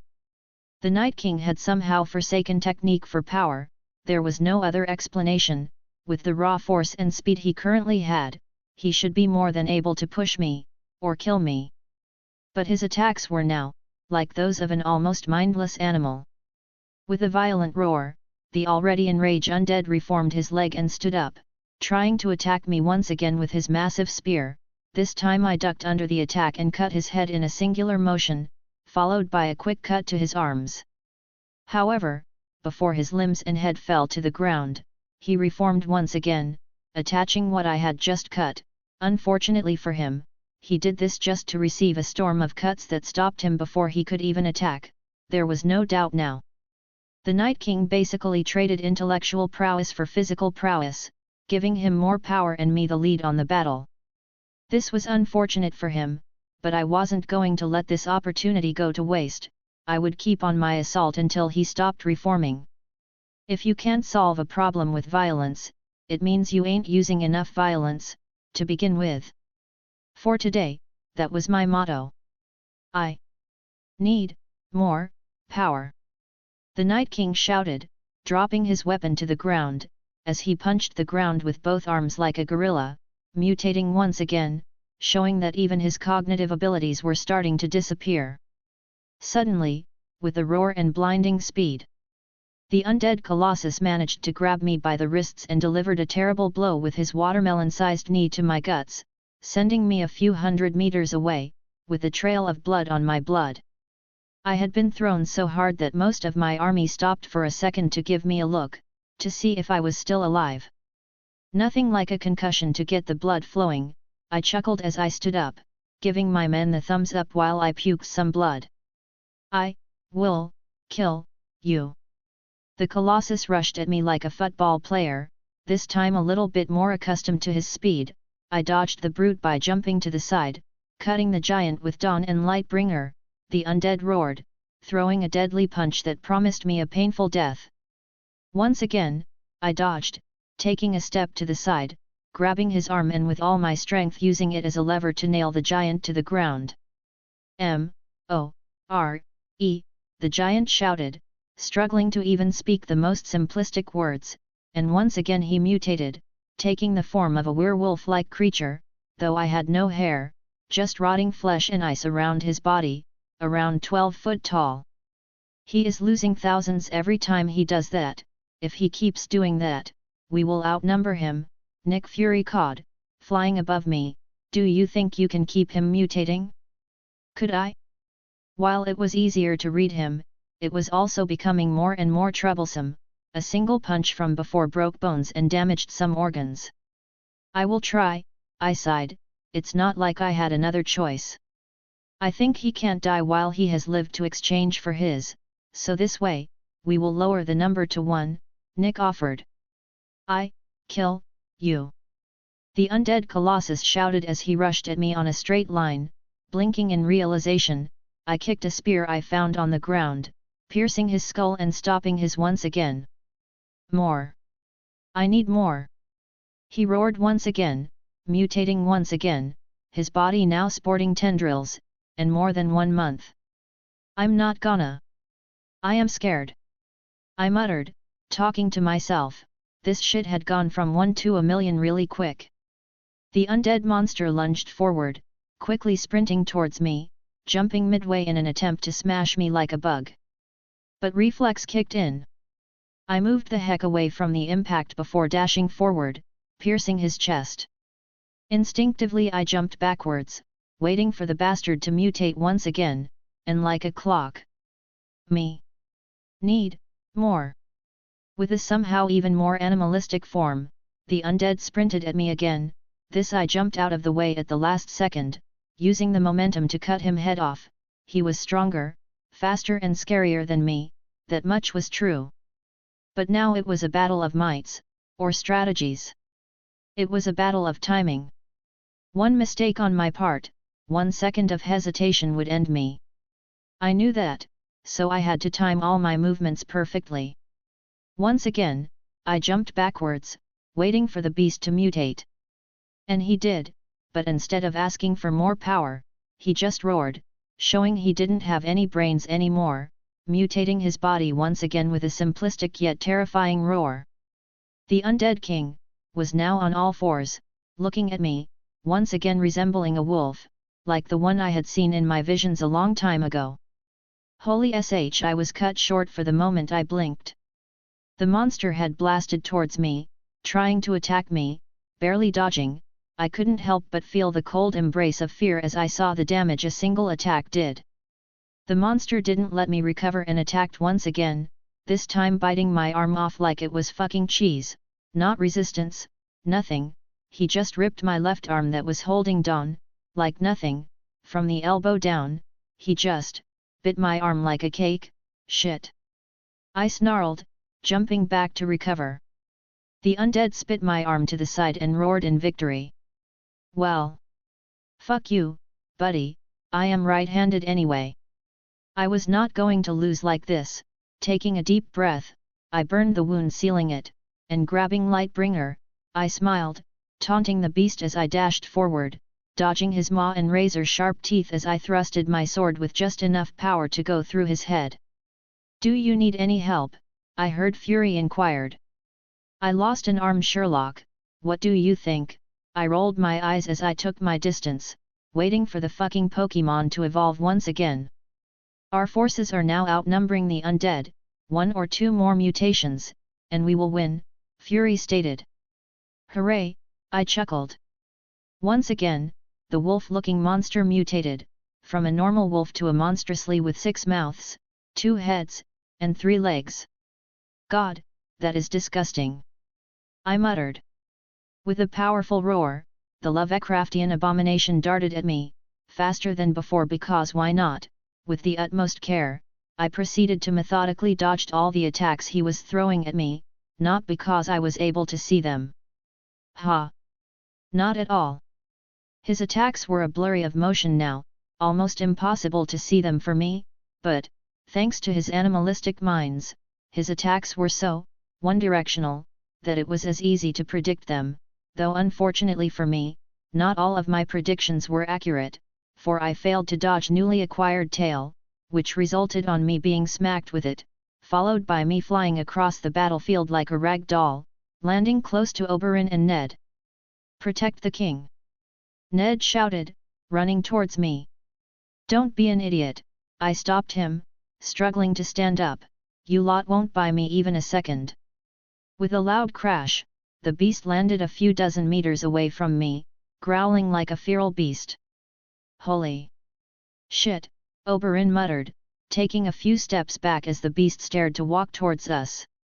However, a sword stopped the monster from moving, piercing his head. The sword was no other than Longclaw, meaning Jon had thrown the blade at it.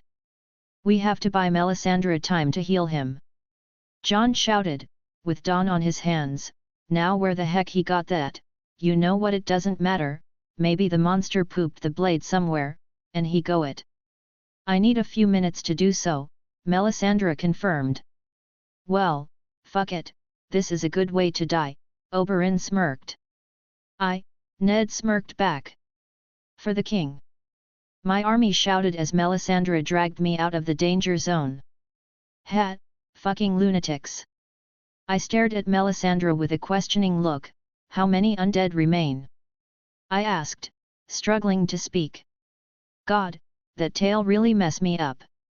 "Only him," Melisandra answered, as she covered my body in the blood I gave her. "Your sons managed to defeat the giant dragon, with the help of the Krakens, which means he couldn't exchange the dragon for power." "When?" I asked, feeling proud they managed to do so. "At the same moment, you landed close to me," Melisandra replied. "They are probably fighting the beast right now." "How long before I can go back?" I asked. "I don't know, we'll see," Melisandra answered, clearly unsure about if she could heal me. "I already heal you, this time the damage is worse." Taking a deep breath, Melisandra started to chant in a foreign language. A little by little, I started to feel better, my wounds healing, my energy recovering. "I'm feeling bad," I stopped midway, seeing how while I was getting better, Melisandra was slowly getting worse, aging, by the second. "I waited hundreds of years to serve you, and that I will," Melisandra said, giving me a kiss, as her once beautiful crimson-red hair went white. "Blood magic takes a lot, from the user and from the receiver, but unlike you, I don't have much to give, not anymore." I stood up, blinking in shock as Melisandra smiled with a sad overtone. She was now an old woman, a very old woman. "When this war, and this cycle once end, for all, and like a pile of dust that the wind blows, Melisandra was dead, and there was nothing to say she even existed, to begin with. She aged to the point of turning to dust. She gave all her life and magic, to heal me once again, and I was going to use this newfound energy, to end this." I rushed back to the battlefield, seeing the beast laying waste to my army, with my sons struggling to keep the losses at a minimum. Rhaegal was badly hurt, with one of his wings sporting a gaping hole. Neldharion was missing his front right leg and eye, and Crow had lost the tip of his tail, being the least damaged of the bunch. "I'm back!" I shouted at them. "You were fighting this thing?" Neldharion hissed in disbelief. "Yes." I shuddered as I remembered my fight. "We can barely contain him," Crow added. "How do you guys feel?" I asked as I focused on the monster, standing up. "I don't know, it feels like there is a hole in me," Rhaegal chuckled, showing his injured wing.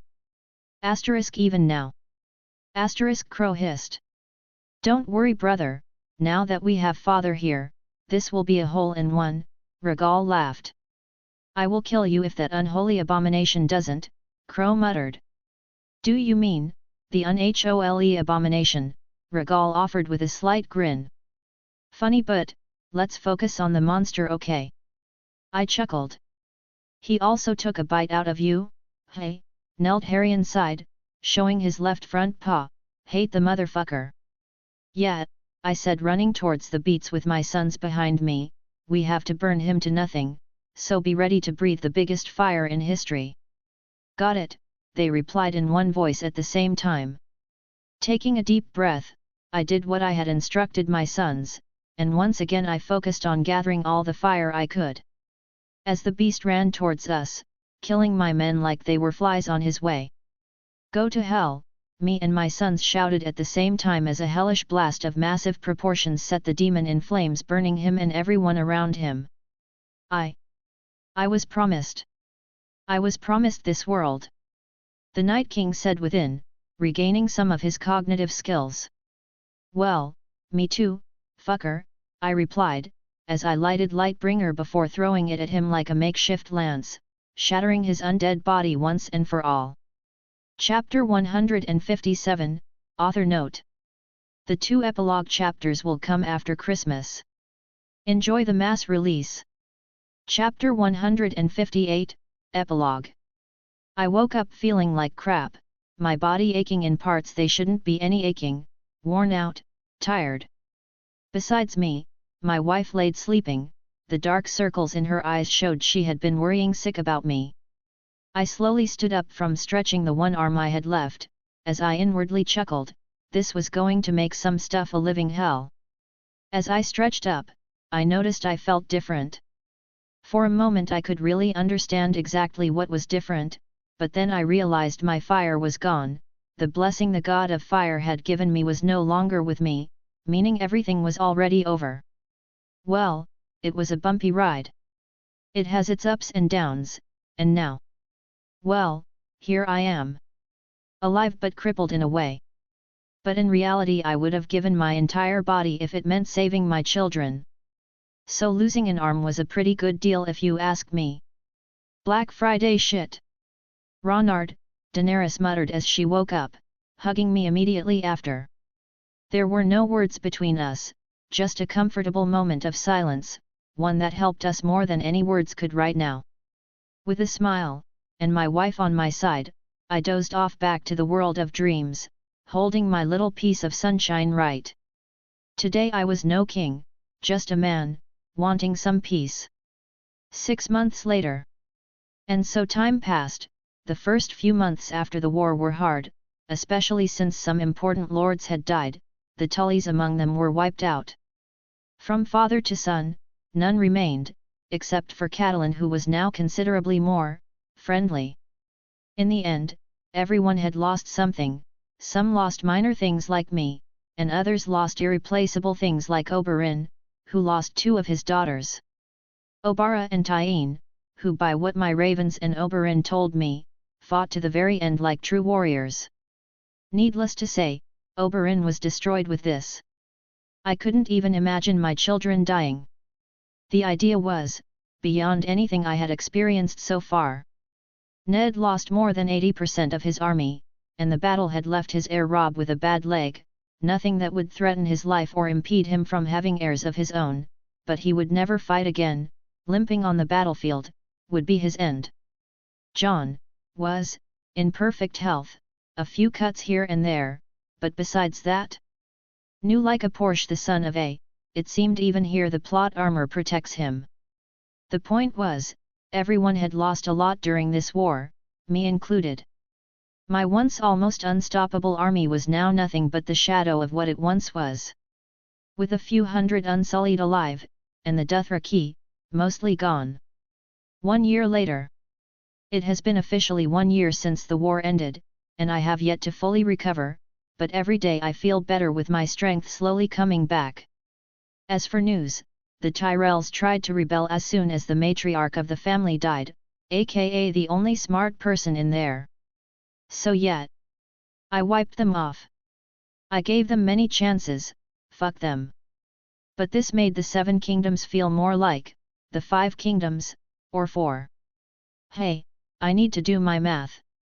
As for the kingdom, it was a work in progress, it was in need of fixing, with so many things to fix after the war, my bills were high, good thing I owned the bank, otherwise, well, I rather not think about it. But things were looking well, for one I had trustworthy people in my council, Oberyn as the Master of Laws, Ned Stark as the Hand of the King, Tyrion who I had personally hunted down, as the Master of Coin, Daisy Mormont as the Master of Ships. Some tried to complain because she was a woman and such, well, fuck them, Lanstow as the Lord Commander of the King's Guard and secretly but officially Nick Fury as my Master of Whispers. I had my reasons why I had chosen every single one of them to those positions. Not only I trusted them, but they were good in the areas I had given them. I can wait to see how things turn out. 10 years later. Everything was perfect, the life I never knew as a young impulsive brat that I wanted, was on my present. My son, training with me. And my daughter obliterating my royal ass in chess, every time. Though that last part is not new. She has been doing that since she was 9. And while Geralt shows more prowess in battle, she wasn't so far behind. Her style was more fluid, and with lethal intentions. How is the training going? Daenerys inquired, coming into the training yard. Dad keeps being the one-arm menace he is, Geralt pouted. Stop crying, and get better, my sarcastic, sour, and adorable teenage daughter commented with a slight smirk. Oh shut it, Geralt rolled his eyes at her, it's not like you can beat him. In combat? Not yet, but in chess and other games. I do, unlike you. I have wins against father. Sibling rivalry, it's so beautiful to see it as a father, and fun, I love seeing them argue, it's sometimes relaxing. Especially because my little princess outtweets my poor son, he was by no means stupid. But she is by no means normal, a genius, among genius. They each excelled in something, my son was a social butterfly, while my little princess hated social interactions, saying it was a waste of time, that the only people she cared about were us, and that others only wanted something from us. A very harsh truth she learned by herself, making her own conclusions when she was 7. My son on the other hand, wanted to see the good in others, though not in a blind and moronic way. He knew some people were bad and wanted to use us, but he believed everyone deserves a chance. But even with his carefree friendly demeanor, he was no fool, seeing through plots better than most adults. Needless to say, I was proud of them beyond words. As for my other sons, well, after I gave Highgarden to Jon because well, those lands were highly profitable and Jon was trustworthy, my sons claimed the Targaryen homeland for them. As a place to have eggs if they ever found mates. This in turn made all of my animals migrate there, turning the place into an animal kingdom, House Wildfire, or House Chimera as some call it. A good use for that place. What are you smiling about?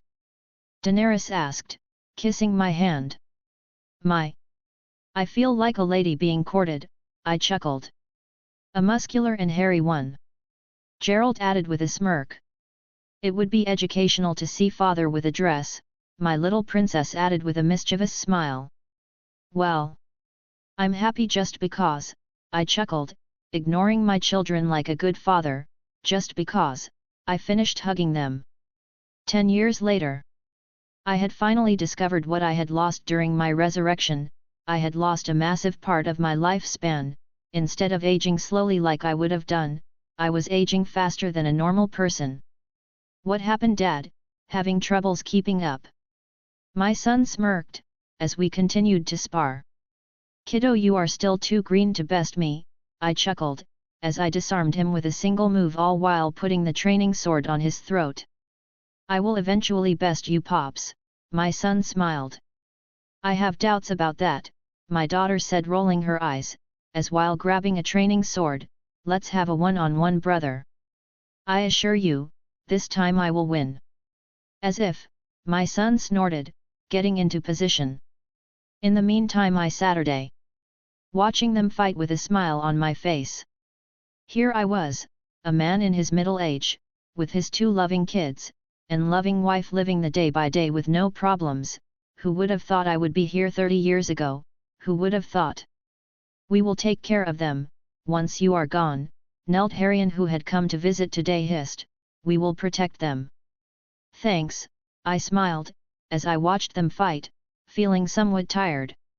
Ronard, Daenerys greeted, giving me a kiss while sitting down beside me. You know I love you, right? I asked with a faint smile. I do, Daenerys nodded. Good, I yawned, putting my head in her lap, as I slowly drifted into sleep, feeling my body getting heavier and heavier, all while thinking. I had very eventful life, but I had no regrets. I would have done the same thing all over again just to get this result. I used at one point think my existence here was a curse. What a stupid boy I used to be.